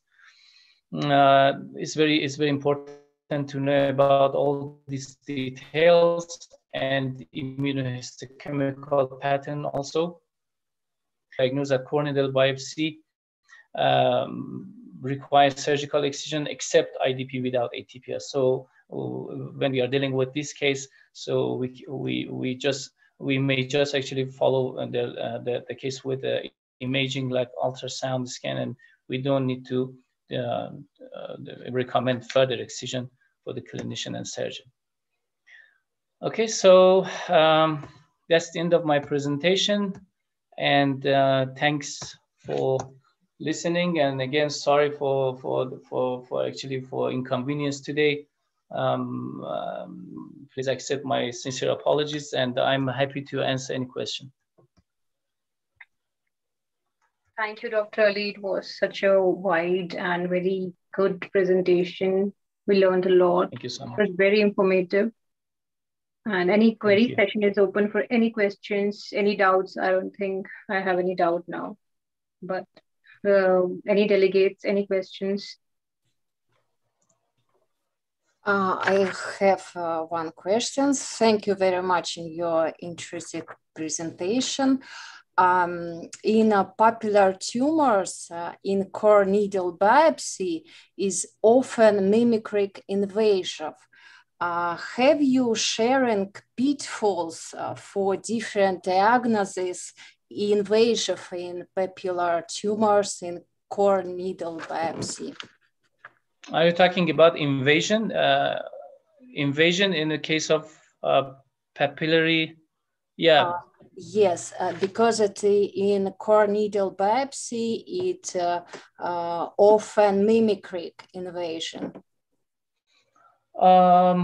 Actually, yeah, but it depends. It depends on whether you have enough specimen, or you just have pieces of papillary lesion without any borders or without any, for example, capsule. It depends on the material that you receive. But if let's say if it is intraductal papilloma limited to the duct without any, for example, so-called displacement of the ductal epithelial cells due to core needle biopsy or iatrogenic factors that fine needle aspiration and so on and so forth. So normally it's well limited to the borders of the duct. And yeah, in most of the cases, based on my experience, actually we don't have any difficulty diagnosing benign intraductal papilloma from an invasive one, frankly invasive one. Definitely, because we are dealing with core needle biopsy, means limited material. And as I said, and I showed you a picture, that sometimes you take just one focus, which is not infiltrative. And we don't know. That's why we use these parameters, clinical parameters, imaging parameters, and location, and so on and so forth, the list of things to just perhaps to consider the possibility of invasion in that case. And we may advise further management, like, for example, further excision. So it depends on the case, actually. If I don't know whether I have answered your question or not, but that's what I know. Thank you very much. No problem. Also, we have something from Dr. Lulab Al-Qureshi. Very nice lecture. Do you catch IDP by routine mammo screening? I'm sorry, just do you catch IDP by routine mammo screening? Yeah, it can be helpful because first of all, definitely pathology is more accurate. Let's say because this is the last resort. But I think it can recommend strongly to my experience. Yeah, you are talking about diagnosis of IDP based on mammography only. Yeah, I mean, actually, I'm talking about screening. So to catch it, okay. Yeah. So because here, like in New Jersey, we do like screening, and we catch these cases at the level of like mammo. Usually they are presented with microcalcification. So it's going to be like easy to catch them earlier. And I know that atypia is important. Yeah, but I mean, it's like routinable. So I don't know what is what are you doing like as a screening? In Iran, it's not like the screening, the so-called well-organized screening, as you said, but yeah, definitely case by case we diagnose like this, but it's not like national screening or the extensive program. Yeah, but it's very helpful. Yeah, you're right. Thank you. No problem. Also, Dr. Ali, how useful is type 4 collagen for immunohistochemistry? Type of collagen? Type 4 collagen. Type 4 collagen. Actually, this is not what we practice. I'm not quite sure about that. Okay. Perhaps, yeah, but yeah, to my knowledge, yeah, I haven't dealt with type 4 collagen or to diagnose IDP. Are you addressing IDP? Yes, IDP. No, I'm not sure. I'm not sure about that. Thanks a lot. It was not enough. Thanks a lot. We learned a lot. No problem. So yeah, any further question? May I ask you a question? Thank you very much, Ali. It was a very good lecture. I really enjoyed listening to your lecture. I have a question. You mentioned that if we have a papillary lesion with high nuclear grade, we should classify it as invasive papillary carcinoma regardless of the pattern, whether it is EPC or solid papillary or something else. Does the same thing applies to a status of ER, PR, or HER2 of the tumor? For instance, we have a tumor with intermediate grade, is intermediate grade, but the ER/PR is negative, HER2 is triple negative or HER2 positive, should it be considered as invasive papillary carcinoma or? Yes, correct. Yeah, actually, so normally the invasive component of EPC and SPC are ER and PR positive and HER2 negative in most of the cases. So if you are dealing with at least intermediate nuclear grade of papillary lesion with triple negativity or perhaps ER and PR negativity and HER2 positivity, so we have to consider invasive papillary carcinoma as well. Yes, this can be considered as a unique. In this case, even with intermediate grade, you consider it as invasive papillary carcinoma or the size of the lesion? Yes, invasive, at least intermediate or moderate grade nuclei. But I have a problem, you know, the low-grade tumors are not always, you know, ER/PR positive and HER2 negative. They are mostly, you know, when we consider low-grade tumors, we say that they are mostly ER/PR positive, HER2 negative. But there are some examples that are not in this way, but as you mentioned, you know, in the papillary lesions, probably things are a little bit different, you know, in this case. Right, yeah. I think so. As I said, we consider this as most important or most common features. Perhaps we have also some rare cases that they are not following this pattern anyway. But for papillary lesions, I believe that the story is a bit different. So maybe they are not following the same pattern of infiltration or morphology or immunohistochemistry like any other lesions outside the area of papillary lesions of the breast. That's my opinion. May I ask another question? I want to know your experience about the markers that you commonly use for differentiating usual ductal hyperplasia from atypical ductal hyperplasia and DCIS.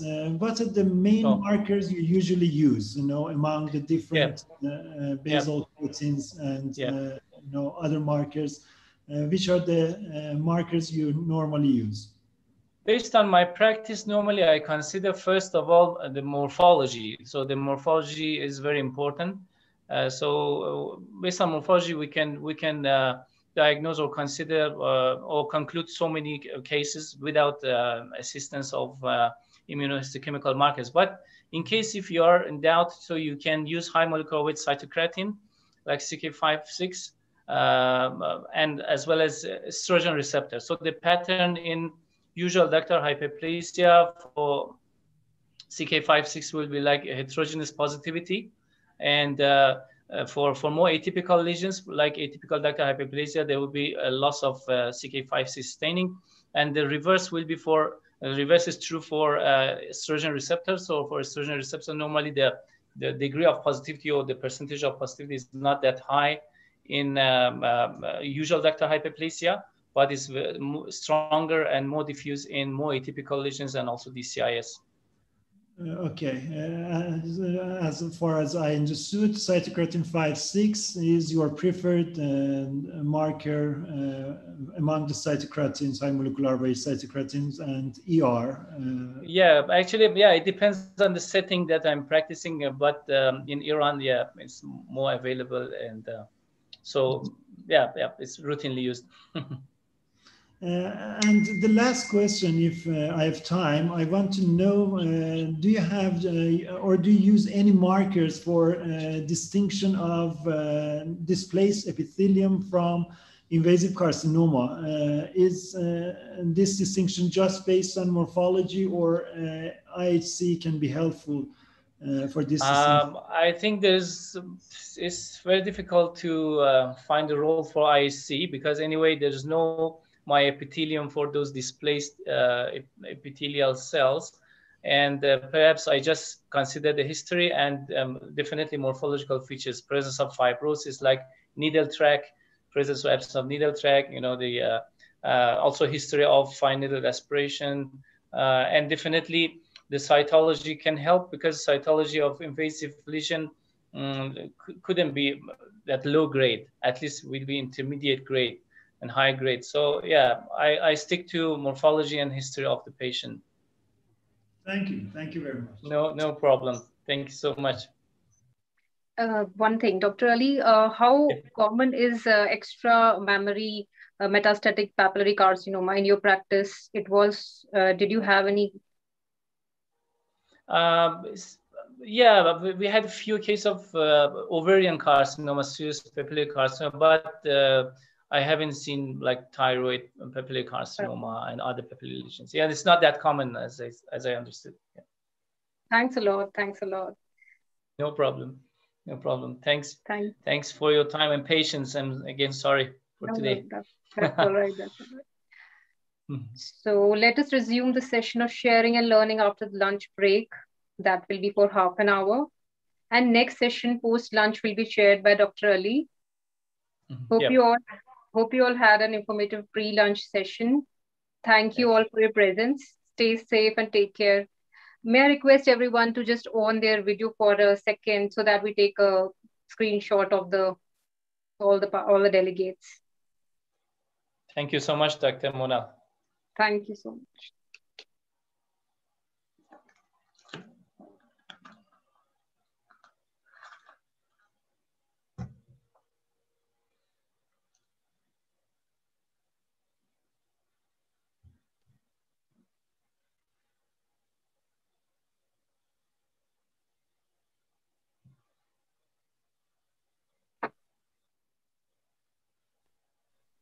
May I again request everyone to just on their video for a moment so that we can take a screenshot of all the delegates here.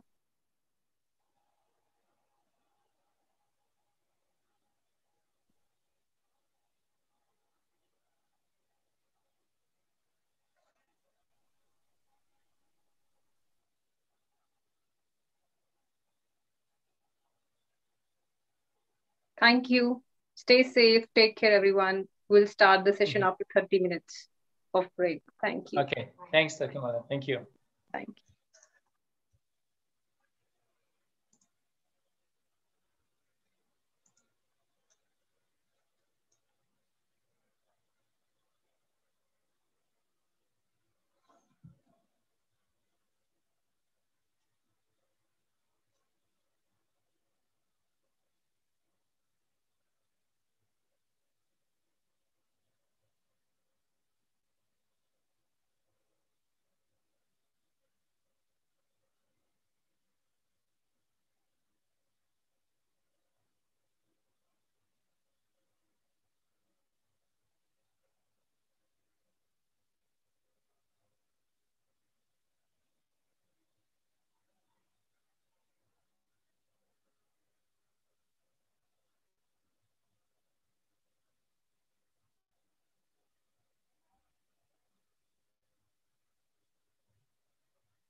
All right.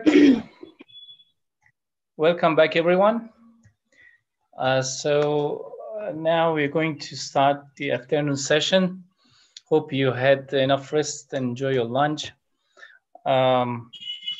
Okay. All right. I would like to invite Dr. Simran as our next speaker. So I'm passing her the stage to deliver the speech. Dr. Simran.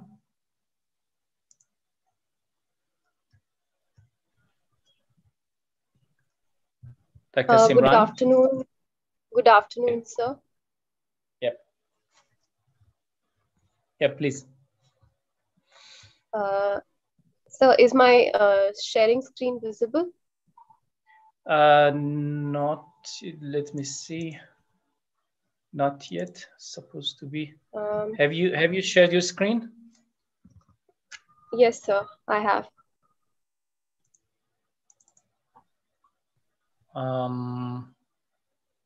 Okay. Yep. Now we can see it. Oh. Yep. Okay. Go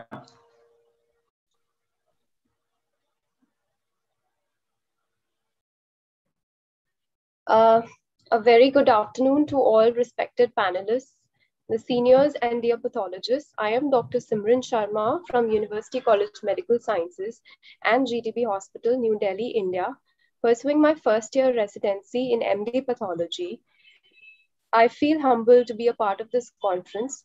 Today, I am presenting an e-poster and presentation on the following topic: histopathological and immunohistochemical spectrum of benign and malignant breast diseases. Sorry, Dr. Simran. Can you just make it full screen? Sure, sir. Yeah. Sorry.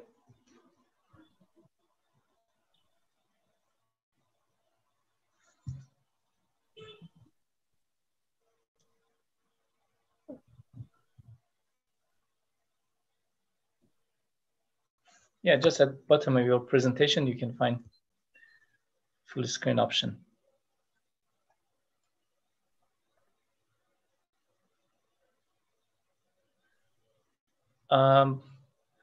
So at the bottom, you can see the full screen, the right corner. Yeah. Yes, sir. Is that fine? Okay. Okay. Thanks. Okay.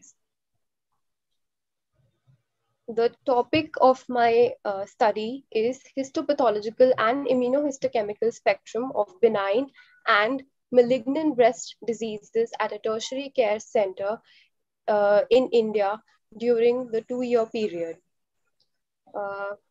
My guides were Dr. Richa Gupta ma'am and Dr. Vinod Kumar Arora sir from University College of Medical Sciences. Breast disorders are gathering attention due to the increasing incidence among women of reproductive age group. Globally, breast cancer is the second leading cause of female mortality. In India, breast cancer has been attributed as the most common cancer overall. However, benign breast diseases that mimic malignancy remain a challenging area of breast pathology. The aim of my study was the following. The study was conducted to analyze the histopathological spectrum of breast diseases, both benign and malignant, with a special emphasis on discussing the significance of benign breast lesions that mimic malignancy. It was a descriptive study which was spanning 2 years from January 2019 to December 2020 at University College of Medical Sciences, New Delhi, India. The histopathological examination of all specimens was done, followed by immunohistochemistry, which included the estrogen receptor, PR, HER2, NEU, and P53, Ki67, cytokeratin, vimentin wherever required. a total of 513 female breast specimens ranging from the age group 15 to 75 years, and 10 male breast specimens were selected. These included 283 true-cut biopsies, 98 lumpectomies, and 142 mastectomies. As per the study observation, benign diseases were attributed to be about 63.6%, which were the commonest, followed by malignant 27% and inflammatory lesion, which comprise of 9.4% from the observation data. Fibroadenoma attributed 57.6% and fibrocystic changes 19.4%. They were the commonest benign diseases, and granulomatous mastitis comprising 24.5%, the commonest inflammatory lesion. The uncommon benign breast cases were sclerosing adenosis, a mimicker of malignancy, and sclerosing lobular hypoplasia.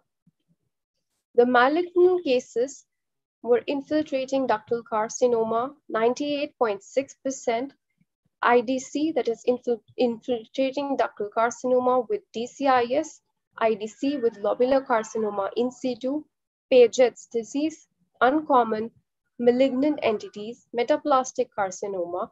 This is Paget's disease along with IDC.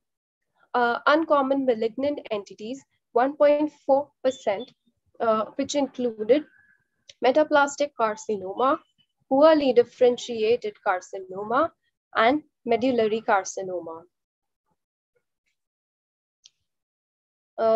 This is a graphical representation of the cases which were observed in histopathology records at our hospital in New Delhi, India. The benign breast lesions which were observed the following: fibroadenoma, which comprised of 57.6% cases of the total observed records, fibrocystic change, which was 19.4%, sclerosing lobular hypoplasia, an uncommon benign entity, comprised 2.8% of all the cases, sclerosing adenosis, a mimicker of malignancy, 1.2%, while inflammatory lesions, which included granulomatous mastitis, lymphocytic and plasma cell mastitis, comprised 9.4% of all the observations, and others, which included phylloids, antibioma, intraductal papilloma, and gynecomastia, comprised 10.6% of all the observations.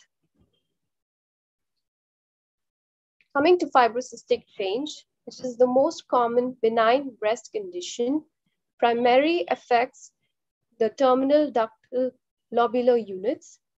The pathogenesis is obscure and hormones like estrogen are involved. The clinical features: incidence is 10 to 20% of all the adult women. It mostly ranges from an age group of 25 to 45 years and is usually bilateral in occurrence. There is a vague lumpy mass which will be observed in fibrocystic disease as a presentation clinically. This is the histopathological image of fibrocystic diseases, which shows the simple fibrocystic change in image A. Image B shows the lobular hypoplasia without atypia and adenosis. Image C and D are depicting ductal hypoplasia, which is without atypia. Over here, in image E, there is atypia, which is a cribriform pattern, and in image F, the lobular hypoplasia can be depicted. Coming to fibroadenomatoid change, which is also known as fibroadenomatous change, fibroadenomatoid hypoplasia, fibroadenomatoid mastopathy, fibroadenomatosis, sclerosing lobular hypoplasia, the occurrence being more in female than in male, in the mean age group involvement from 28 to 34 years. It represents about 5 to 7% of non-neoplastic surgical biopsies in one study, while 8% of non-neoplastic breast diagnosis in the other. Sclerosing lobular hyperplasia, an uncommon benign breast entity, which was reported about 2.8% cases in our center in the two-year span period. It presents as a palpable mass, a radiological density, or calcifications. The number of acini per terminal ductal increased to double the number found in uninvolved lobules. Normal lobular arrangement was maintained. Acini compressed and distorted in the central portions of the lesion and characteristically dilated at the periphery area. The myoepithelial cells were prominently seen. As we can see here in these two images, image V and image H, there are multiple large lobules which are displaying an increased number of ductules and acini.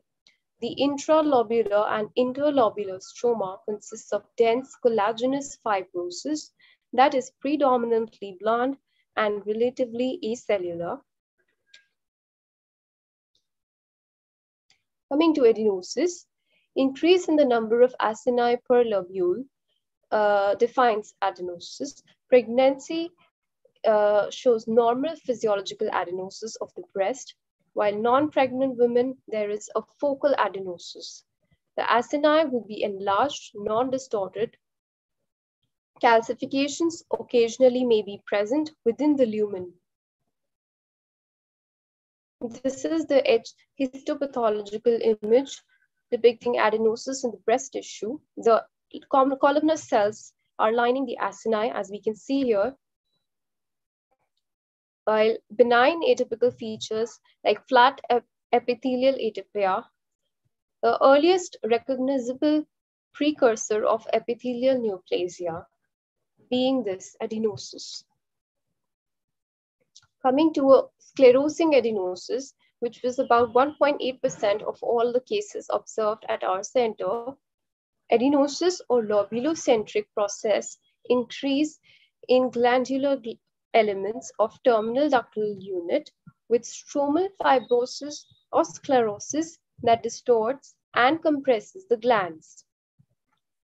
The two-cell layer, that is the inner epithelial and the outer myoepithelial cells, have been preserved. The significance of sclerosing adenosis being a mimicker of malignancy. Immunohistochemistry was helpful in differentiating this rare entity from malignant cases. Coming to granulomatous mastitis, it is a rare benign lesion which is inflammatory type. Causes mainly being systemic granulomatous diseases like sarcoidosis, vaginous granulomatosis, which is mostly due to mycobacteria, that is a tuberculosis bacilli. In our center, because the center I'm working at it's a tuberculosis loaded center, and some fungi. The granulomatous lobular mastitis, the Paris women are more reporting this kind of an entity. It is confined to lobules due to hypersensitivity reactions to the antigens expressed by the lobular epithelium during lactation period. So in this image L and N, there is a chronic granulomatous inflammation in the lobule of the breast tissue. The lobules, they are centered with lymphocytes and plasma cells, and epithelioid cells, histiocytes, multinucleated giant cells. The conclusion of the study was the fibrocystic disease of breast and sclerosing adenosis at times pose a diagnostic challenge, particularly on the true cut biopsy or the core needle biopsy. Hence, immunohistochemistry is quite useful in most of the cases to differentiate benign from malignant lesions. Granulomatous mastitis is the commonest mimicker of malignancy clinically. Sclerosing lobular hyperplasia is an uncommon benign lesion in young women. These are the references that I used for my study. Thank you so much.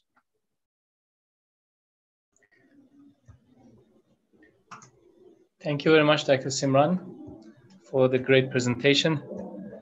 Okay, anyone has any question? Any questions from Dr. Simran? I have just one question, please. Sure. I'm really concerned about TB mastitis.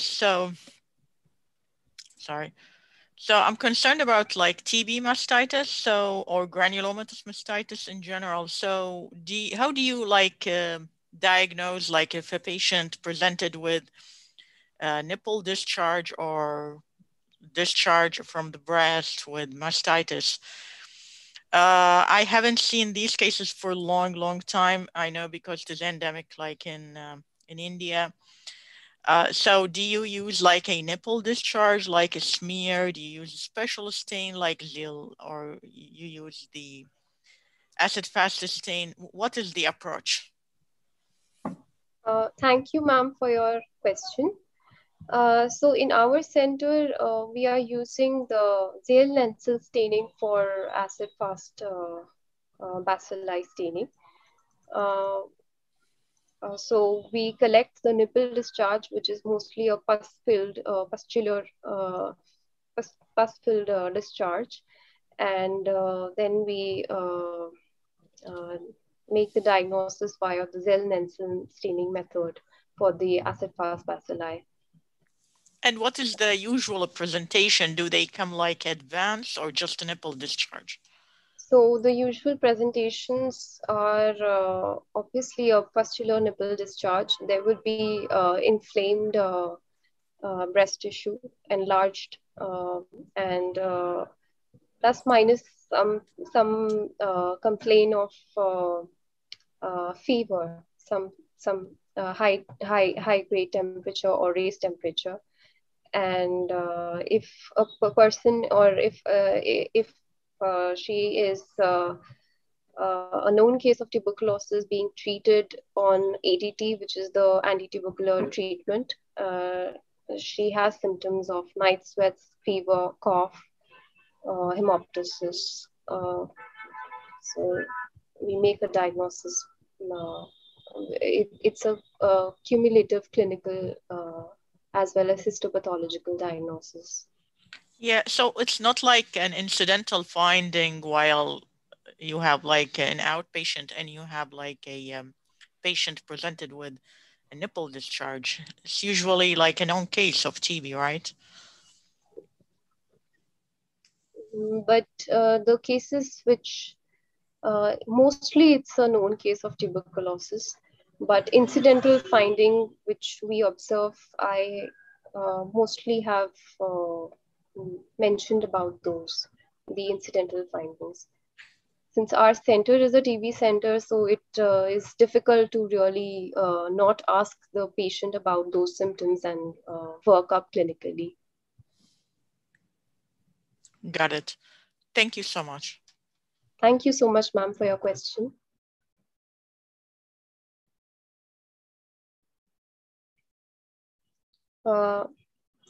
Hello. Okay. Any more questions? Thanks, Dr. Lubab. Any further questions from Dr. Simran?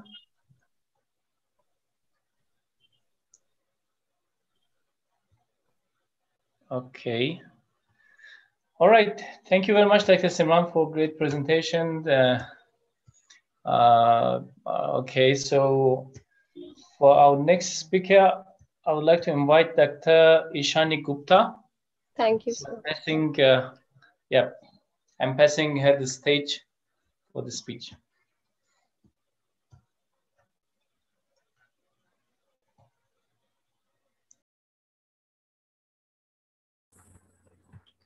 Hello, good evening, everyone, from all my fellow speakers and the delegates who are seeing me from India, and good afternoon to everyone who's attending from London and other countries. Am I audible to everyone? Yes, yes. Yeah. Just please make your presentation. Yeah, make your presentation. Okay, okay. Yeah. Yeah. Fine. So I'll be talking about FNA of breast lesions with special reference to International Academy of Cytology Yokohama reporting system. So before I start with the FNA, breast cancer is #1 most common non-skin cancer in women. 30% of the women, they are not up to date with screening recommendations, and 1 in 8 women will be diagnosed with breast cancer in their lifetime. And surprisingly, 30% of all newly diagnosed cancers in women are breast cancer. A very important for the diagnosis of breast cancer is the triple assessment, which includes the clinical, imaging, and pathology. For clinical, we take into consideration the age and the clinical examination of the breast or for all the palpable masses. For imaging, we take ultrasound and mammography. And for pathology, we see the FNAC and we do the core cut biopsy, which ultimately the amalgamation of all these three leads into the confident diagnosis in 95% of the cases. Now, the International Academy of Cytology system for reporting FNA has been developed following an initial meeting at the Yokohama International Congress of Cytology in 2016 by a group of cytopathologists, radiologists, surgeons, and experts in the management of breast lesions. In the developing world, breast FNA is still one of the most common procedure and is increasingly used as a key element in the screening campaign to reduce the breast cancer mortality rates. The advantages of breast FNA, it is that it is a rapid, accurate, and highly cost-effective diagnostic procedure with a minimal complication rate for the broad spectrum of benign and malignant breast lesions. It has high sensitivity in the range of 90 to 95% and a high positive predictive value approaching 100% for the diagnosis of breast carcinoma. Now, the aims of the IAC Yokohama system were to standardize and improve the reporting of breast cytology, establish best practice guidelines, improve training in the performance and the interpretation of the breast cytology, clarify communication between the cytopathologist and breast clinician, and to link this reporting system with patient management so as to facilitate optimal breast care. The IAC Yokohama system has 5 categories that can be stratified by the risk of malignancy. They are insufficient or inadequate, benign, atypical, suspicious of malignancy, and malignant. The first category, the insufficient or inadequate, is defined as if the smears are too sparsely cellular or too poorly smeared or fixed to allow a cytomorphological diagnosis. FNA smears, they are regarded as adequate or inadequate based on the assessment of the material on the slides, and the risk of malignancy is 2.6 to 4.8%. The adequacy criteria is at least 7 clusters, each consisting of 20 or more epithelial cells, along with presence of myoepithelial cells. If material is sufficient, we categorize FNA on the basis of that material. However, this is not the only criteria. If the cytological findings correlate with the clinical and imaging findings in the triple test and are sufficient to make a precise diagnosis. Exceptions to the adequacy criteria are pus, which is consistent with an abscess, a proteinaceous background with or without histiocytes consistent with cyst contents when the cyst has been drained under imaging or has no residual mass to palpation, fat tissue fragments consistent with the lipoma or fatty nodule, spindle cell lesion, and fat necrosis, reactive lymphoid material consistent with an intramammary lymph node or in case of a hyalinized fibrin adenoma which correlates with imaging. If no clinical or imaging information is provided, such as completely drained cyst, and the review of the case is not possible, we will dispatch the report with the advice. Correlation with clinical and imaging findings is required because the FNA findings may not represent the lesion. If the triple assessment is discrepant and the FNA material does not explain the imaging or clinical findings, then the FNA report should contain a statement that the material may not represent the lesion and further FNA or usually core needle biopsy is required. Coming over to the second category, that is the benign. A benign breast FNA diagnosis is made in cases that have definite benign cytological features, which may or may not be diagnostic of a specific benign lesion. The risk of malignancy is 1 to 3%. The management is insufficient smears due to technical issues. We'll repeat FNA to a maximum of 3 times. If insufficient smears due to lack of sufficient cellularity to explain the clinical or imaging expected diagnosis, we will repeat the FNA. If the lesion is benign on imaging, we'll follow up after 3 to 6 months. If it is indeterminate or suspicious imaging, then repeat FNA or core needle biopsy is mandatory. If no imaging is available, then we will correlate the clinical and FNA findings and repeat the FNA. Cytological features of a benign lesion: it is predominantly large, cohesive 3D tissue fragments and flat monolayered sheet consisting of evenly spaced ductal epithelial cells with myoepithelial cells which create a bimodal pattern, as well as bare bipolar nuclei representing the stripped myoepithelial nuclei in the background. The common benign lesions are acute mastitis, breast abscess, granulomatous mastitis due to TB and other non-specific inflammatory process, foreign body reactions such as with silicone, fat necrosis, cyst with epicrine sheets and a proteinaceous background, fibrocystic change with epicrine sheets and small cohesive ductal epithelial tissue fragments in a proteinaceous background. Material consistent with cyst contents when there is a granular proteinaceous background with no epithelium and there is correlation with imaging and clinical findings and the cyst is completely drained. We use the term usual epithelial hyperplasia with having cohesive large ductal epithelial tissue fragments with myoepithelial cells and with bare bipolar nuclei in a clean background. Fibroadenoma with large ductal epithelial tissue fragments and plentiful bare bipolar nuclei and fibrillary or rounded stromal fragments. Intraductal papilloma with large ductal epithelial tissue fragments along with papillary stellate and more complex meshwork fragments, epicrine sheets and sidrophages in a proteinaceous background. Gynecomastia resembles epithelial hyperplasia with or without scanty stroma. In intramammary lymph nodes, they show a heterogeneous lymphoid population with predominantly small lymphocytes. Lactational change with small acinar sheets of vacuolated cells and stripped acinar nuclei in a milky proteinaceous background, including fine fat globules. This is a photomicrograph showing the normal breast tissue, and these are the ductal epithelial cells, and these are the myoepithelial cells, which are darker stained. And here are the bipolar nuclei.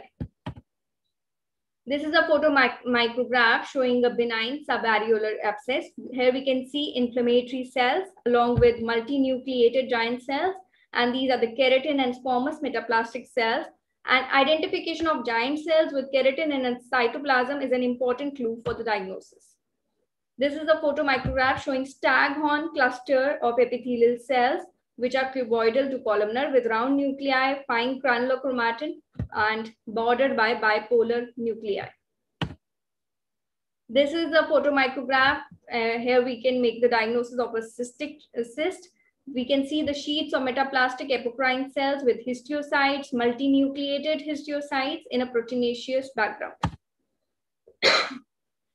Here it is the diagnosis was fibrocystic change, where here we can see sheets of epicrine cells with enlarged cohesive tissue fragment with small oval and dark myoepithelial nuclei, oval bipolar nuclei, and there are some histiocytes, some multinucleated histiocytes in a thin proteinaceous background. This is a photomicrograph of a fibroadenoma. Here we can see the bimodal population of cells along with the stripped bipolar nuclei and a few histiocytes in the background.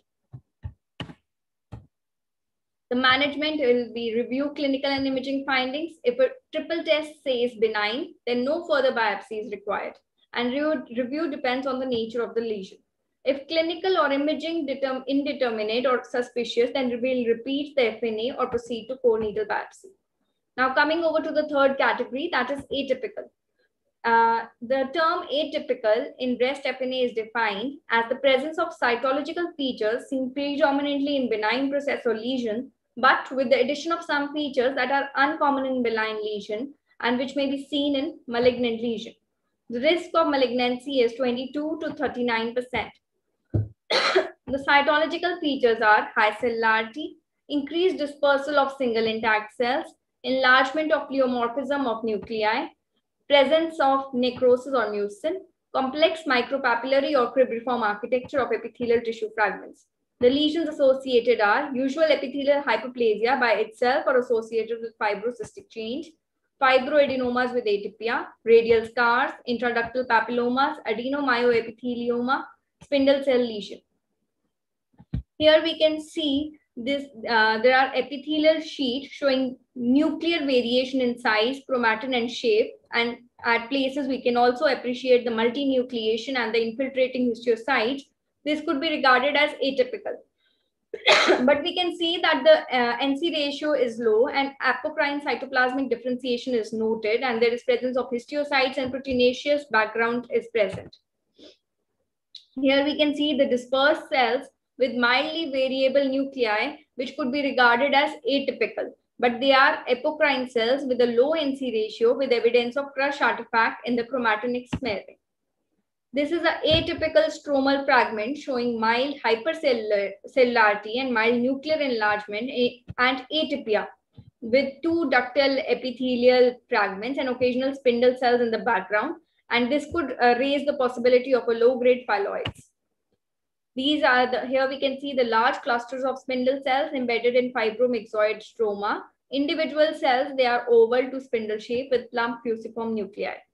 This is otherwise typical fibroadenoma. Here, this is the typical fibroadenoma, and here we can see the two tissue fragments showing atypical crowding, nuclear overlapping with mild nuclear enlargement, bare bipolar nuclei, they are also seen. So this can be regarded as atypical. Now the management, atypical diagnosis due to a technical problem, then we will repeat FNA.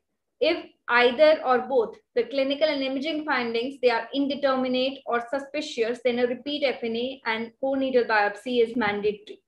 If neither clinical nor imaging findings are of concern, then depending on the lesion, the management options include either to repeat or to review the patient with imaging at 3 to 6 months with subsequent repeat or FNA or core needle biopsy if the lesion has changed. Low-grade ductal carcinoma in situ, they are high cellular smears, include a range of solid, cribriform, micropapillary, papillary, and solid papillary subtypes. They may be associated with microcalcifications, marked increase in dispersed single cells showing mild to moderate nuclear atypia, a greatly reduced number or total lack of myoepithelial cell associated with an epithelial tissue fragment, and scant or absent bare bipolar nuclei in the background. FNA cannot specifically diagnose this lesion, but at the same time can exclude invasive carcinoma. High-grade ductal carcinoma in situ, the diagnosis by FNA is controversial as it cannot exclude invasive carcinoma. So it is often associated with casting pleomorphic calcifications on mammography and occasionally may produce a palpable or imaging mass lesion in the absence of invasive carcinoma. It may be associated with extensive necrosis, calcification, high-grade nuclear atypia in dispersed single epithelial cells, and both small and large crowded epithelial tissue fragment. The smears are often low in cellularity, reflecting the small volume of cancer cells in ducts relative to the breast tissue. These findings cannot exclude high-grade invasive carcinoma, particularly those of no special type and metaplastic carcinomas, which can also show necrosis. Now, the fourth category is suspicious of malignancy.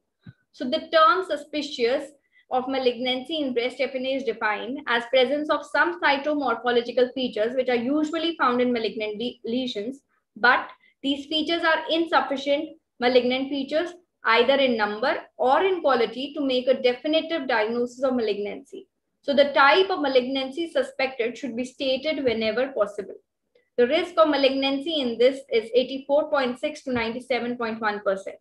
Here we can see The papillary tissue fragment consisting of a thin fibrovascular branching stroma covered by crowded epithelial cells suggesting a papillary intraductal carcinoma in situ. So the suggested categorization is suspicious of malignancy. Here we can see large epithelial tissue fragments showing a cribriform architecture with crowded nuclei, mild nuclear pleomorphism, and a tendency for the nuclei to differentiate into luminal spaces rather than streams, suggesting cribriform intraductal carcinoma. Sorry. And the suggested categorization is suspicious of malignancy. Here we can see the dispersed single intact cells with large hyperchromatic pleomorphic nuclei and occasional prominent nucleoli, which is just juxtaposed to the ductal epithelial tissue fragment with regular ductal nuclei and plentiful oval, darkly stained myoepithelial cells. So the decision to call this lesion carcinoma or to categorize it suspicious of malignancy because of the presence of benign component will depend on the amount of malignant material. So the management will include a suspicious of malignancy FNA cytologic diagnosis should lead to review of the imaging findings, but further biopsy is an absolute requirement. If biopsy is not available, then surgical excision biopsy is required before specific treatment in almost all cases. Now, the fifth category, that is the malignant. It is defined as a malignant cytological diagnosis is an unequivocal statement that the material is malignant and the type of malignancy identified should be stated whenever possible. So the malignant diagnosis should only be used when there is a full constellation of cytological findings and no discrepant features. The risk of malignancy is 99 to 100%. It includes, the cytological features include high cellularity, prominent dispersal of single cells, crowded tissue fragments with the overlapping nuclei, nuclear enlargement, anisonucleosis, pleomorphism of the nuclear margin, size and chromatid, hyperchromasia, prominent nucleoli, tubular architecture of epithelial cells, intracytoplasmic lumen in atypical epithelial cells and elastoid fragments, presence of stromal fragments infiltrated by carcinoma in breast smears, resembling smaller fragments seen in core needle biopsy is as being categorical evidence of invasive carcinoma. Carcinomas diagnosed most commonly by FNA include no special type, lobular, mucinous, tubular, metaplastic carcinoma with medullary features, adenoid cystic, carcinoma with apocrine differentiation, carcinoma with neuroendocrine differentiation with osteoclastic giant cells. So the management will include a malignant FNA diagnosis should be correlated with the clinical and imaging findings. And if the triple test is concordant and material is available in the cell block for prognostic and treatment markers, definitive therapy, including neoadjuvant chemotherapy and surgery can be commenced. If the axillary lymph nodes are palpable or enlarged or suspicious on ultrasound of the axilla, FNA is recommended to stage the patient who has presented with the breast lesion. Here we can see the dispersed single cells and discohesive small tissue fragments of intermediate sized cells having high NC ratio, moderately enlarged and mildly pleomorphic nuclei with small nucleoli in a fibrillary mucinous background. So it was diagnosed with mucinous carcinoma on histopathology. Here we can see the carcinoma in fraying discohesive tissue fragments with a high grade enlarged pleomorphic nuclei showing irregular granular chromatin and nucleoli, a variable but often high NC ratio and a suggestion of gland formation. So carcinoma of no special type on histopathology. So the ancillary techniques that can be used are immunohistochemistry, which will help in diagnosing difficult utilizing myoepithelial cell marker on cell block material in atypical and suspicious lesion. Immunohistochemistry on cell block for the prognostic and predictive markers for ER, PR, and HER2 receptors, and for the determination of a primary stated metastatic lesion and the study of prognostic and predictive marker in the metastatic breast cancer setting, and molecular techniques in situ hybridization for HER2 on cell blocks. So coming over to the study that I did, it was a retrospective study. It was done in the Department of Pathology, GMC, Jammu, India, from February 2020 to March 2021. All the breast FNA were rescreened and categorized into codes 1 to 5 and total of 154 cases were included in the study, and the clinical and radiological details were also taken into consideration. Both GIMSA and Pap stain smears were reviewed. The histologic samples were considered as a gold standard and were available in only 135 cases. The risk of malignancy was calculated for each category using the formula number of confirmed malignant cases to total number of cases in the diagnostic category. So coming over to the results, 94% of the cases were females and only 6% were males. The distribution of cases according to IISc Yokohama, 60% cases were benign, 31% were malignant, 4% were insufficient, 2% were atypical, and 3% were suspicious of malignancy. Coming the cyto and histopathological correlation, in insufficient categories, when the histology was done, 2 cases presented with benign lesion, and there was no malignant lesion seen in this category. In benign cases, 83 were benign on histology and 2 represented as malignancy on histology. In atypical, 2 cases presented with benign and 1 was malignant. In suspicious of malignancy, on FNA, 1 was benign on histology and 3 cases were malignant on histology. And as far as malignancy is concerned, out of 41 cases, 1 was benign and 40 cases were malignant. And then the risk of malignancy was categorized.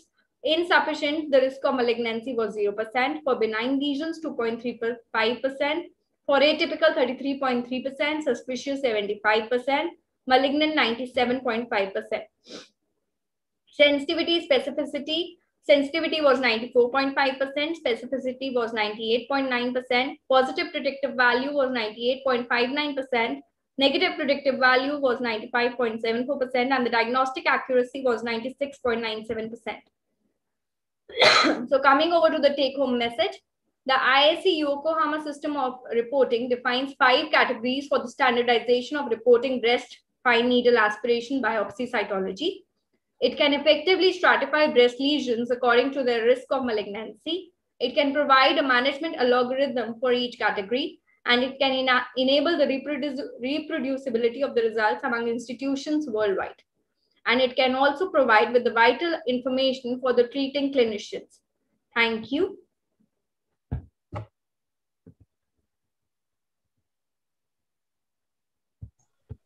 All right, thank you very much, Dr. Ishani. Thanks for such a wonderful presentation regarding Yokohama classifications cytology. So is there any question from Dr. Ishani?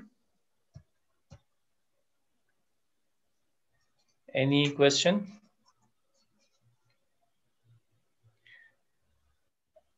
Dr. Ishani, I have a question. I'm not sure whether I was clear about this or not. So you said when we are diagnosing, let's say, a malignant lesion on cytology, yes, sir. So the next step will be core needle biopsy, is it? Yes, sir. So, and then if core needle biopsy is not available, so the next step will be excision. Yeah. So is that what you practice routinely? Yes, in most of the cases. Okay, so because in the setup which we have in our institution, we do not have a facility for the immunocytochemistry directly on cell block. Okay. So that is why for the treatment prognosis, we have to go for ER, PR, and HER2/neu, and further on. So for that, we require biopsy actually. Right. Okay, I got it. Good. Okay. No more questions? Okay, thank you very much, Dr. Ishani. Thank you so much for such a wonderful presentation. And I would like to invite our next speaker, Dr. Kavita Kumari. Dr. Kavita. Hello, sir. It's Dr. Kavita. Okay. Yep. Hello, Dr. Kavita. Can you see my screen there? Not yet, but I think it's gonna be all right. Not yet. Yeah, just share your presentation, please. Yeah, I can see your screen now. And just a second, sir. I have to. Okay. I have to on this, no? So can you see it, sir, right now? Yes, yes.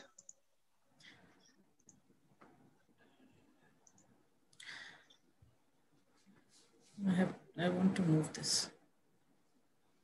Anyways. Okay, good evening all. It's a great afternoon. First of all, I would like to say that I feel honored to get a chance to talk to all of you, and in this great eminent and with the great eminent pathologist of the world. I would like to thank and give my appreciation for the people who are able to organize such event in the middle of a world crisis to say that so that the process of learning doesn't halt in the field of medical science.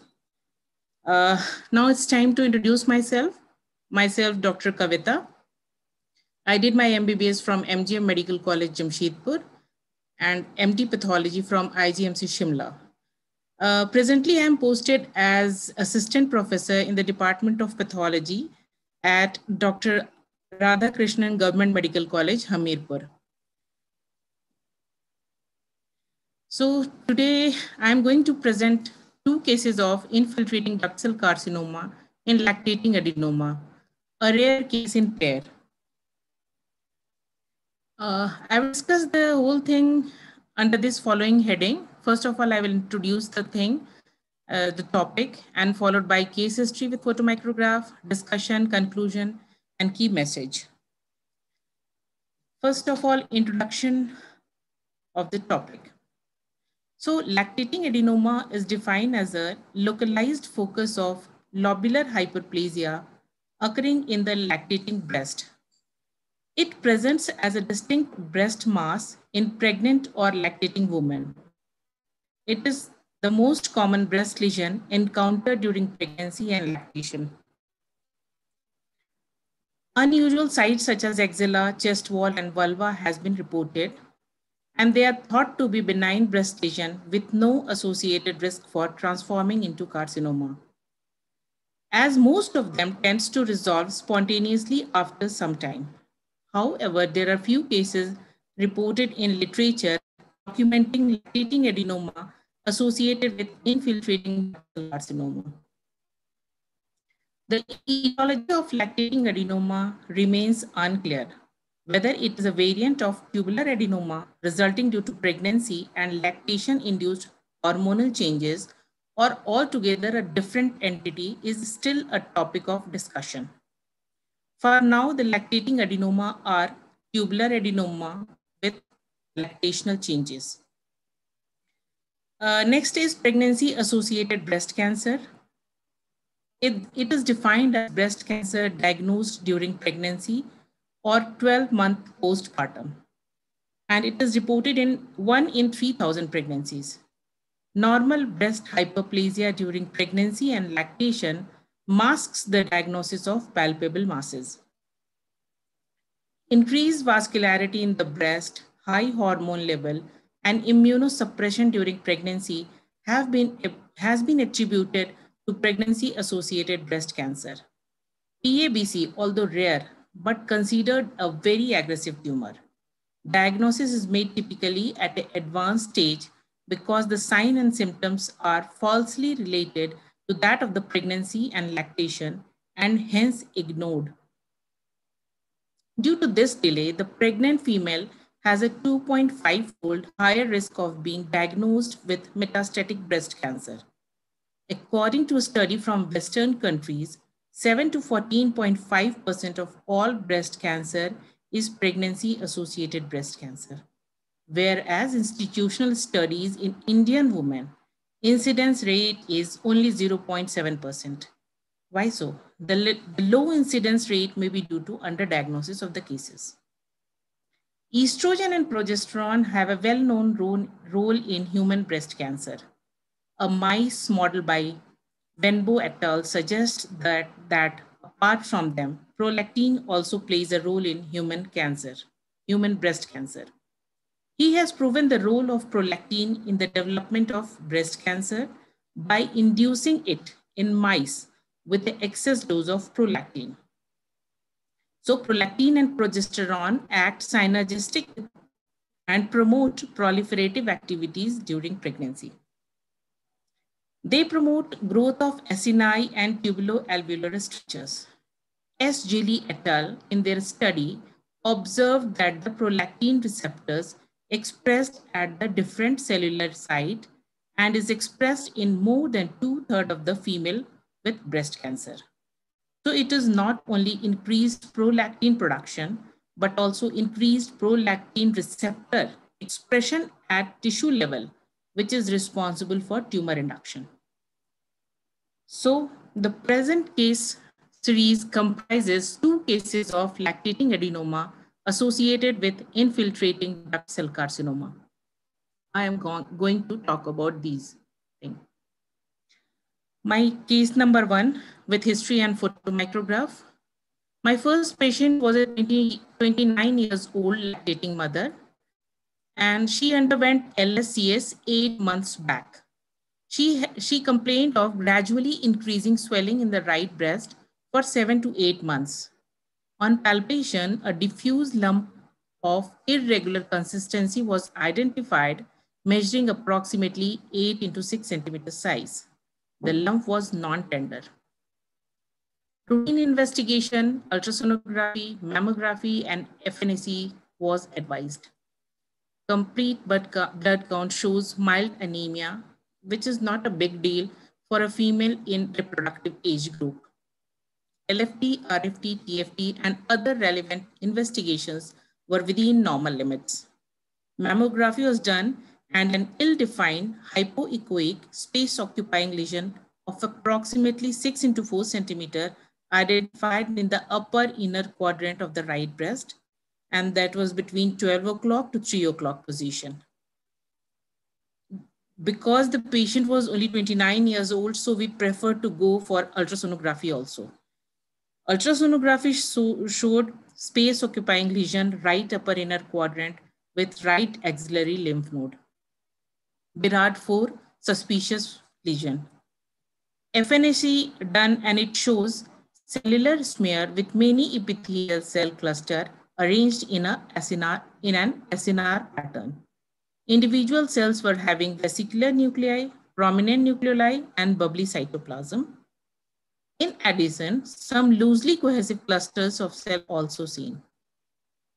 Cells having pleomorphism, high NC ratio, hyperchromatic nuclei, inconspicuous nucleoli, and scant cytoplasm. The background was lipoproteinaceous. The report was signed out as cytomorphological features are suspicious for malignancy with associated lactational change, right breast.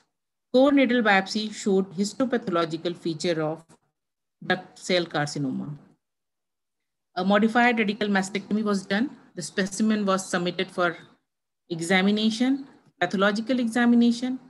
At grossing station, a mastectomy specimen with an attached axillary tail measuring 17 into 14 into 9 centimeter received.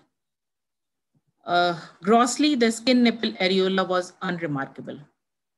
On serial sectioning, a 6 into 4 into 4 centimeter gray white area was identified, which was hard and greasy to cut. Gray white area was extending up to the lateral resection margin. All other resection margins were grossly free. Adjacent to the gray white area, a gray brown area of 4 into 2 into 4 centimeters also identified. The area was partially cystic, soft on sectioning. 20 lymph node tumor nodules dissected out, ranging in size 4 mm to 2 centimeter. And multiple sections from both area were taken, both area, gray white and gray brown area. Histopathological examination of the gray white area showed feature of duct cell carcinoma NOS type, whereas microscopic examination of the gray brown area showed proliferating tubules arranged back to back with little surrounding stroma. The cell were showing lactational change.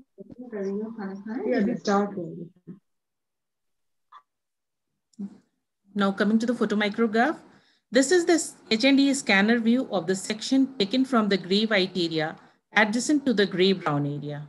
The right side of the slide shows closely packed benign glands with lactational changes, whereas the left side of the slide shows breast parenchyma infiltrated by tumor cell. Another photomicrograph, 10x magnification, sections from gray-brown area. The glands are uniform in size. The lining epithelial cell showed secretory changes having vacuolated cytoplasm and eosinophilic secretion in the lumen.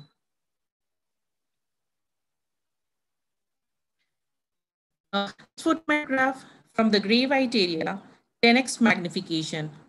The tumor cells are arranged predominantly in cords and tubules, as it has been shown here. Next photograph, 40x magnification. Here we can appreciate individual cell showing nuclear cellular pleomorphism, high NC ratio, vesicular to hyperchromatic nuclei with irregular nuclear margin, conspicuous nucleoli, and moderate amount of eosinophilic cytoplasm. Another photomicrograph. Here we can appreciate tumor giant cell and bizarre cells. Mitosis was 7 to 8 per 10 high power field. A post-MRM X-ray of skull, spine, and pelvic bone was done, and it showed evidence of multiple diffuse, discrete, variable-sized radiolucent area in bilateral pelvic bone, pubic rami, skull, and pedicule of the vertebra. And it was suggestive of osteolytic lesion. There was an evidence of wedge compression fracture of D10 and D11 vertebral body. The final pathological report was signed out as histopathological features of infiltrating duct cell carcinoma, NOS type with lactating adenoma, with involved lateral margin and lymphovascular invasion. Lymph node tumor nodules, 17 out of 20 showed metastatic deposits. Bloom-Richardson score was 7, grade 2. TNM classification, PT3N3M1. On ISC, the tumor was triple negative. After MRM, the patient was treated with chemotherapy. And finally, we lose the follow-up after 7 months. Case number 2 with history and photomicrograph. My second case was a lactating female of 34 years presented in surgical OPD with chief complaint of palpable mass in the right breast for 3 to 4 months. On examination, a well-defined lump approximately 5 centimeter in diameter was palpated. It was soft in consistency, soft to firm in consistency. The routine investigations were unremarkable. On mammography, a small hypoechoic lesion was detected. The report and reported as suspicious for malignancy. FNAC was done and moderately cellular smear with clusters of epithelial cell having finally vacuolated cytoplasm in a lipoproteinaceous background seen. But there was no atypical cells present in the smear. But as the mammography was showing suspicious for malignancy, we planned for a repeat FNA and this time ultrasound guided. And with ultrasound guided FNA, we find smears. It is a cellular smear showing cells arranged in tight cluster having abundant finely vacuolated cytoplasm and few loosely cohesive atypical cells with vesicular nuclei, conspicuous nucleoli, and a moderate amount of cytoplasm were also identified. It was a tough call as it was difficult to differentiate between atypia associated with lactational change and atypia due to malignancy in a small number of representative atypical cells. So cytomorphological features suggestive of lactating adenoma with few atypical cells, this was the report we offered. Keeping in view the mammography, the possibility of malignancy was also kept and biopsy advised. Further, on true cut biopsy, it was established that there is a component of ductal carcinoma and therefore modified radical mastectomy was performed. On grossing, mastectomy specimen of 16 into 12 into 7 centimeter received along with an axillary tail. In the serial section, it was found that there is a large brown spongy mass in the breast of size 6 into 6 into 4 centimeter. A small gray-white area was identified in the center of the lesion, measuring 2 centimeters in diameter. The gray-white area was hard to cut. 10 lymph nodes were dissected out, ranging in size from 2 mm to 8 mm. All the resection margins were grossly free of tumor. On microscopic examination of the sections from large spongy mass showed feature of lactating adenoma, and sections from small gray-white area showed feature of infiltrating duct cell carcinoma. Coming to the photomicrograph, this is the scanner view of the lactating breast, revealing compact aggregate of lobule exhibiting secretory hyperplasia in the lower half of the slide. Upper half of the slide shows some hyperchromatic cells with disruption of glandular structure at places. A closer view will reveal more pathology. So next photomicrograph, it is 10x magnification of the same area, showing few intact back-to-back uniformly arranged gland with secretory changes. In the same photomicrograph, we can appreciate bizarre-looking hyperchromatic tumor cells lying singly, as it is present here and at these places. We can see it. This is 40x magnification H&E stain of the similar photomicrograph. Here we can appreciate it more precisely. These are the glands properly, glands which show the feature of lactational changes, and these are the tumor cell lying in between the adenoma part. These are the glands, intact gland. 10x magnification of the slide taken from a different place. It shows tumor cells infiltrating the breast parenchyma, mostly in a small group and solid pattern. Here we can appreciate, this is 40x magnification. The tumor cells are arranged singly and in a solid pattern, having nuclear cellular pleomorphism, high NC ratio, vesicular nuclear chromatin, prominent nucleoli, and a moderate amount of eosinophilic cytoplasm. The mitosis was brisk. Here, as we can see, 4 to 5 atypical mitotic features in one high power field. This is 40x magnification of the gray-brown area, showing hobnailing of the typical dilated alveolar pattern of fully developed lactating adenoma. The final diagnosis was given as infiltrating duct cell carcinoma associated with lactating adenoma. All the 10 lymph nodes and resection margin were free of tumor invasion. Bloom-Richardson score was 8, falling in grade 3. TNM classification PT1C, N0, M0. On immunohistochemistry, the tumor was hormone negative and HER2 positive. Coming to the discussion part, lactating adenoma with infiltrating duct cell carcinoma is an extremely rare condition. To the best of my knowledge, no more than 20 cases have been reported in literature till date. In our study, 2 lactating female had a simultaneous occurrence of a lactating adenoma with infiltrating ductal carcinoma as component of the same mass. Case 1 was having infiltrating duct cell carcinoma adjacent to the lactating adenoma. A. Salgam and B. Can reported a similar case of lactating adenoma along with infiltrating ductal carcinoma at the periphery. S. Gischecker and Lewis also reported lactating adenoma with an associated infiltrating carcinoma. Ertel et al. Reported a case of invasive ductal carcinoma developing in the previous excision site of the lactating adenoma. In case of A case of in situ ductal carcinoma developing inside lactating adenoma was reported by H. Kumar et al., which was similar to our second case in which duct carcinoma was located right at the center of the lactating adenoma. And without USG guided FNSE, we couldn't have picked it up.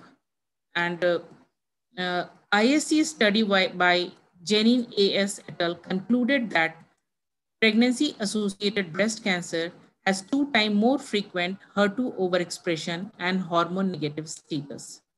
Our second case seems to follow the observation, whereas the triple negative status of our first case challenges it. The majority of cases reported in the literature suggests the possibility of collision tumor because they could identify the margin where duct carcinoma was infiltrating into lactating adenoma clearly, which is also seen in our first case. Some also notice a area of transformation between lactating adenoma and adenocarcinoma, as seen in our second case.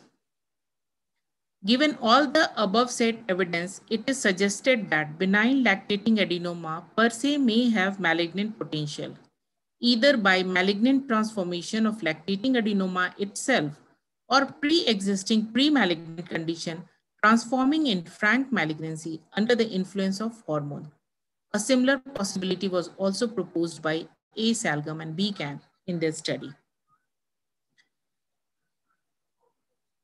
Coming to the conclusion, therefore, any unusual or irregular increase in breast size during pregnancy should not be left unattended. Proper evaluation with clinical, radiological, and pathological means is must. Lactating adenoma, though documented to be benign, are notorious for malignant transformation. These cases points toward some association between lactating adenoma and duct cell carcinoma, however small it may be. Therefore, every lactating adenoma should be kept under strict follow-up. A large sample size and elaborate study are required to frame its prognostic relevance. Like ER and PR, prolactin receptor expression can be exploited for developing newer receptor-targeted therapy. The key message is examination and evaluation of breast lump during antenatal and lactational period needs special care. A high degree of suspicion is needed as the breast is already undergoing substantial physiological changes due to which pathological changes might be considered normal by the examining physician, leading to serious consequences. Other diagnostic modalities such as USG, mammography, and MRI must be done while assessing the breast lump, preferably before FNSE. These are the references and acknowledgement. This study was conducted at Dr. RPGMC, Tanda, Himachal Pradesh. A special thanks to Professor and HOD Department of Pathology, Dr. Rasmi Kaul, my co-author, Dr. Renu Sharma, Dr. Amit Ratan, Dr. S. Sharad, and all the teaching and technical staff of the Pathology Department for their constant support. Thank you.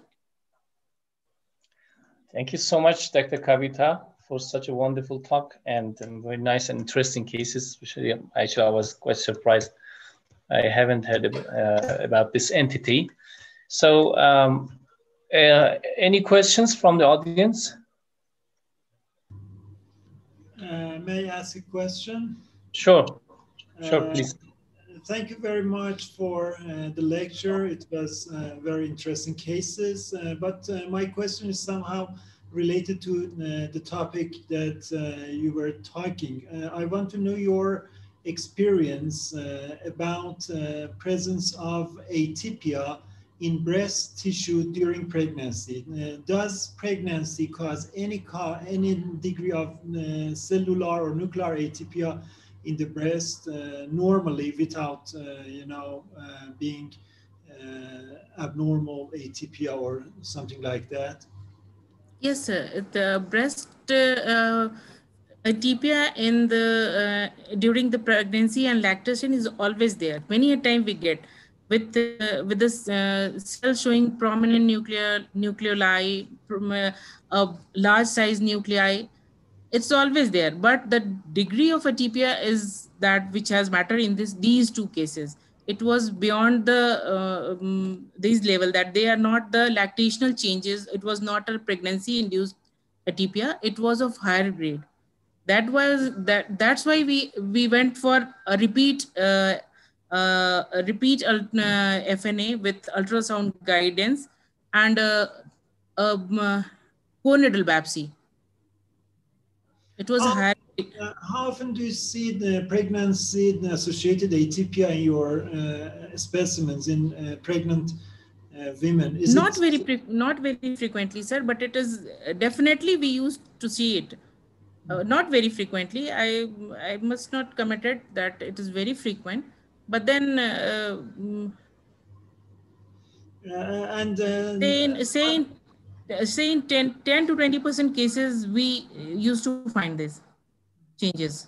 My main concern and my main question is that if we see atypia, you know, some kind of atypia without invasive carcinoma or classical features of DCIS or atypical ductal hyperplasia, can those kinds of atypia which is associated with pregnancy be ignored safely in pregnant women?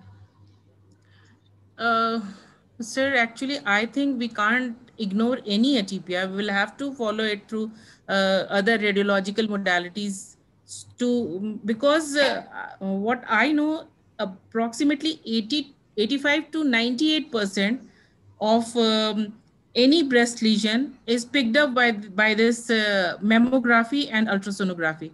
So only after going through this radiological investigation, we can ignore it. Not without that. If I'm getting your point correctly, this is what I'm. Thank you very much. Thank you, sir. Okay, thank you, Dr. Farid, for the question. Dr. Kavita, I have a question. Has there been any discovered genetic predisposition for this condition so far? Actually, these cases are not too much, and we had a very small number of cases, and we haven't studied. Actually, this is what I said, that we need to learn more. We need to work more so that we can reach up to a certain final things. And right now, according to my knowledge, I don't think that that has been studied. Because one thing I know, that only fibroadenoma, they have got this genetic relation, not this lactating adenoma. I see. Okay. Thank you very much. Okay. Any more questions from Dr. Kavita? Okay. Otherwise, actually, Dr. Ishani, are you online now?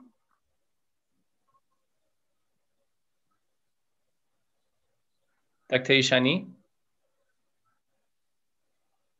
We have missed a question from Dr. Lobab, the previous presentation.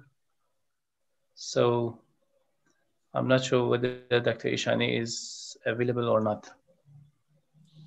Actually, it's no problem. So I was just want to know, is there any interest in digital pathology? Are you considering this? Because now digital pathology is like a revolution. Yep. The AI is able to read 50 slides with high accuracy. It can give you the mitosis, necrosis. Yep. So any consideration, did you already started this or no, not yet?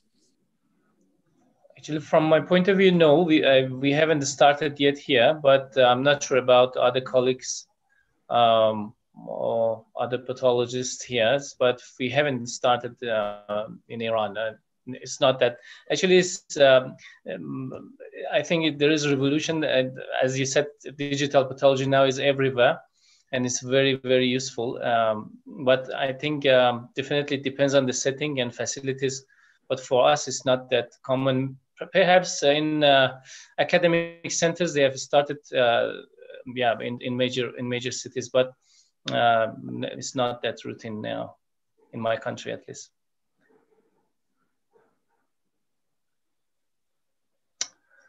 Okay. All right. Thank you very much, Dr. Kavita, again, for the great presentation.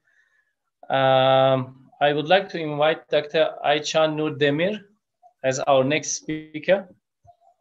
Dr. Ayça. Dr. Ali, thank you very much. Can you hear me? Yes, sure. Can see you and hear you. Yep. Thank you so much. No problem. Can you see my presentation? Yes, sure. Just make it full screen, please. Okay.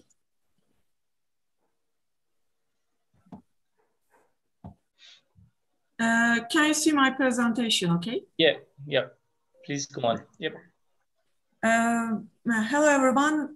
I'm Dr. Ayça Nur Demir. I'm studying in Afyonkarahisar Health Sciences University, Faculty of Medicine, 5th grade student. Today, I will give you information about current developments in breast cancer.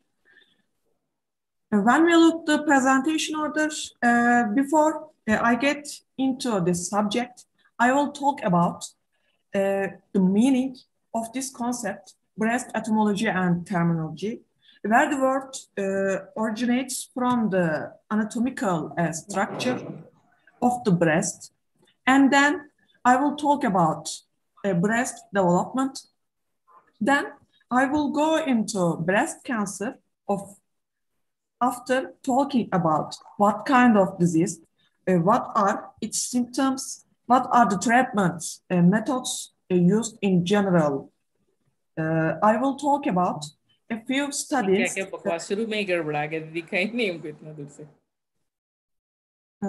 Sorry. And then I will talk about current developments in breast cancer, results, and references. Breast etymology and terminology. The English word breast derives from the Old English word breast.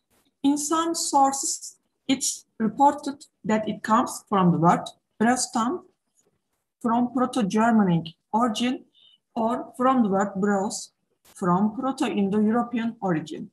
The breast spelling conforms to the Scottish and North English dialectical pronunciation.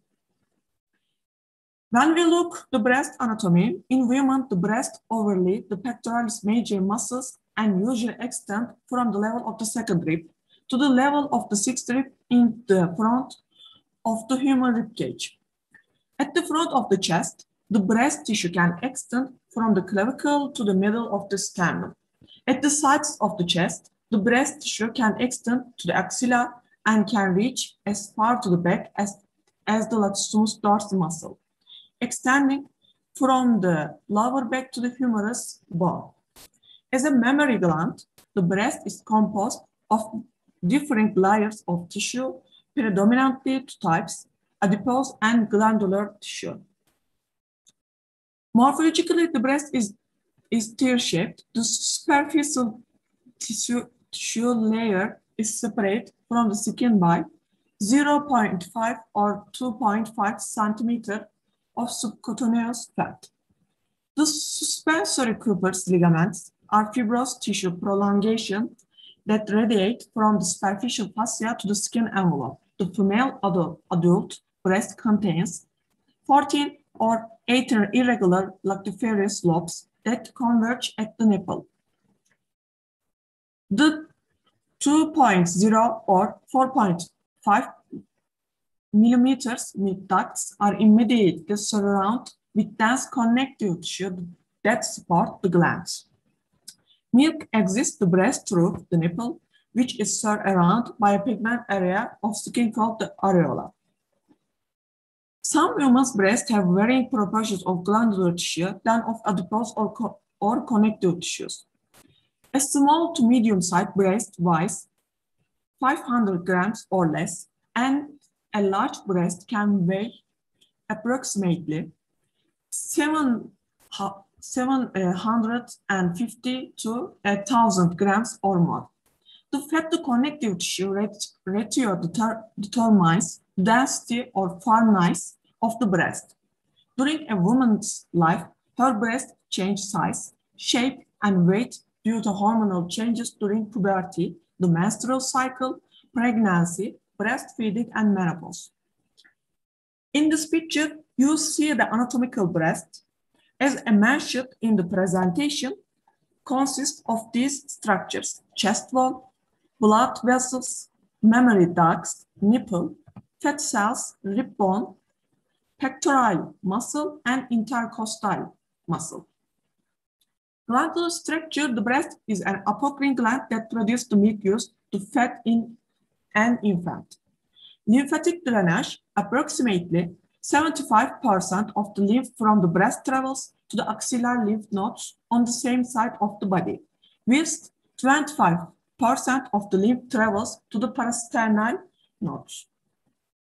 Shape, texture, and support: the morphologic variations in the size, shape, volume, tissue density, pectoral loci, and spacing of the breast determine their natural shape, appearance, and position on a woman's chest. The size and shape of the breast are influenced by normal life hormonal changes. The shape of the breast is naturally determined by the support of the suspensory Cooper's ligaments. The suspensory ligaments sustain the breast from the clavicle and the clavicular pectoral fascia by traversing and encompassing the fat and milk gland tissues. And then breast development. The breasts are principally composed of adipose, glandular, and connective tissues. Because these tissues have hormone receptor, their size and volume fluctuate according to the hormonal change, particular to the large, menstruation, pregnancy, lactation, and menopause. Firstly, puberty. The morphological structure of the human breast is identical in males and females until puberty. During this time, the mammary glands grow in size and volume and begin resting on the chest.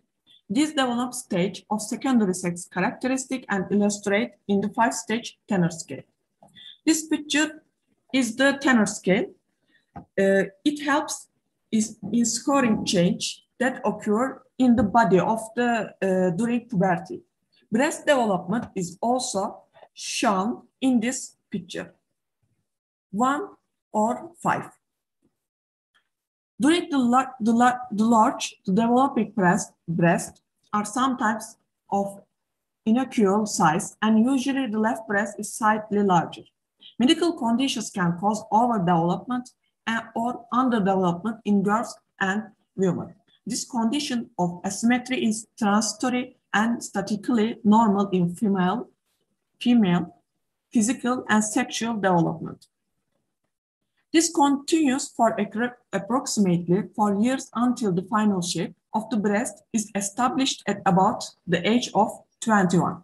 Momoplasia in girls begins at puberty, unlike all other primates in which breasts enlarge only during lactation. Second, pregnancy and breastfeeding. The breast reaches full maturity only when a woman's first pregnancy occurs. Changes to the breast are among the first signs of pregnancy. The breast can become larger, the nipple areola complex becomes larger and darker. The Montgomery's glands enlarge, and veins sometimes become more visible. Breast tenderness during pregnancy is common, especially during the first trimester. By mid-pregnancy, the breast is psychologically capable of lactation, and some women can express colostrum, a form of breast milk. Third, menopause. At menopause, breast atrophy occurs. The breast can decrease in size when the levels of circulation estrogen decline. The adipose tissue and milk glands also begin to wither. The breast can also become enlarged from adverse side effects or combined oral contraceptive pills. Physical change to the breast are often recorded in stretch marks of the skin envelope. They can serve as historical indicators of the increments and decrements of the size and volume of a woman's breast through the course of her life. Then I will talk about breast cancer. Breast cancer is that forms in the cells of the breast. After skin cancer, breast cancer is the most common cancer diagnosed in women in the United States and then world. Breast cancer can occur in both men and women, but it's far more common in women.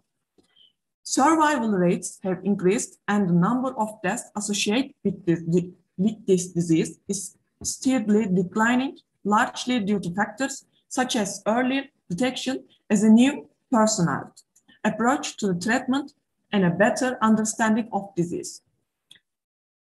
When we look symptoms, signs and symptoms of breast cancer might include a breast lump of thickening that feels different from the surrounding tissue, change in the size, shape of, or appearance of a breast, change to the skin of over the breast, such as dimpling, a newly inverted nipple, peeling, scaling, crusting, or flecking of the pigmented area of skin surrounding the nipple or areola or breast skin, redness or pitting the skin over your breast like the skin of an orange. Causes: some breast cells begin to grow abnormally. These cells divide more rapidly than healthy cells and continue to accumulate, forming a lump or mass. Breast cancer most often begins with cells in the milk-producing ducts. Breast cancer may also begin in the glandular tissue, called lobules, or in other cells or tissue within the breast. Researchers have identified hormonal, lifestyle, and environmental factors that may increase your risk of breast cancer. It's likely that breast cancer is caused by a complex interactions of your genetic makeup and your environment.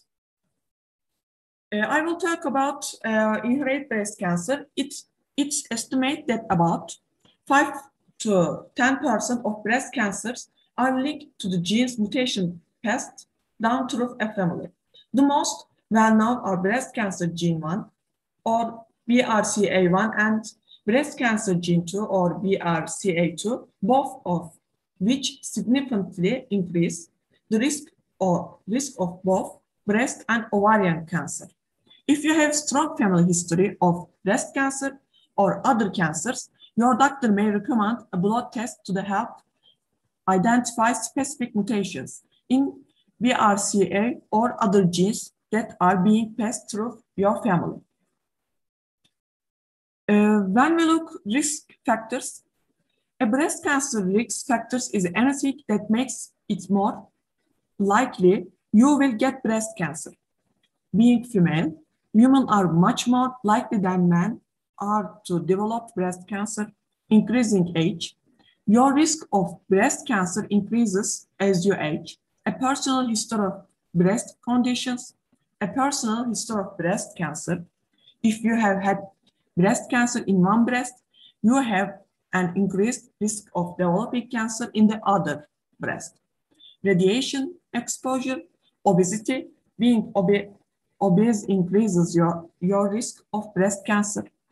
Beginning your period at a younger age, beginning your period before age 12 increases your risk of breast cancer.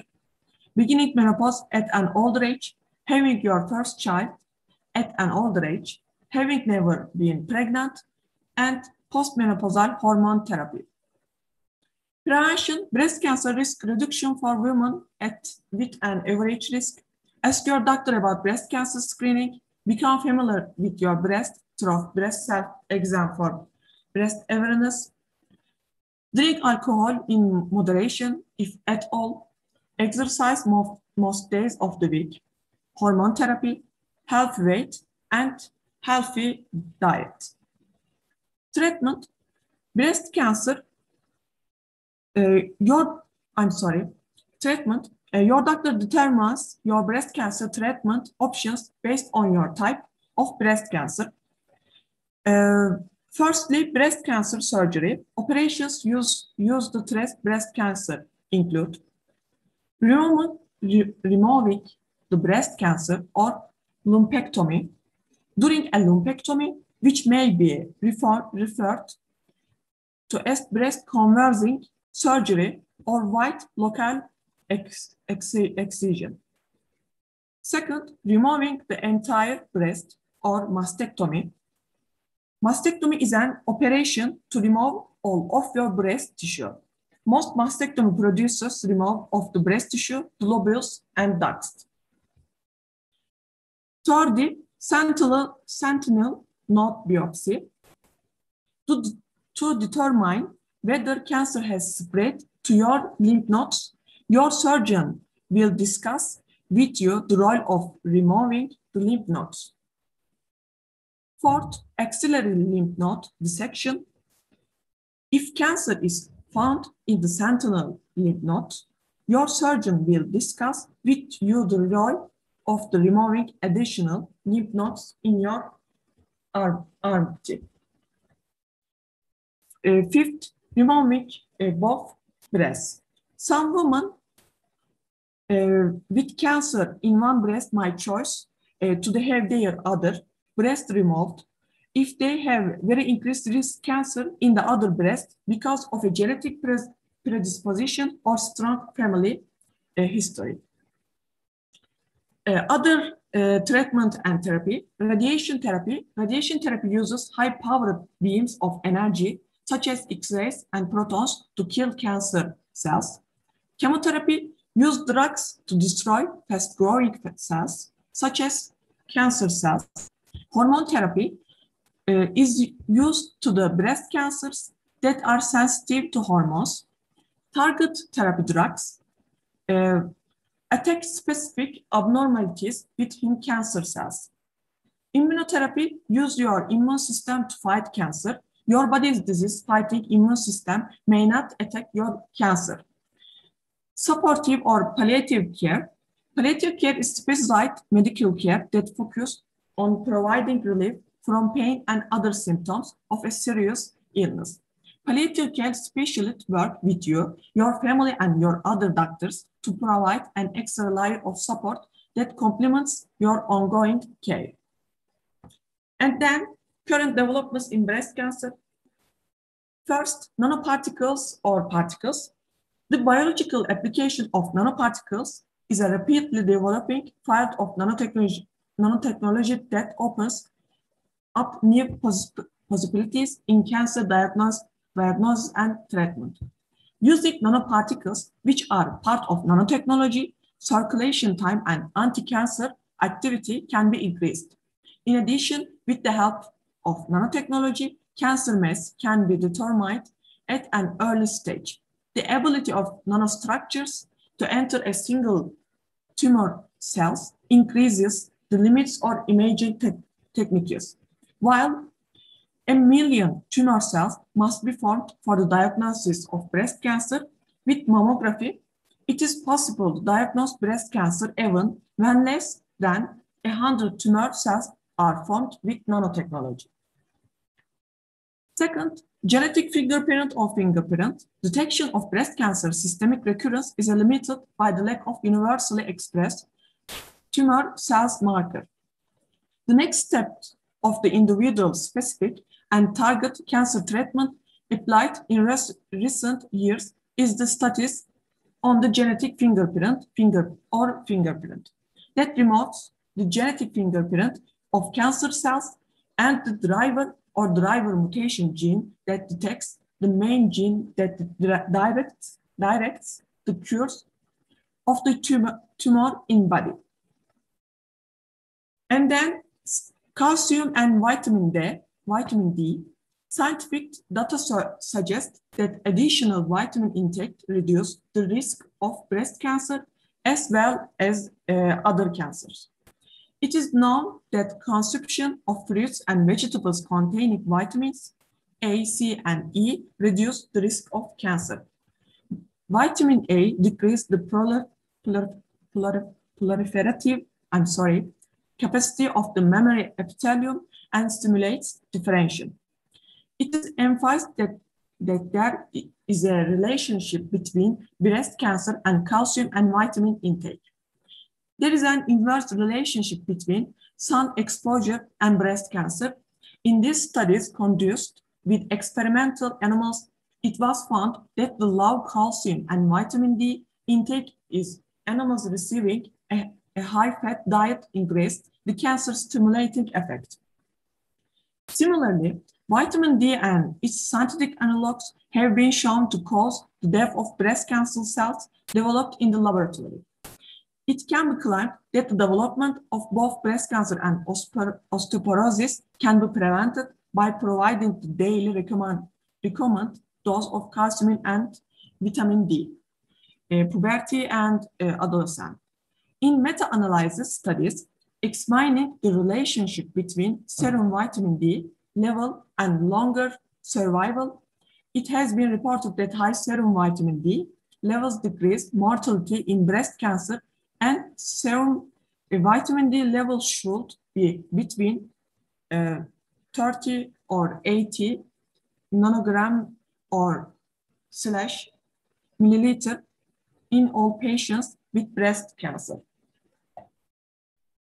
It was determined that the serum vitamin D levels of patients diagnosed with breast cancer were lower than the control group, at the risk of the breast cancer increased statistically in individuals with a vitamin D concentrations lower than 20 nanogram / milliliter. Between 2003 and 2009, in a sample group of 50,884 high-risk women age 35 or 74 who did not have breast cancer but had a sister with breast cancer, high serum 25 D levels and regular vitamin D supplementation with 5 years postmenopausal breast cancer, case frequency was found to be lower.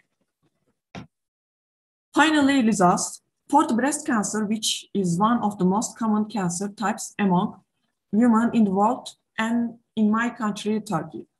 Prevention, early diagnosis, screening, and health education studies, reducing the risk as much as possible, detecting the disease in the early period, effective and treatment, qualified care, quality, and longer life is very important in terms. Thank you very much for listening to me, my references, and thank you so much.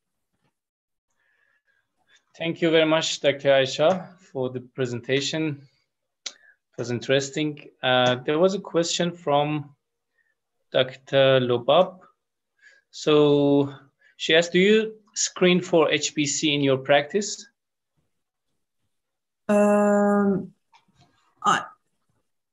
I don't know. I'm screening for HB in my practice. Okay. All right. You are not. I didn't get you. Sorry. You are not practicing this?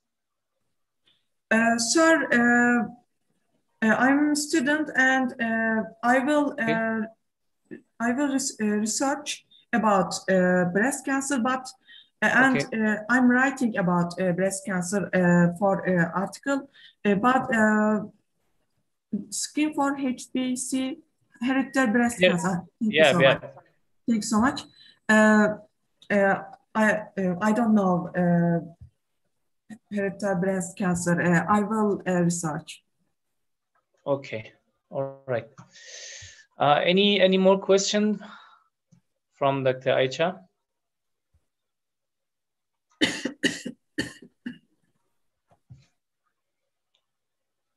Okay, so if no question, thank you very much, Dr. Aisha, for the presentation. Thanks. All right. So I would like to invite our next keynote speaker. It's my honor to invite Dr. Michael Ritsky to deliver the speech. Okay, Dr. Ritsky, please. Yes, thank you. It's quite appropriate that the prior discussion was presented just before my talk, because it'll be a good contrast.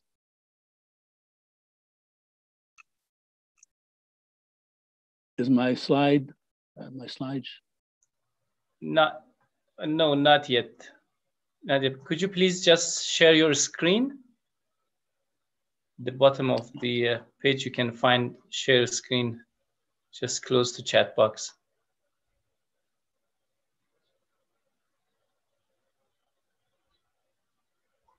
You can open your presentation and just share the screen. Share screen. Okay, I didn't see that part. Okay. Okay, so if your presentation is open, you can just share your screen. Okay. So I don't know if is it showing yet? Yet? Yeah, I can see your screen, but not your presentation yet. Okay, good. So could you please just enlarge it? make it full screen, please, Dr. Ritsky? Yes, I'm trying to do that. How can I do that? Just right corner. You can find full screen option. Right corner at the bottom. Here, I don't see it. At the bottom of the page, you can find the full screen option. I'm sorry, I can't find it. I'm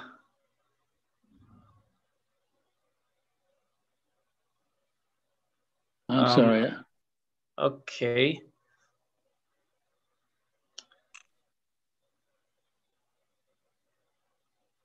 I don't see where it says I can show the full screen. It's just there are some. Okay, just bottom of the page, right side. Okay, can you see that? It's close to the positive and negative marks. Just to minimize and maximize. Okay, good. Yep. That's it. Okay, I need to go up a couple slides. Okay, sure. Okay. Actually, it's a very good situation that just after that earlier talk, which I thought was very interesting, you'll get to see what I'm going to discuss. It's going to be quite a bit different, but the contrast will be very interesting. So I am at University College London, and I'm going to talk about the perioperative window as an opportunity to prevent relapses in breast cancer. Project was funded by NIH and Susan Komen Foundation. I wanted to start off by discussing the theories of Thomas Kuhn. He wrote a book in 1962 that discussed the sequence of science. And he said there are four basic parts to the sequence. First is the pre-paradigmic phase, which means this is a new science and they haven't figured out what's going on, but they're running around and they're trying their best to understand it. And once they get to the point where they think they have a paradigm, then that's the second phase. That's normal science, existence of a paradigm. They write books, they educate students, and everyone seems to understand and agree with the paradigm. But once in a while, you come across an anomaly and something that just doesn't fit what has been accepted as the paradigm, and that's called a crisis. And that could go one or two ways. If someone can find out that there's something, some error made and it actually does fit normal science, then you go back up to the normal science level and things continue. But once in a while, you get to a situation where the anomaly can't be explained by normal science. And this often results in a scientific revolution or a paradigm shift. So this will come up again. I've been studying the perioperative inflammation as triggering origin of metastasis development. most work in cancer research these days are methods to prevent people with metastatic disease from dying. In this project, we ended up by accident finding a way that might prevent relapses in the first place. So this is an upstream solution to the problem. The foreword to that book was written by Robert Weinberg, who is considered the foremost authority in the world in cancer biology. And I'm just quoting a little bit from his foreword.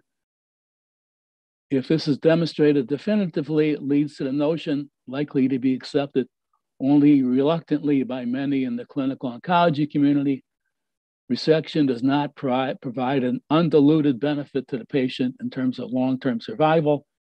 And if this is found to be accurate, it's likely to profoundly influence future surgical oncology and postoperative treatment. That's Robert Weinberg from MIT. Okay, this project has been going on for a very long time. I can tell you when it started. I was attending a breast cancer conference in Europe in 1993. I forgot what city it was. And I walked into the building, and out in the lobby, I saw a poster presented by Romano Demichelli from the Milan National Cancer Institute. He was showing data in breast cancer patients who had surgery only. There was no chemotherapy or hormone therapy, and had long-term follow-up, 1,173 patients, and there was a strange data. It looked like there was a sharp peak in relapses at about 18 months, and then a minimum about 50 months, and then it started up again with a long, broad peak, shallow peak, 60, 70 months, extending to 10 more years.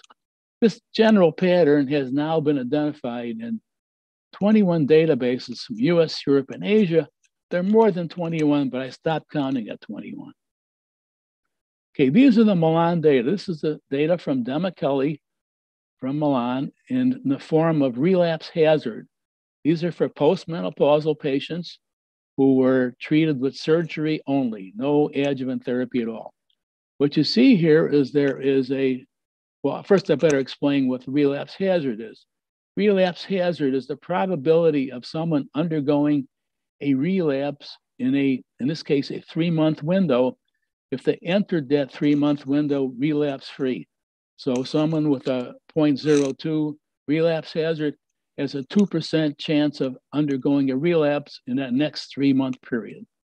So what you see here is there is a sharp peak at about 18 months, and then a minimum about 50 months, and then it starts up again with a long, shallow peak extending out to 10 or more years. That's for postmenopausal patients, and you get some different results for the premenopausal patients. It seems that that late relapse peak, the 60, 70-month peak still is there, but this early peak seems to show some structure in it. There's something happening at about 10 months and something happening at about 30 months. Other than that, it's pretty much the same. This technique of presenting data in this way is covered by a paper by Demichelli et al. Hazard function in 2020. Okay, these are the same data from Milan, but presented in the more familiar disease-free survival format. These are the same patients treated with surgery only. What you see here is that all patients are disease-free at time 0, which is by definition, and there's a rapid fall off, and it seems to reach a plateau at about 5 years, and then it starts up again, like a little ski jump, and then it starts to continually go on. So it looks like there's more than one thing going on in relapse in breast cancer. Bonadonna and Valagusa published this in 1995 in New England Journal. Bonadonna was a clinician. He was the first, he died a few years ago. He was the first person to use multiple drugs and adjuvant chemotherapy in breast cancer, a very well-known person in the world of breast cancer. And Panuccia Valagusa has been the database manager since this project started. These are other data from Bernie Fisher et al., published in 1984. Fisher died a year or so ago at age 100. These are disease-free survival for patients grouped by number of nodal count. Nodal count is the most important prognostic factor for relapse in breast cancer, which is quite obvious from this figure. Let me tell you what I saw. Someone flashed this figure at an ASCO conference that I was attending, and I could immediately see this is the same data as we saw in the Milan database. Okay, let's start at the top. The top is for 0 nodes positive, and the lowest curve is for more than 12 nodes positive. For 0 nodes positive, just simply removing the primary tumor cures 80% of the patients. They will not have a relapse. But of the 20% who relapse, about 10% of them relapse in the first 3 years, sort of just like the Milan data. And there was a period with few relapses from 3 years to 5 years, and then it starts again with a gentle slope off until it gets down to 80% disease-free survival. If we go down to the lowest curve, the more than 12 nodes positive, the same thing happens, but the numbers are much different. For example, at 3 years, 90% of the patients with more than 12 nodes have relapsed at 3 years. At the same time, this has happened for the 0 node population, but the numbers are different. What this says is that for the 0 node population, 1 out of 10 persons with 0 nodes will have a relapse in the first 3 years. And for the more than 12 nodes, 9 out of 10 patients will have a relapse in that first 3 years. So this explains why they use mammography to find more of the patients with 0 nodes population compared to and fewer of the ones with more than 12 nodes.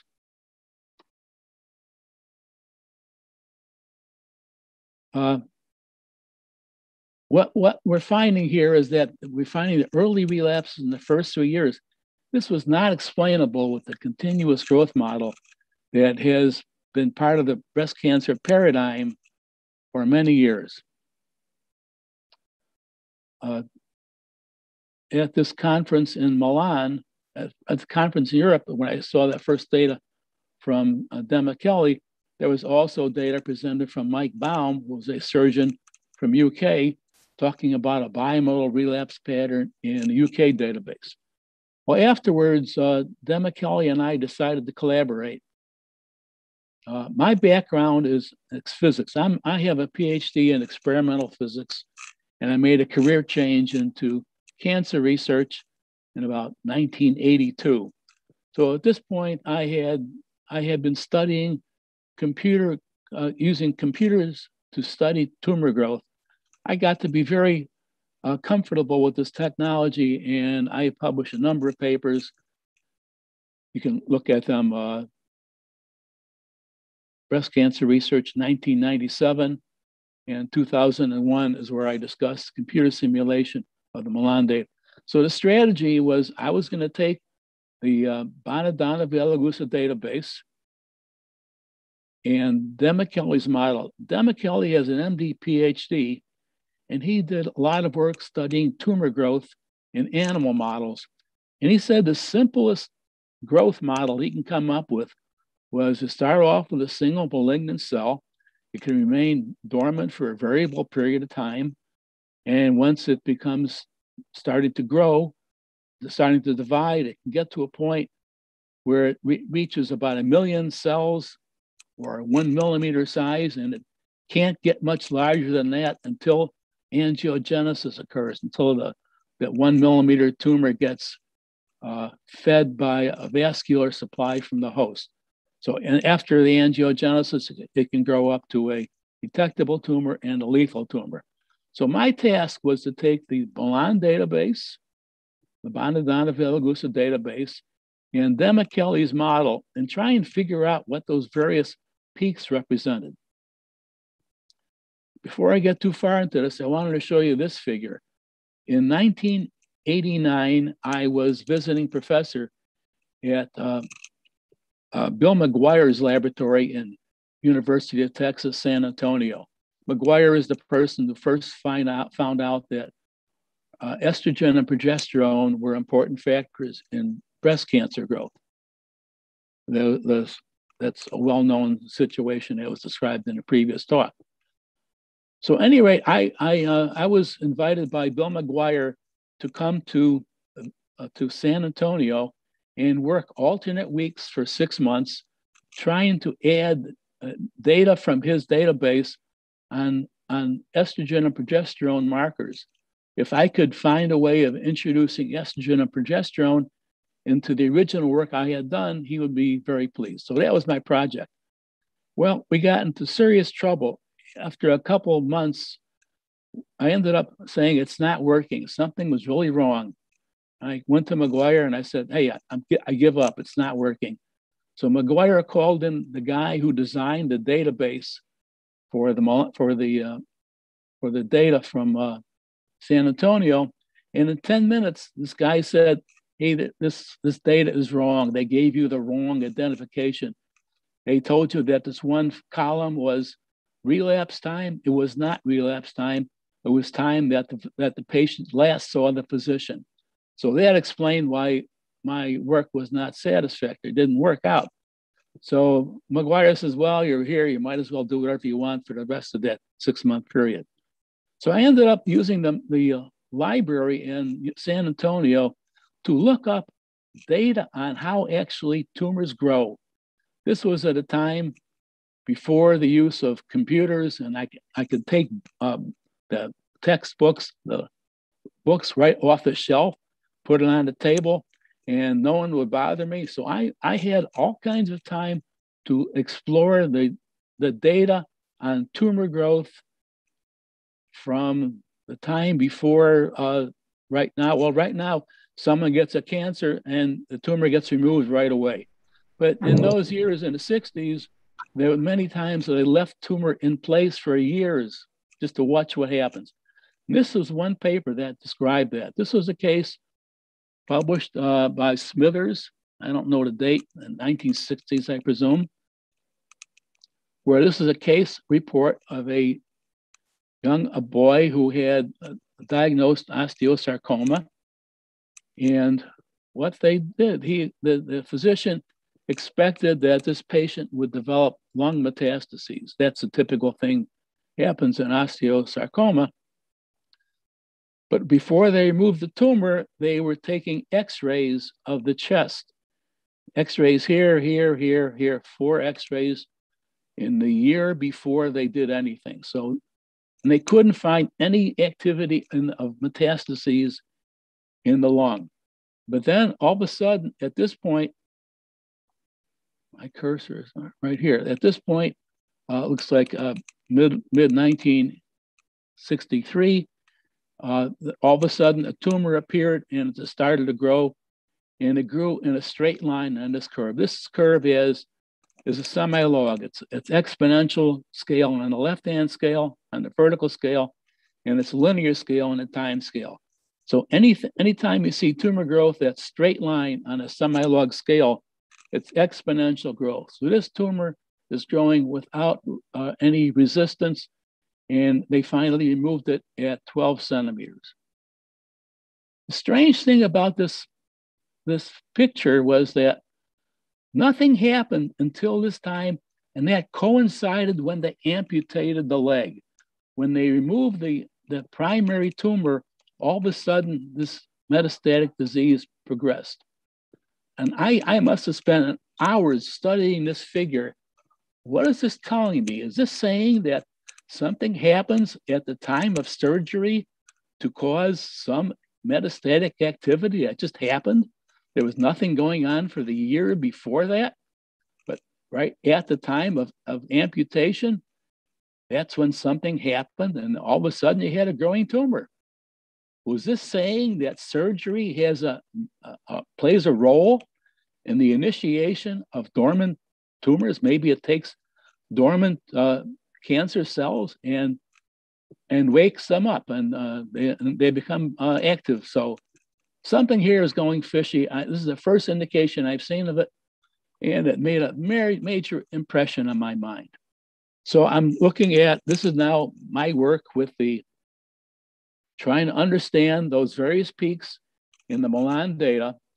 And this is it superimposed upon the premenopausal relapse hazard data. I said that relapse events at 10 months corresponds to surgery inducing angiogenesis on dormant avascular micrometastases. Yeah, there were tumors sitting there in that spot, and they were not they had not had angiogenesis yet. Something happened at or about the time of surgery to induce angiogenesis, and they showed up as relapses about 10 months. The 30-month events were single cells that were sitting there dormant, and something happens at or about the time of surgery to induce these single cells into dividing. And then they had to go through angiogenesis stochastically and showed up as relapses in the 30-month period. The relapses in the first 3 years were iatrogenic, according to this. These relapses were produced somehow or other by the intervention on the patient. The 60-month to 5-year period, that's when you first see the benefit of surgery to remove possibility metastases. All the stuff before that is generated by the surgeries.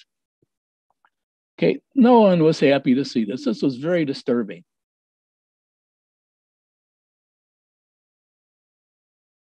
Let me put that in quantitative fashion.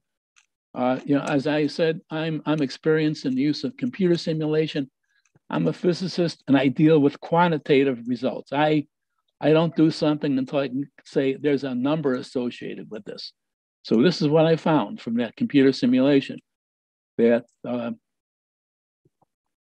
the early dominant peak is composed of 2 previously unreported surgery-correlated relapse modes, and the 10-month events were mainly for premenopausal node-positive patients, in which case 20% of premenopausal node-positive patients undergo that relapse, showing as relapses at 10 months. It was 5-to-1 node-positive to node-negative and 2-to-1 pre compared to postmenopausal. And this was a huge part of the problem in breast cancer. According to this analysis, 50 to 80% of relapses are in these first 2 surgery-induced relapse modes. And 50 to 80% depending on tumor size and number of nodes positive. And the late peak at 50 to 200 months is more or less the natural history of the disease. And as I mentioned, the benefit of surgery to reduce metastases first appears at 5 years. And this was published Breast Cancer Research and Treatment, 1997 and 2001. Okay, in the years since then, I've looked at a lot of cancers. And if you look carefully, and my eye is trained, I can see the same patterns in all the cancers: pancreatic, melanoma, lung cancer, prostate, on and on. These are either case reports or large databases, but I can see that same bimodal relapse pattern. The numbers are not the same as they are in breast cancer, but the effect is still there. Okay, I was looking up a paper in this book, Controversies in Management by Leslie, published in 1994. And flipping through the pages of that book, I ran across a paper by Irving Ariel, a historical review of breast cancer treatment. And this was fascinating to me. Irving Ariel looked at writings from Celsus and Galen. These are scientists and physicians from 2,000 years ago. And this is what is written that they had said. These comments have been probably translated through 2 or 3 languages, so the wording may not be exactly correct, but this is the English translation. Celsus, first there is a cacoethes, then carcinoma without ulceration, then the fungating ulcer. That's a more or less a staging category.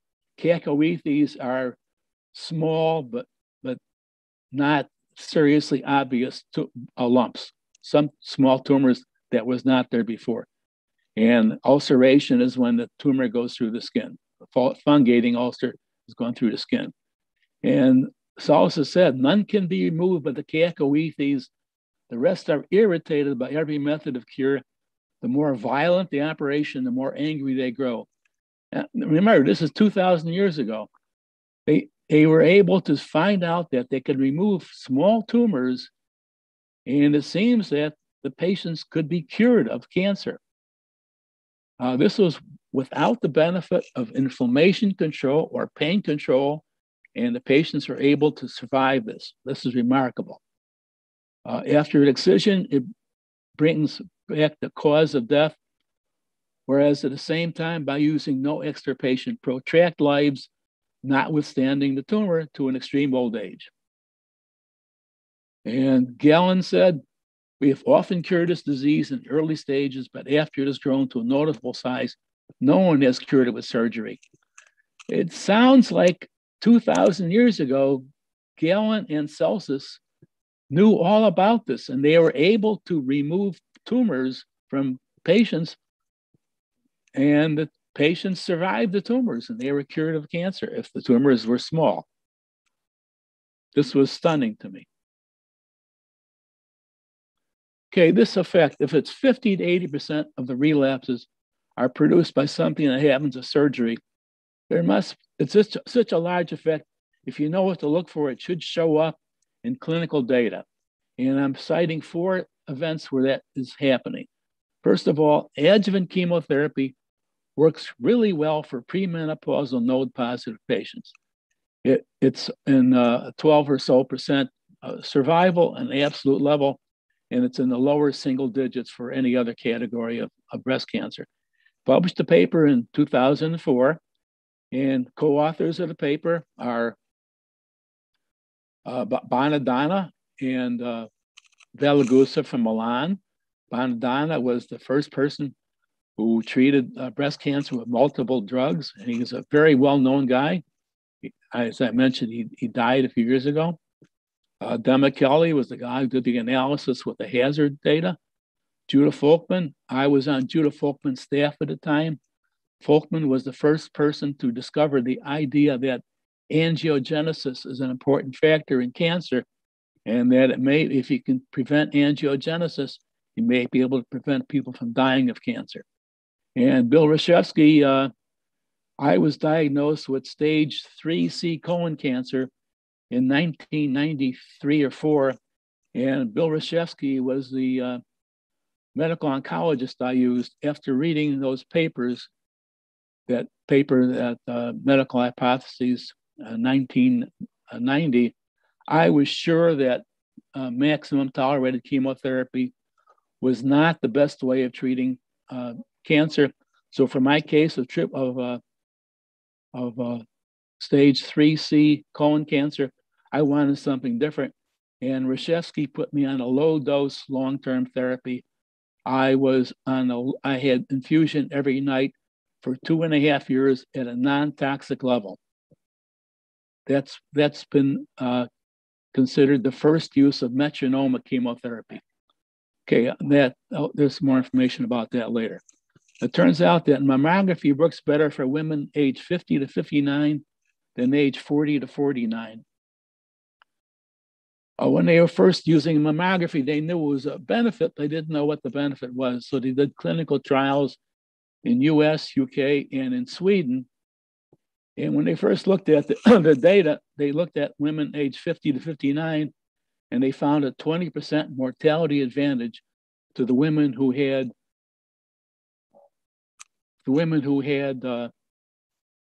mammography.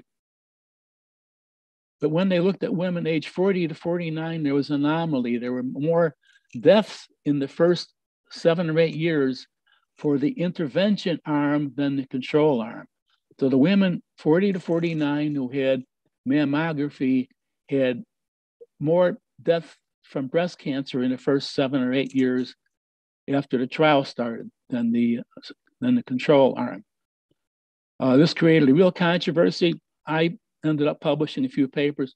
One paper in particular in 2005, I was at the Folkman lab meeting Friday morning, and I happened to be sitting next to a young lady who turned out to be a reporter from the Wall Street Journal. Folkman did not like reporters at all, but he happened to know this person, so he invited her to attend this meeting. And I got in a conversation with this lady, Amy Marcus. She asked, "What are you working on?" I said, "Well, I'm preparing a paper. It's almost ready, that discusses the fact that it may be that surgery to remove a primary tumor causes relapses somehow or other, and this causes a poor outcome in early detection of women premenopausal."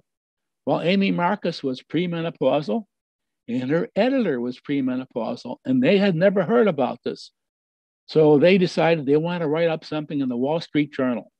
So what happened was, on the day this paper came out, this 2005 paper, the day it was published, Harvard issued a press release, paper came out, and this document came out in the Wall Street Journal by Amy Marcus, who was a Pulitzer Prize winning writer. It's got a lot of attention. I ended up getting a lot of letters. I avoided any kind of interviews on television. I couldn't beat Wall Street Journal for the publicity. Anyway, I got a letter from Isaac Gukas. Isaac Gukas, another guy who died in the past few years. Isaac was a native of Nigeria. He was a physician in Nigeria. He was doing oncology treatments in Nigeria. And he eventually moved to UK, where he was doing the same thing at a university in UK. And he said, what we reported in this paper in 2005 could explain what happens in Nigeria. In Nigeria, when a woman finds a breast lump, they do not go to a surgeon because they know that the surgery will provoke the cancer. So they go to an herbalist where they get some soothing salves, and then they go back to their village where they die from untreated breast cancer, but in some form of comfort. Okay, racial disparity in outcome. It turns out that in the US, there is a higher mortality rate for breast cancer in African-American women than in European-American women, but there's an inversion at age 57. Women, African-American under age 57 have poorer outcome compared to European-Americans, but over age 57, they have superior outcome. So it's hard to say that this is due to the inability to get high quality medical care. It's got to be biological. And published a number of papers on there. Isaac Gukas was a co-author on a couple of papers also. And breast cancer in young women is called aggressive by physicians. I mean, they remove the primary tumor and you get a relapse 10 months later, and they call that aggressive. But from our perspective, it's clockwork relapse at 10 months after surgery.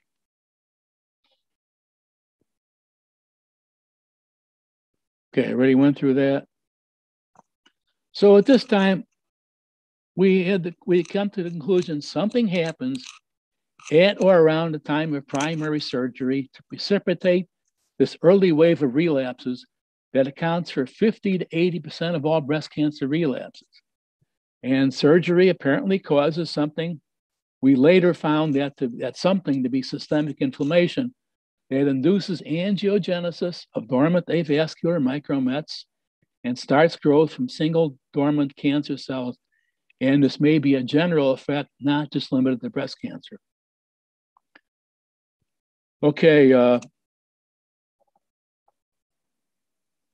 I think how much time do I have left? Well, I'll continue. Tell me how much time I have left. You can continue, Dr. Ritsky.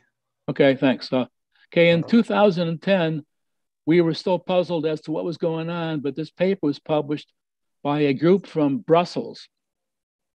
Forget et al., Patrice Forget et al.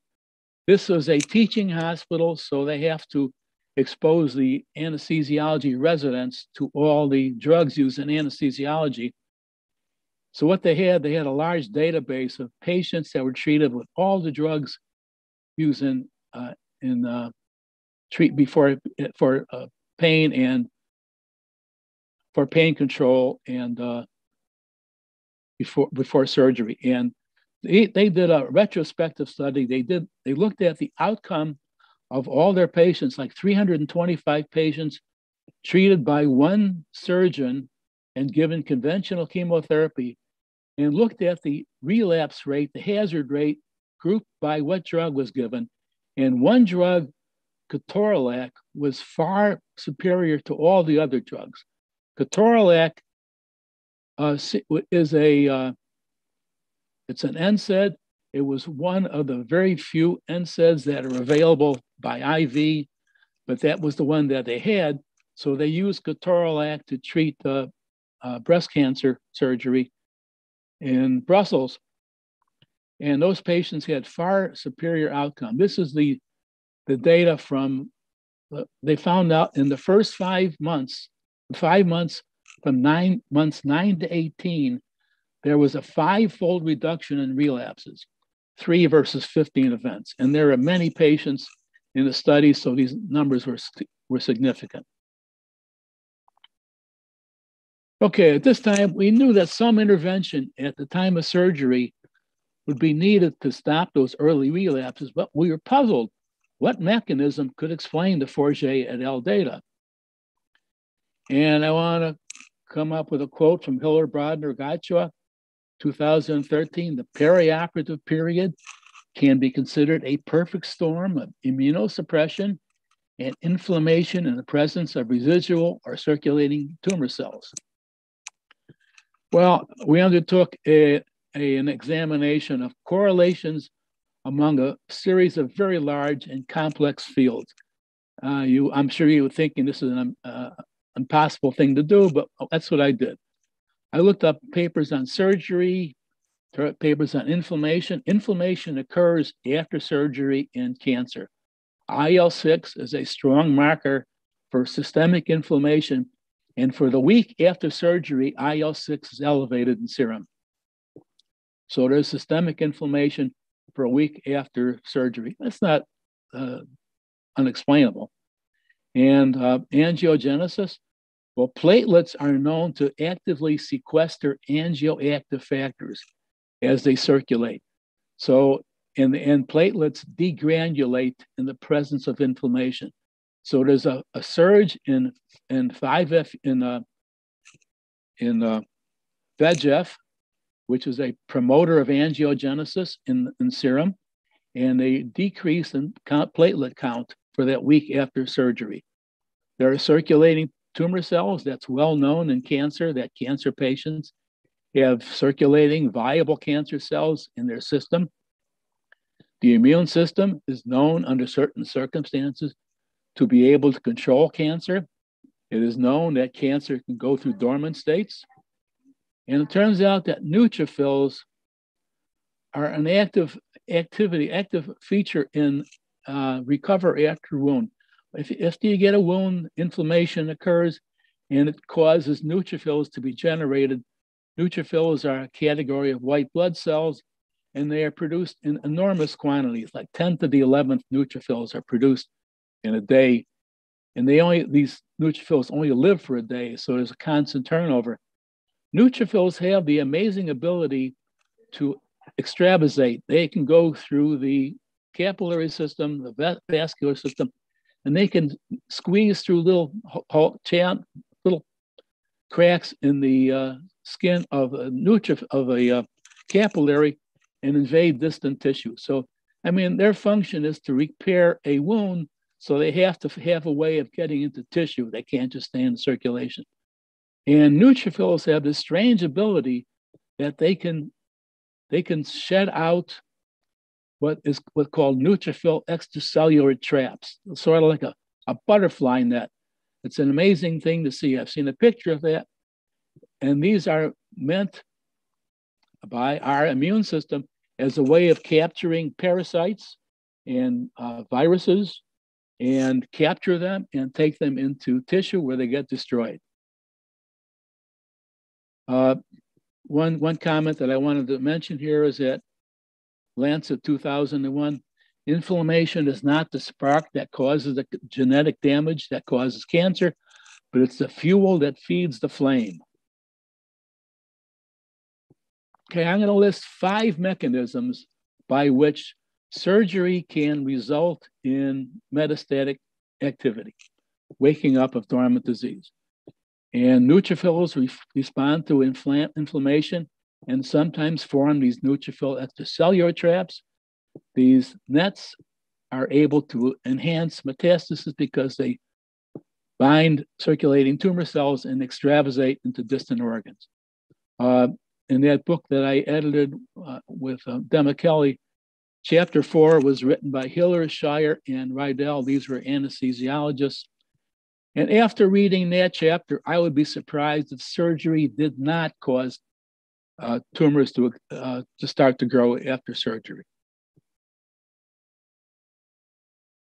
Second mechanism, this is a paper that was published by Krell et al. Krell et al. This is a paper from Bob Weinberg's lab at MIT. And Weinberg was well aware of what we were going on. I kept them up to date on all the activity.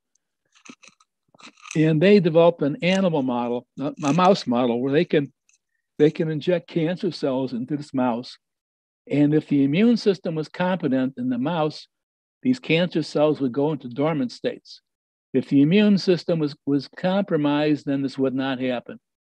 But what they could do with this model, they could do an experiment. I mean, I could do a lot of analysis with a computer simulation, but I can't do an experiment.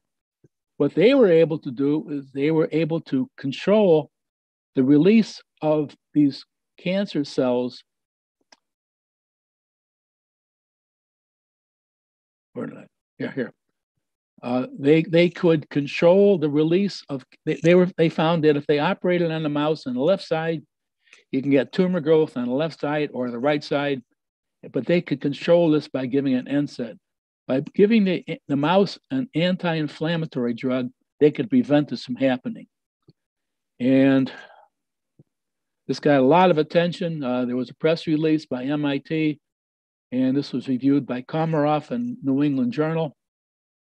Komarov talked about it. Well, I don't want to read the whole thing, but activated monocytes in the marrow travel to sites of the pseudometastases and become tumor-associated macrophages, suppress the immune system near the tumor, awakening the pseudometastases from the dormancy, and then treating with the non-steroidal anti-inflammatory drugs before and immediately following surgery greatly attenuated that growth.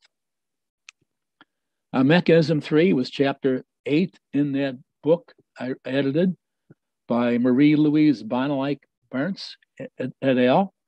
And they experimented with a zebrafish. The zebrafish is one unusual model, and that's transparent. They could color code neutrophils and actually wound the fish and watch what happens to neutrophils. What do they do? And it turns out that these neutrophils are directed to wounds, sites of wounding, but then they are diverted to pre-neoplastic cells that starts to divide. So this is another mechanism by which surgery could provoke tumors to start growing. Another mechanism that I told you about. This platelets are actively sequester angioactive factors, and they degranulate in their presence of inflammation. And a fifth mechanism, this is a paper published by a group from Harvard, a high-level group. I know 4 or 5 of these authors. The senior author is Vikas Sukhatme, he was Dean of Research at Beth Israel Deaconess at Harvard, and he's now Dean of Medicine at Emory in Virginia. So they wrote a paper, and this is the first sentence in the paper. Cancer treatment is a double-edged sword, as surgery, including biopsy, chemotherapy, or radiation can induce tumor dormancy escape and subsequent metastatic outgrowth by compromising inflammation. That was the first sentence in that paper, so you can imagine what's in the rest of that paper.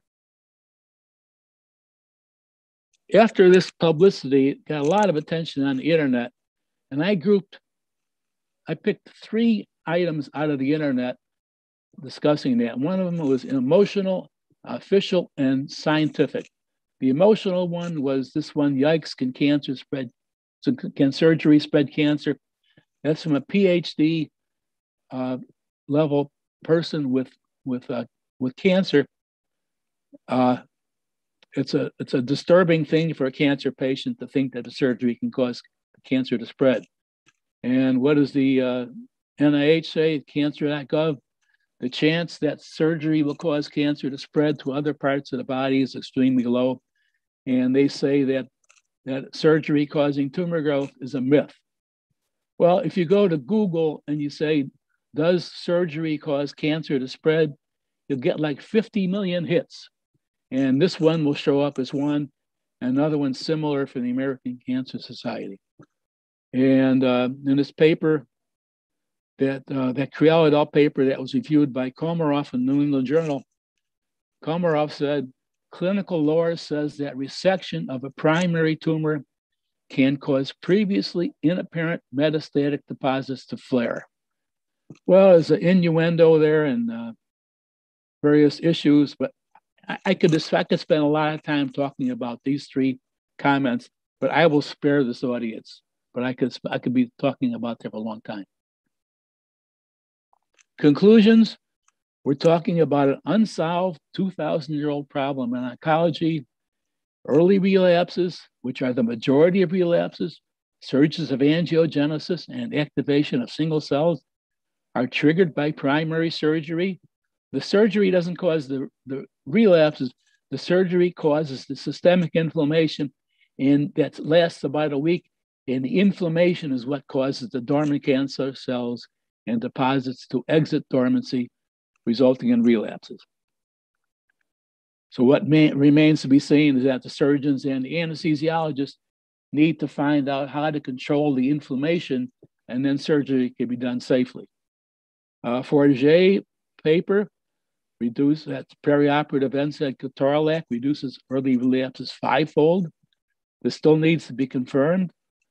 This could reduce breast cancer mortality by 25 to 50% at low cost and toxicity.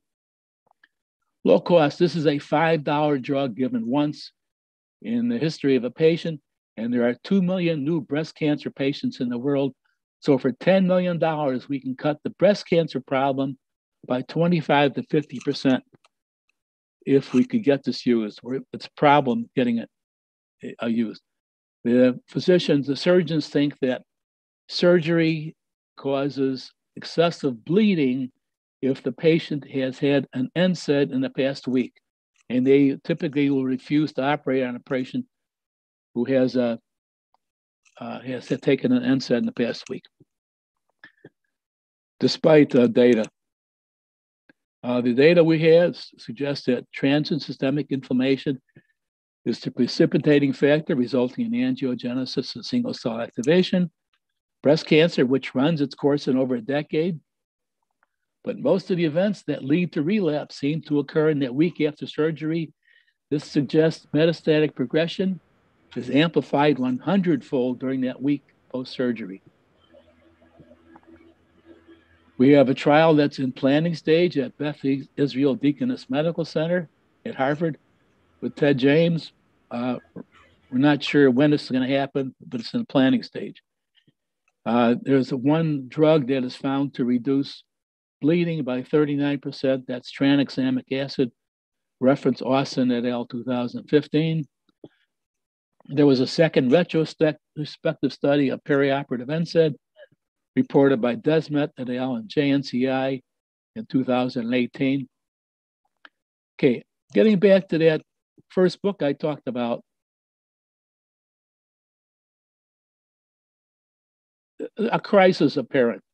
You know, either someone's going to have to find out, can these observations be explained by the original paradigm, then they go back to normal science. Or if they can't explain it, no one can explain these data, then we might be in looking for a revolution in cancer, in the science of cancer. Okay, recent papers. This paper, Breast Cancer in the Black Swan, eCancer, was published last year. That's the most recent review of all this. Everything I talked about will be covered in this paper. It's available for free on PubMed. Another paper, I published a paper in December of 2020, a simple method to prevent both early and late relapses. Well, early relapses are the I just talked about, but late relapses, this might be a very simple way to do that. This is a paper that came out recently showing that NSAIDs are unlikely to be the cause of post-op bleeding. Some surgeons just don't believe that. A lot of papers have been published. These are my colleagues, Rick Rogers, I'm standing in the back there, Pat Wood and Bill Rashevsky. Bill was my medical oncologist. Pat Wood, who died of cancer in the past year, was Bill's wife. Nice lady, I'm sorry she passed. That's Romano Demicheli. Up here is Panuccia Valagusa. I don't know if you can see her face, and this is Gianna Bonadonna from Milan. Panuccia is the database manager for that Milan data, and I have a lot of experience with databases, and I really trust the Milan data, and Panuccia Valagusa is a primary reason for that. This is Vikas Sakatli, who he has an MD, PhD, one of the smartest guys I know. Patrice Forget, he's the anesthesiologist. He's now in Scotland, Aberdeen, Scotland. This is a picture from a meeting in London. Myself, Romano Demicheli, Jayant Vieta, who is a surgeon from UK, and this is Isaac Gukas, the late Isaac Gukas. And lower left is Katharina Pachman. She was a co-author of one of our papers. And this picture of Michael Baum, Isaac Gukas, myself, this was taken in London at the Royal Medical Society. And at this little meeting, Isaac told us about the time in Nigeria, he had a televised debate with an herbalist on how to best treat breast cancer. I would have liked to have seen that. And this is Judah Folkman, the late Judah Folkman. I was on Folkman's staff for about 10 years. I've been to Nigeria 3 times in the past few years. This is at one meeting. I'm standing to our right of this tall gentleman in the gray outfit, standing here. That's me right here. This is Dr. Hassan, who is owner of Dr. Hassan's Hospital in Abuja. And to this left of this tall gentleman in the gray is Osaro Erhabor. He is my main colleague. He was a co-author of that paper in breast cancer in the Black Swan. And he and his colleagues were authors of one of the chapters, I think it was chapter 6 in that Springer Nature book. Okay, thanks for your attention. I will be happy to entertain any questions. Thank you so much, Dr. Retsky, for such a wonderful and very interesting topic. Actually, it's an area of interest nowadays, also the role of inflammation and actually spreading the cancer cells, or vice versa. Some believe that inflammation also can kill cancer cells, like what we can see in melanoma. So it's an area of interest, and yeah, it's very nice. Actually, it's also my double-edged sword is called. Yeah, surgery is a double-edged sword. Yeah, right. Thank you so much. Any questions from audience?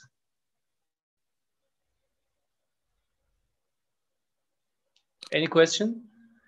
If not, Dr. Retsky, you mentioned about the reasons for mammography, which is better and more useful for ladies aged between 50 to 59 rather than 40 to 49. So I was curious about the reasons or the etiology, or what was your work actually on this group of cases, ladies? Yeah, I'm a physicist, and I always, every time I do a calculation, I have to correlate it with data. That's a scientist in my category. I can't just report data. I have to correlate theory and data. In this case, I did a calculation, and I figured out what is the probability of a person it was premenopausal. What's the probability they have dormant avascular micrometastases that are sitting there by themselves, disturbing no one, and then all of a sudden surgery comes along and causes them to become active and shows up as relapses in the 10th month. And I could correlate that with the Milan data. So I could quantitatively explain why women who are premenopausal, who are induced into a mammography situation, I think maybe 1 in 10,000 of them undergo this event. I mean, mammography has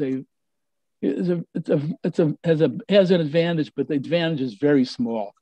And 1 in 10,000 women who are premenopausal undergo this surgery-induced angiogenesis, and it shows up as a prominent feature.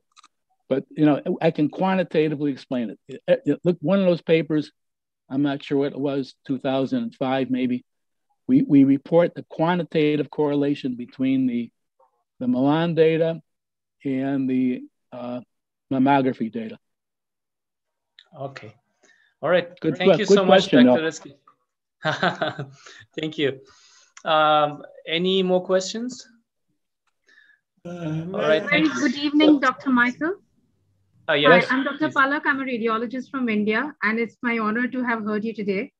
Okay. Sir, if I would, so I am a radiologist, as I said, so mammography interests me way too much.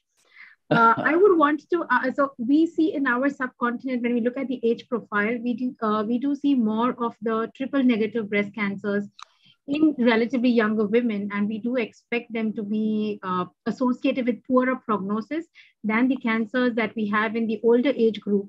So would we think that we have some bias out there for the data that we are looking at? Yeah, I'm very knowledgeable about that. In Nigeria and in India, it's very common for breast cancer to be shown to be presented as triple negative. In the US, it's about 12%, but I bet it's 25 and more percent in India, and I think it's about 70% in Nigeria, in sub-Saharan Africa. So we think that our therapy, this perioperative ketorolac, will be very useful for triple negative breast cancer. We think it's going to make a big difference.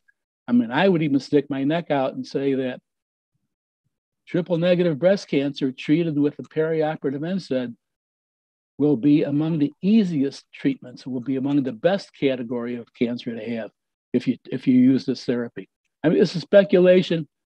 I firmly believe it, but it has not yet been proven. Right. So, Ran, I belong to Tata Memorial Hospital, which is one of the largest cancer hospitals in India. Yeah, I've been there. Yes. So I have heard so much to Dr. Badwe and Dr. Mitra, who are the pioneer breast surgeons of our country. Yes. And so I would like to know, based on what I have learned from Dr. Mitra, if you have any experience on copper therapy? On what therapy? On use of copper in causing changes in the angiogenesis post perioperative period? No, I've heard something about that, but I can't comment on it. I don't know that much about it. Okay. It would be great to know the results of your theory, sir, because we have many young women who do deal with a lot of metastasis. And I said, we have a large number of TNBC, the triple negative cancers. We need to save them. When I was in India, I toured a hospital in a town, maybe an hour or 2 hours drive south of Mumbai.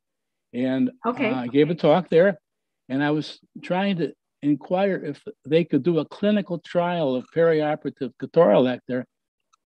And she said it wouldn't be that hard because they use ketorolac right after surgery. It's a very good pain control.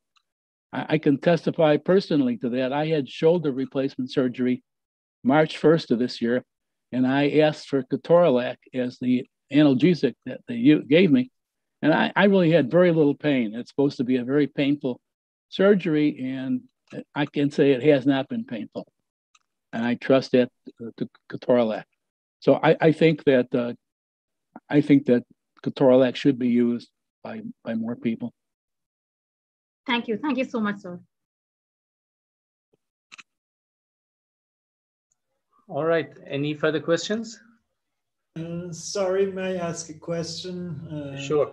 I really want to know, as far as I understood from this lecture, that the surgery causes a kind of inflammation and increases the angiogenesis, and follow that we will have a growth of tumor. But there are so many data that has shown that surgery, especially oncoplastic surgery, can increase the survival of the patients, and it is just opposite what you mentioned. Is it applies to radical surgery or just to a surgery which is somehow incisional, when we have positive margins and part of the tumor remains? Probably what you mentioned about the angiogenesis inflammation probably applies. But when the tumor is completely removed, we need some kind of angiogenesis inflammation for repair of, for instance, the wound, the surgical wound. I want to know your opinion about this. From the oncology point of view, most tumors should not, some patients are not good candidates for surgery, especially those that cannot be tumor-free after surgery. And surgery is probably applied just to patients that they know that they can be tumor-free with positive, with negative margins. I want to know your opinion about this, and I want to know if my understanding is correct or not. Yeah, well, let me discuss one topic that might be related to what you're mentioning. There's a lot of discussion about whether someone who is diagnosed with stage 4 disease, whether they should have surgery or not. And this is debated endlessly.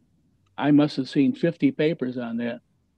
I don't know the answer to that. You can't leave a tumor in there forever because it's going to cause a problem. And if you remove it, you cause other problems. So, it's the choice between two bad choices. What do you do? I don't know the answer to that, but I think that if you can control inflammation, there's a lot you can do with surgery without causing any harm. That's my opinion. But it has to be tested in clinical trials. Has not yet happened. A big problem I'm having is that this therapy is so inexpensive, it's hard to justify spending money on a clinical trial if there's no return on investment. We've had a difficult time. Typically, when you come up with a new therapy in cancer, the business model is you contact a pharmaceutical company, they generate patents, money gets exchanged, you develop $1 billion drug, everyone's happy. In this case, we got a $5 drug that's out of patent. It's manufactured by a number of companies. No way you can get it to more than $5. It works. I'm not saying it's the best drug. There probably are better drugs out there, but we have been frustrated in the inability to get a clinical trial going, and a big problem is the inexpensive nature of this therapy. You mean if an anti-inflammatory drug is added to surgery, the survival will be much better, probably in the trial. It's I don't know. I don't know if anti-inflammatory is anti-angiogenic. What did you say? I said anti-inflammatory. I don't know whether inflammatory or anti-angiogenesis.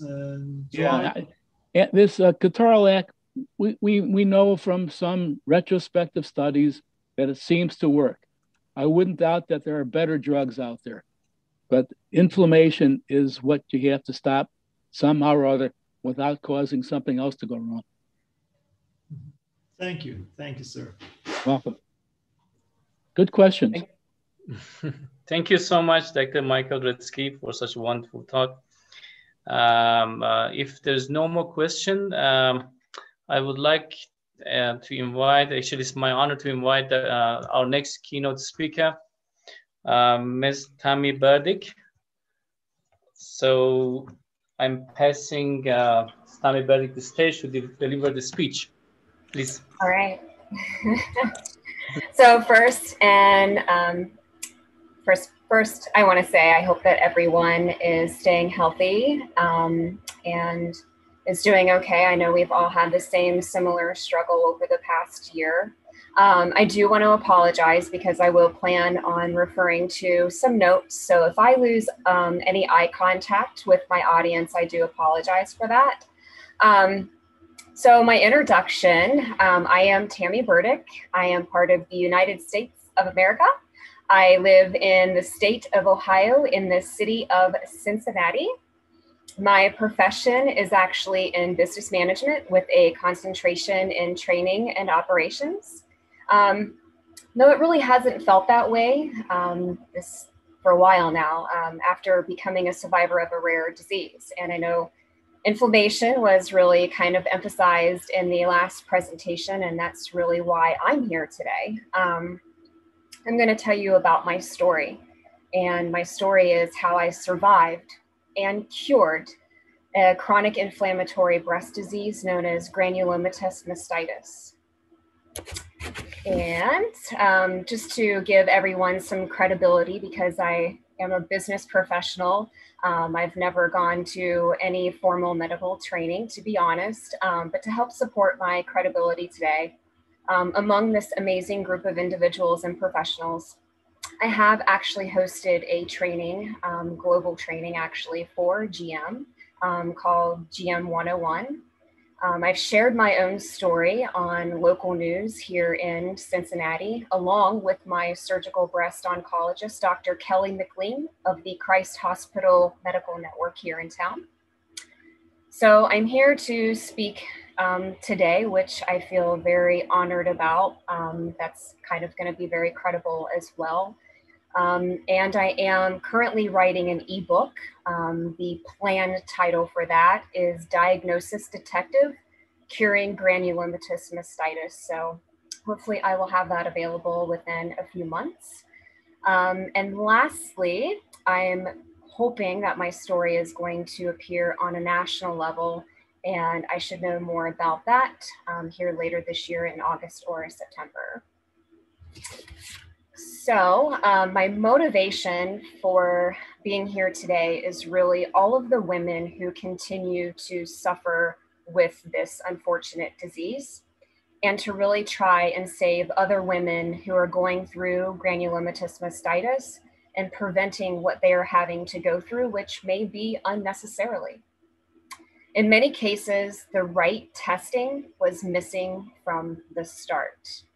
And really, quotes like this are what it's all about. And this is actually quoted from a member of the Granulomatous Mastitis support group on Facebook from Rochelle regarding my GM 101. And that quote was, "Tammy, you are amazing. Seriously, you all are about to get some amazing knowledge. Is Angela still here? Her and Tammy's ridiculously detailed posts through the years are what saved me and my surgeon from doing more wreck than helping." So I thought I would actually approach today with kind of my raw, true story of my 1.5 year journey with the disease from start to finish and everything that I've learned from my personal battle. I'm going to touch on GM and IgM, known as idiopathic granulomatous mastitis, with the importance of being diagnosis detectives as a team approach by the patient and the doctor, and why we need a universal protocol for every patient diagnosed with GM, especially when women in my support group had GM cases evolve to cancer. and how the dangers of our own environment are emerging as causes to GM. I'm going to reference my own individual research and what test ultimately saved my life. I'll discuss both conventional and natural therapies being utilized with other patients battling the disease. I'll address why myself and other women would like to see happen in the medical community for this chronic condition.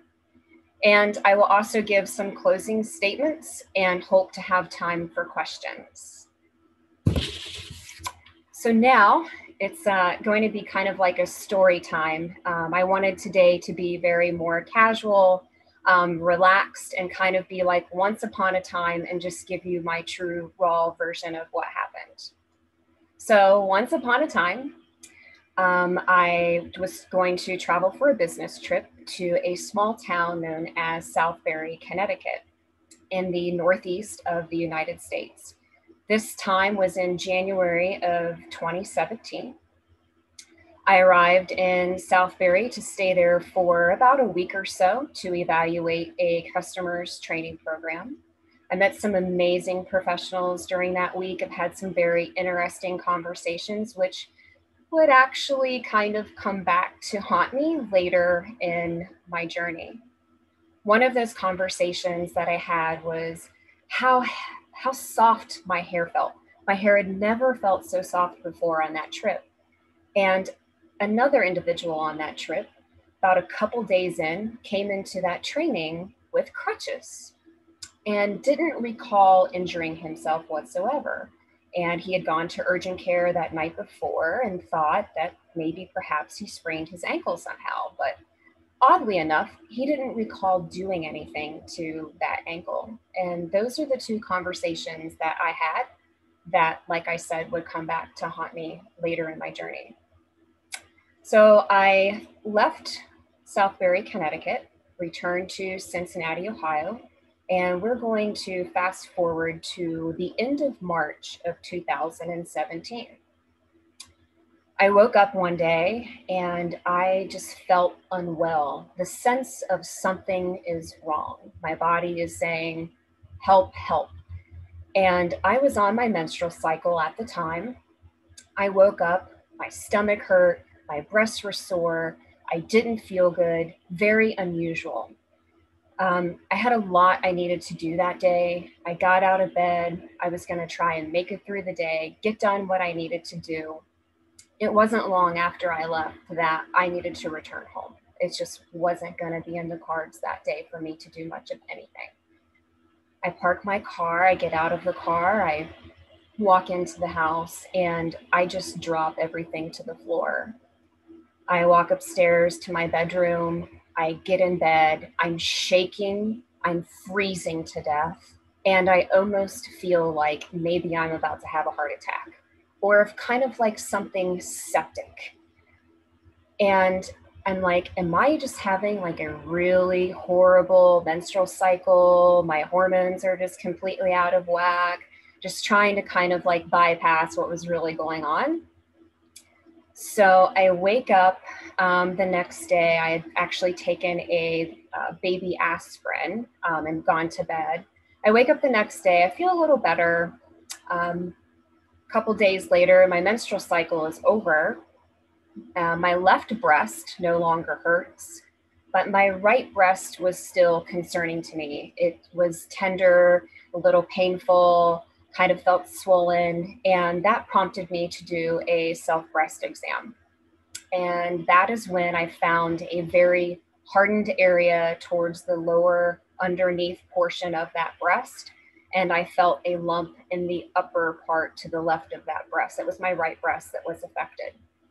And at that moment, I knew there was a problem. And I contacted my primary care physician. I was seen within a few days. She examined me. I had told her the other symptoms that I had had. There wasn't a whole lot of concern around the other symptoms. The main focus was really what was going on with my breast. And to her, it was very apparent that there was a potential problem. She ordered a mammography as well as an ultrasound. Within just a few days, I go to have both of those procedures done. And there was webbing on my imaging. So I'm sure it's, very obvious to all of you what that could potentially be. And honestly, I was prepared for a breast cancer diagnosis. That whole weekend was just really kind of everything running through my mind. What is going to happen? Do I have breast cancer? What is my treatment going to look like? And the next step for me was to do an ultrasound core needle biopsy. So they explained very thoroughly what was going to happen, what was going to take place. I would have a titanium marker that was going to be left behind. During the ultrasound, the technician was also examining my lymph nodes. And then that's the ultrasound. So the core needle biopsy was actually done by a radiologist. I remember having a conversation with that radiologist, and I almost remember everything he said verbatim. And I told him that I was pretty much prepared for a breast cancer diagnosis. And I really wasn't expecting him to comment, but he did. And he said, well, why is that? And I said, well, my doctor actually called, and I already have an appointment scheduled with a surgical breast oncologist, and we haven't even performed this biopsy and have the results yet. And he said to me, while this very well could be cancer, I'm not thinking that's what this is. But whatever this is, it's chronically inflamed, and that's what you need to figure out why. And that was my motivation through the entire journey. I wanted to find out why, what is going on and why. And so the results came back. I met with my surgical breast oncologist, and I was diagnosed with granulomatous mastitis. So what is that? I had no idea. I had never heard about it before. She explained what it was. Not oftentimes do we fully understand what's driving it. There's different conventional therapies that we can try. You can do steroids. In her particular experience, and oftentimes when women go on steroids, that once the steroids are tapered off from the patient, then the symptoms can come back. So we discussed that steroids wasn't going to be the direction for me. The next step was, after she tested my prolactin levels, was to see an infectious disease specialist. So that April, in one of my cultures, diphtheroid bacteria was present. I had gone to the infectious disease specialist, and we discussed in that appointment that, diphtheroid bacteria potentially could be of normal skin flora. We could potentially try antibiotics for 2 weeks. We don't have to try antibiotics. But I did go to that appointment very prepared. I did my own research. I had a slew of conditions that I found where there are certain diseases that are linked with granulomas. We did a lot of those tests, which I'll address. And then I left that appointment. I ended up wanting to just really kind of focus my treatment and my journey with my surgical breast oncologist. Throughout my entire journey, there was lots of pain. There was abscesses. There was drainage. I remember waking up in the middle of the night, and literally my pajamas and my bed was just saturated with blood and pus-like fluid. I had to call my mom in the middle of the night to come help me. I just honestly felt too weak. I've had a multitude of aspirations in my surgical breast oncologist office. Eventually, I got to the point where I was doing them my own at home. But the whole experience was just horrendous. It was nothing like I ever imagined. I didn't even know a disease like this was possible. It's a very deforming disease. Throughout that whole journey, I've continued to learn. I continued to see what my support group had said, and all of their comments about what they're going through with their own doctors and their own frustrations from really all over the world. So we will fast forward now to October of 2017. And a member of my support group had suggested a sensitive DNA type pathology test. And that was the test that actually helped to find a rare bacteria that was responsible for causing her granulomatous mastitis. And so I approached my surgical breast oncologist and I said, hey, here's this conversation that I've had with another woman in my support group. She had gone over 6 months battling GM, and she had this test done. You know, is this something that we can look at and do as well? And without any hesitation, she says, let's do it. So I had what's known as a 16S rRNA pathology DNA sequencing test performed on aspiration of fluid.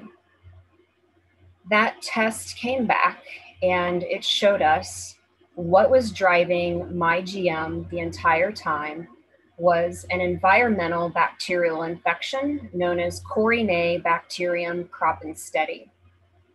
I had already known what this bacteria was because that is actually the same bacteria that the woman in my support group had been diagnosed with. So I already knew it was an origin of water, sewer, and soil. You would think now, after all of this time, that I finally have an answer. I would be thinking about, okay, how are we going to treat this? How are we going to cure this?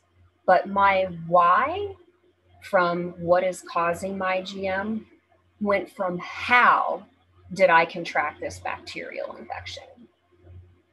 So my next step was obviously to start treatment. That treatment consisted of 6 months of doxycycline, which the lab had tested my specimen against the antibiotic. That responded best. I took 2 tablets, one in the morning, one in the evening. I did that for 6 months. We got to a point where we actually felt that surgery was going to kind of help get me to that final remission point. That surgery was intended to really remove any unviable tissue and really kind of flush the breast with antimicrobial. I would then be healing from the inside out. And post-surgery, I would continue to stay on doxycycline for 3 months. But it didn't stop there. Like I said, I wanted to know how I contracted that bacteria. I knew I was going to have 2 open incisions in the surgery to heal from the inside out. And the water, sewer, and soil was likely going to be the way that I had contracted this bacteria. So I turned into kind of like Aaron Brockovich Jr. and traced my steps. And I had not been in any bodies of water, no pool, no spa, no ocean, no lake, no river. There was no flooding. There was no hurricanes that I could recall. And I'm like, I've never done a mud race before, nor would I. And it just really kind of dumbfounded me on how I could have contracted this. And so I got to thinking, I'm not a teenage mutant ninja turtle. I'm not playing around in sewers. I don't even garden. And it dawned on me that really the only source of contact that I've had would most probably would be water, and that would be from a shower. Seems kind of unrealistic, but then I go back to those conversations that I had in Southbury, Connecticut, after I had tested my water at home, which was negative for a slew of different bacteria, including Corynebacterium. And the conversations that I had had on that trip, how my hair was so soft. There was another gentleman who had sprained his ankle. Come to find out, that gentleman that had sprained his ankle actually ended up having an infection. It was an infection that was causing the pain and causing the symptoms, and that's why he was on crutches. So what are the odds that 2 professionals on the same trip in the same hotel at the same time would both end up with infections contracted the same way through natural openings? So mine went through a natural pore or opening on my breast, and with him through his ankle. I still don't know till this day how an environmental bacteria got into a shower. The hotel was going under renovations. There could have been a water main break that we didn't know about, but my hair was so soft. When you're treating water, it becomes hard. That's why a lot of people end up with water softeners in their home. But maybe the water on that trip wasn't being treated enough, and that's why my hair was so soft. So I dig a little deeper, I do some more research, and I found that the water that they source in that area comes from a river, what was found to have a multitude of bacteria. So you take the chances of having all the bacteria in the river and all of the other criteria, it just seems most probable that the way that I contracted GM and the bacteria was from the shower on that business trip. And honestly, it would fit with the timeline. My symptoms started within about 2 months of my return. So we found out how I contracted it. Now we're going back to surgery. I had my surgery. I ended up having a 6-week wound vac, which I had to carry with me everywhere I went. I had to sleep with it. I had to live with it every single moment of every single day. That honestly was probably the worst part of having my GM, was that stupid wound vac. I was glad to get rid of it. But I had done some research through my whole entire journey. And one thing that I came across a lot of actually in my support group was a label known as IgM. So IgM really kind of essentially with some of the women is the lazy approach from doctors to say, I don't know what is causing your GM, so we're just going to say you have IgM. And I'm sure no doctor ever wants to earn that reputation for themselves. But just to let all of you know, that's kind of the lingo that's being discussed in my support group. And really, no doctor should ever give an IgM diagnosis unless all initial testing has been performed. And sure, you have gram stains, and sure, you have cultures, which is kind of like the typical standard approach for testing and identifying potential pathogens for GM. But what we're finding is oftentimes those tests are not sensitive enough to identify a lot of rare bacteria. The 16S rRNA is actually a good method and a good tool for identifying environmental types of bacteria. And as a patient, I would never be willing to accept an IgM diagnosis until all of that type of sensitivity testing has been done. And then we go back to that April where I had diphtheroid bacteria found in my culture. It was completely bypassed. That later in June, there was diphtheroid bacteria also found again in another culture. That could have been the clue or the missing link or the missed opportunity all along. And I think had we originally done that 16S rRNA in April when I was first diagnosed, could I have even prevented the 9 months of antibiotics I was on and have not had to have gone through surgery? Maybe I could have just used 3 months of doxycycline and then put in remission. But that was the clue. That was kind of like the missing link. And, it's just kind of bypassed that, well, it could be of the Corynebacterium family of bacterias, and it could potentially be just normal skin flora or a contaminated sample. But in my case, it wasn't that at all. And so my research. So in my research, I have found that Corynebacterium is an emerging cause. If you try to identify Corynebacterium with common tests, like I've talked about, of gram stains and cultures, you're actually going to be lucky if it's going to result in the types of bacteria that many of the women in my support group have been diagnosed with. Environmental influences also need to be considered as part of GM, especially in more underdeveloped countries. There's a great resource with a wealth of information and testing options on www.onco.org. onlinelibrary.wiley, spelled WILEY.com. If you search Corynebacterium then, and then choose the abstract by Catherine A. Bernard, and I'm going to pronounce this wrong, so I'm just going to spell it, Guidofunke, it states that ribotyping is most useful for identifying Corynebacterium.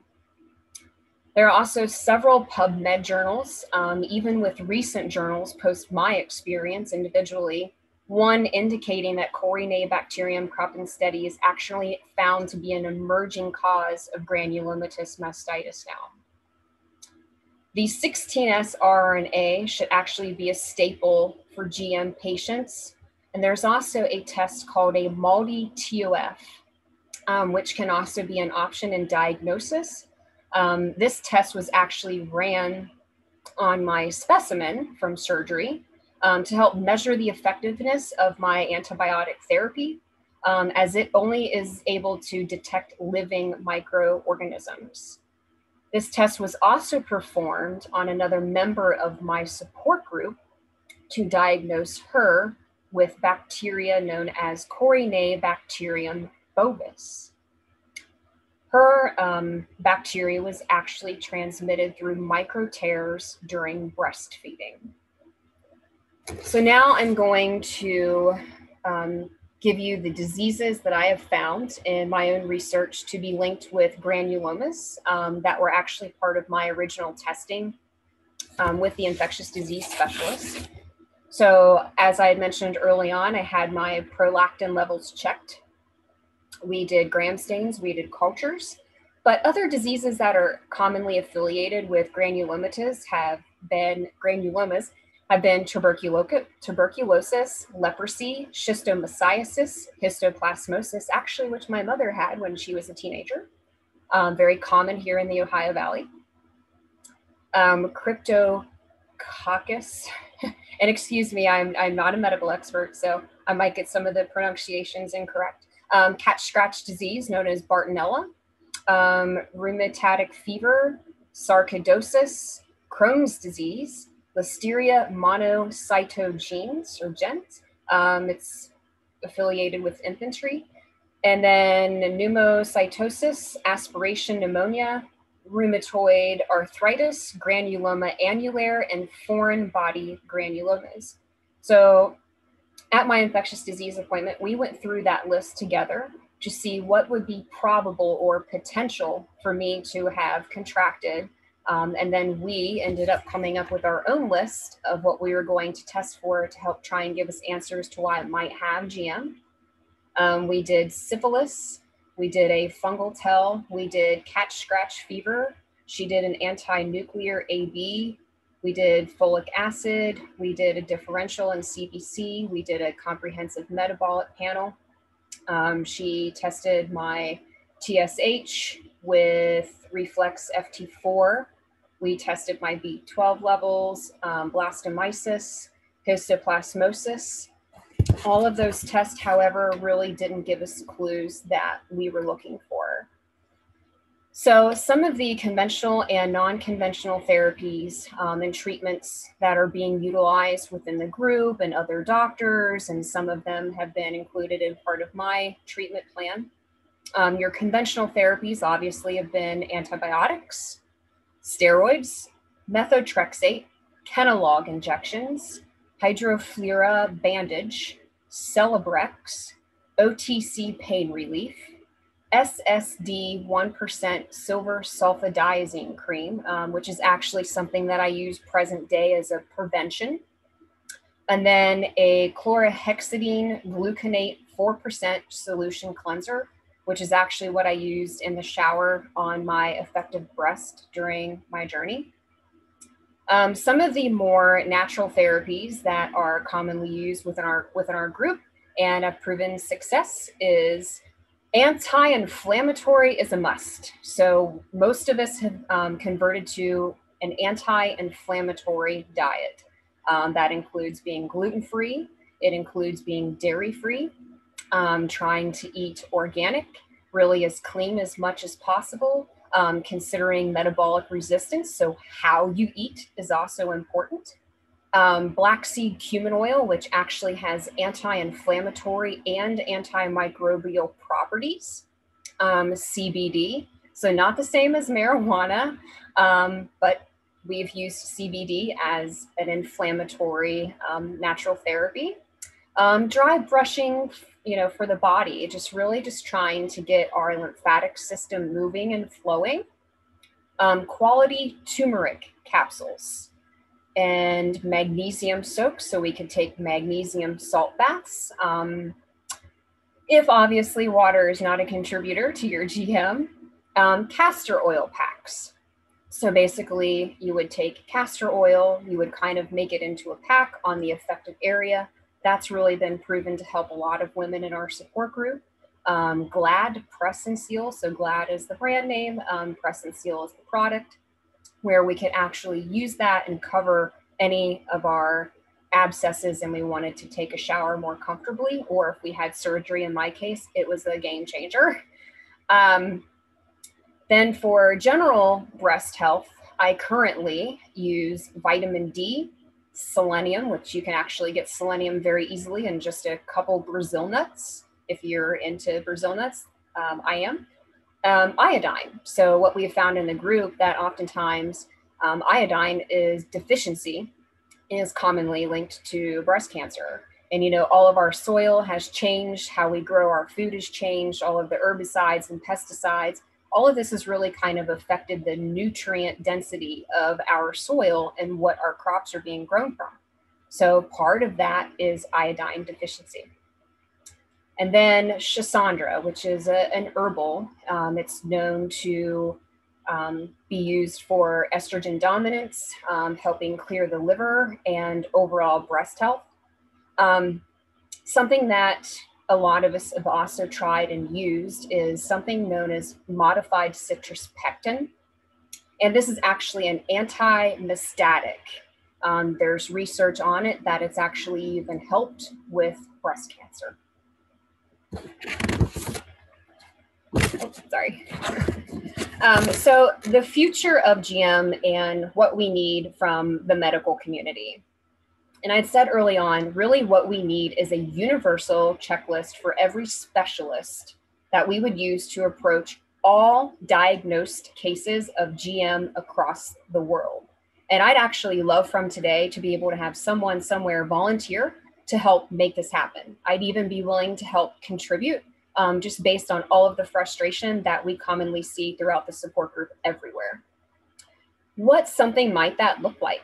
Well, how about you have a patient that's diagnosed with GM. The first thing we do is review the patient history, not just the past few months, but more comprehensively for clues. That's where the whole diagnosis detective starts. Secondly, address specific lifestyle questions, such as, has the patient recently moved? Do they have well water? Are they aware of any potential recent water main breaks? Have they participated in a mud race? Have they traveled? Have they done any extracurricular activities recently that they normally don't do? Have they had any new sexual activity? Are they breastfeeding? Just by asking this initial questions could really give clues to any doctor or specialist what could potentially be causing the GM diagnosis. It's like being that diagnosis detective. Then after there, you would order any potential test which could perhaps be relevant to the risks associated with those responses from your patient. As in my case, had they had asked me, have you traveled lately? Maybe that could have been the clues that we could be looking at something environmental that could have been responsible for by GM. Then we would potentially order all of the tests that could rule out a cause to the diagnosis. So we're going to go beyond the traditional gram stains. We're going to go beyond the traditional cultures. We're going to go ahead. We're going to do a 16S rRNA. We might do a MALDI TUF. We might review those diseases that are commonly linked with granulomas. Is it possible that the patient may have one of those diseases that is really influencing this chronic inflammatory process in this patient? And then we can talk about other sensitive testing to identify other opportunistic bacteria. Then we could determine a potential causative agent and treat the cause. So you take a car, for example. If your car is leaking oil, are you going to keep just putting oil in the tank? Or are you going to take your car in and find out why you're leaking oil in the first place and fix the cause? And that's what we really want to see happen more with this disease. Find out why the patient has GM and treat the why. Because all of these steroids and all of these other approaches may just be a complete failure. It may not resolve the patient's case. It may never put them in remission. And it may get to the point where 2 and 3 years later, where other women in my support group have mastectomies because they can't, cure their GM, and the pathology comes back. We're sorry, but you have cancer. That's what we want to avoid. And perhaps doing something universal like this, where it's kind of like an operations manual, perhaps we can kind of move towards curing GM and preventing it more, instead of keeping it this unknown, horrific disease that keeps affecting other women. Then we could provide a list of both conventional and non-conventional treatment options for the patient, which I had already gone over. And we could provide a list of wound care instructions for the patient, because I can tell you I had to keep basically a first aid kit with me wherever I went.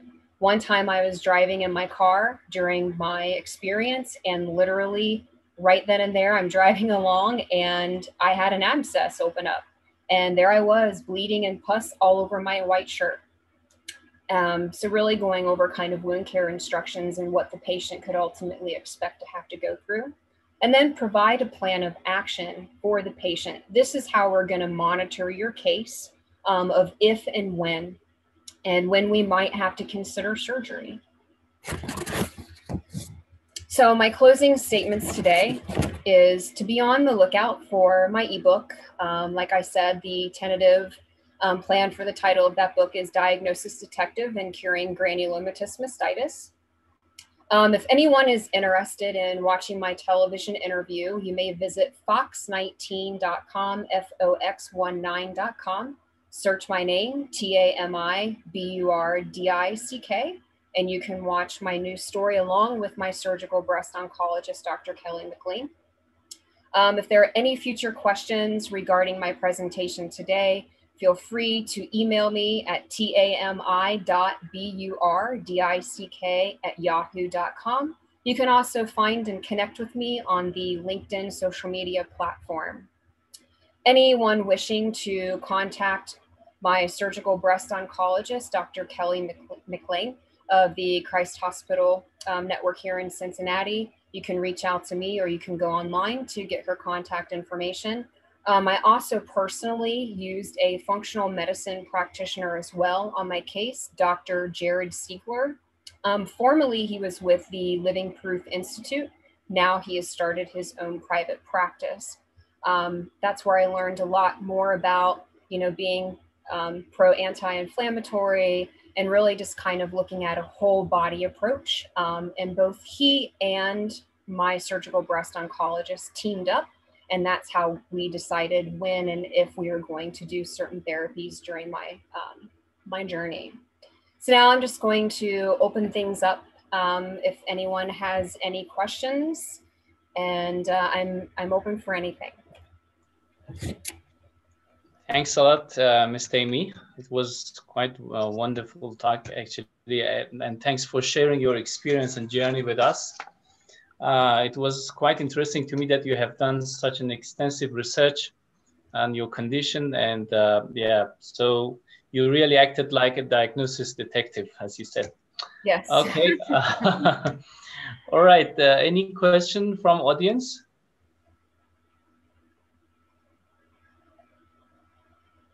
Any further questions? All right. If there's no more questions, so thank you again, Ms. Tammy, and I just I'm sorry for the interruption. I just put a comment in the no problem. chat box. What you went through,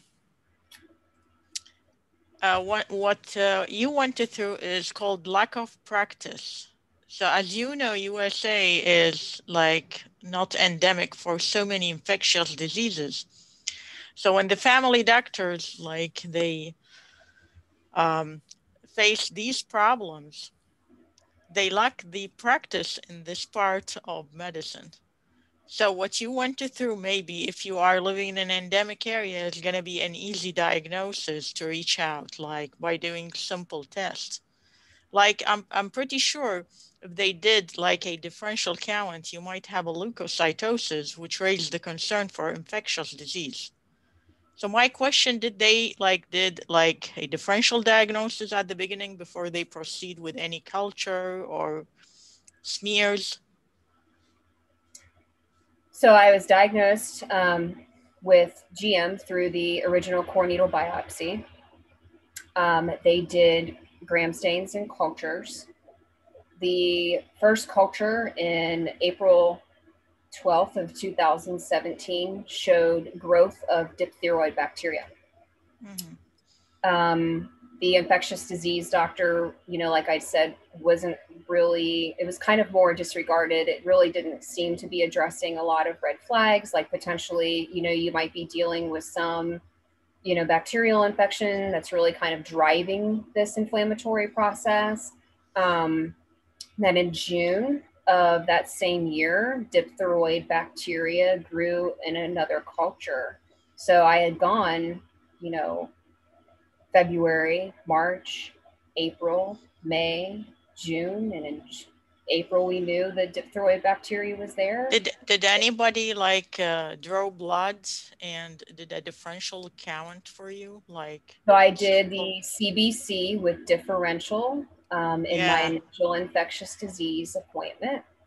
Yep. And what was the result? I'm just a little bit concerned about the CBC. So I'm looking at the original. Actually, I have the original from my doctor here. This was from the infectious disease specialist.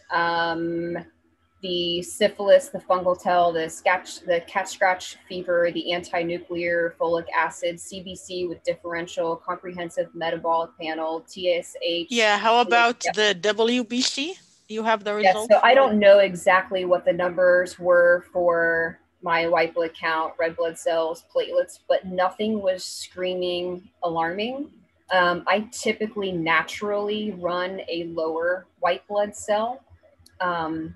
But nothing out of, and what surprised me is because I had an infection, and you would think an infection, oh, my white blood cells is going to be, crazy high and, red flag all this information. But with other members of our support group, we really didn't come across where women are saying, oh, I've got a high white blood count, I probably have an infection, or maybe it's just an inflammatory response. And that's why, my tests are that way. But those another question. Yes.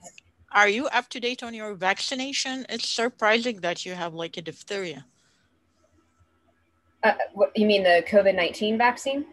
No, all the vaccination, the regular vaccines that I know that in USA, diphtheria is a routinable vaccine that is given to all Americans. So are you up to date on your vaccinations? So it was diphtheroid bacteria, which can actually be part of normal skin flora. So not all times is it considered technically infectious, or pathogenic would probably be the better proper terminology for that. And that's why it was kind of never treated. We never really looked at it like this is an infectious situation. We're not really going to treat this.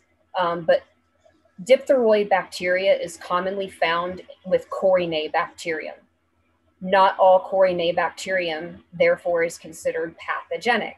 But in my case, I had an environmental bacteria, Corynebacterium croppenstedii, which was responsible for causing my GM.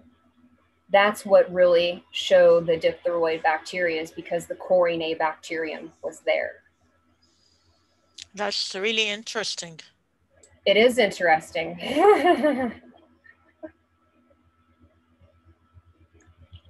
Okay, thank you so much. Any more comments or questions? No, yeah, Dr. Palak again. It was really nice to hear and was very empathetic to hear your journey out. We do ultrasounds for so many patients of granulomatous mastitis back here in my country. And one of the causes is, tuberculosis, which is, kind of endemic, and we always need to rule out in our part of the country. And a whole lot of them, even after the preliminary tests being negative, they do not grow on culture. And they eventually grow, heal in time, along with the whole panel of medications that we discussed today. So just one take-home message is that, yes, as Dr. Qureshi just told us, we do not label somebody as IgM unless the entire battery of tests is done. So the very definition of idiopathic is when you don't know the cause. So apart from all infections, even the possibility of a foreign body needs to be ruled out by the treating doctor. And it's only then that we kind of label it as idiopathic. So it is very, very rare to have idiopathic after all infection panels and cultures are ruled out. So technically, technically I could have been diagnosed with IgM. We don't know what's really causing your GM, right? But because they could say your gram stains are fine, your cultures, you grew diphtheroid, but it's not really something that's screaming a red flag. It's nothing we ever really attempted to treat. But that 16S isn't really kind of standard protocol. And that test is showing to be proven successful in my support group. So another woman in August of 2019, she's part of my support group. Her name is Dawn. She was diagnosed with GM. Now we're going to go back to the end of last year. She had reached out on our group and had asked any members of our group, have they been diagnosed with GM and are now in remission? And I said, yes, I am one of those women. And she says, I'm looking for a new doctor. She was just frustrated and just knew that something was wrong and she wanted a second opinion. That second opinion ended up with my surgical breast oncologist here in Cincinnati. What they decided to do was run a MALDI-TOF, the MALDI-TOF. Therefore, after running that test, sure enough, they found Corynebacterium bovis. So here we have a patient that was frustrated, not getting answers. She knew, like me, something was wrong. It did one test to finally realize what was causing her GM.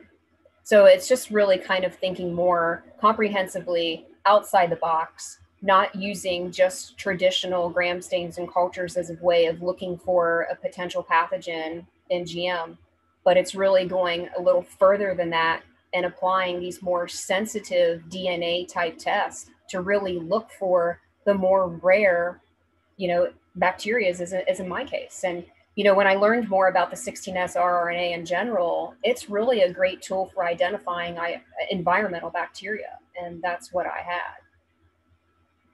So I think back early on, had they just done that 16S, 2 weeks after my diagnosis, maybe we could have found, hey, you've got Corynebacterium croppenstedii, doxycycline is what we're going to use to treat it, and maybe in 3 months I could have been in remission. But that wasn't the case, because we were relying on gram stains and cultures that weren't what we needed.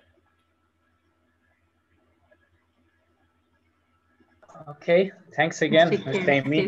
Bye. It was quite interesting. All right, any more comments or questions? If not, so I would, first of all, I would like to thank all of you for making the first day of this 2-day conference a great success with all your presentations and participations. Actually, we all enjoyed the topics of presentations indeed. And with that, here we are going to close the sessions of day 1, and we will resume tomorrow. Thank you, everybody.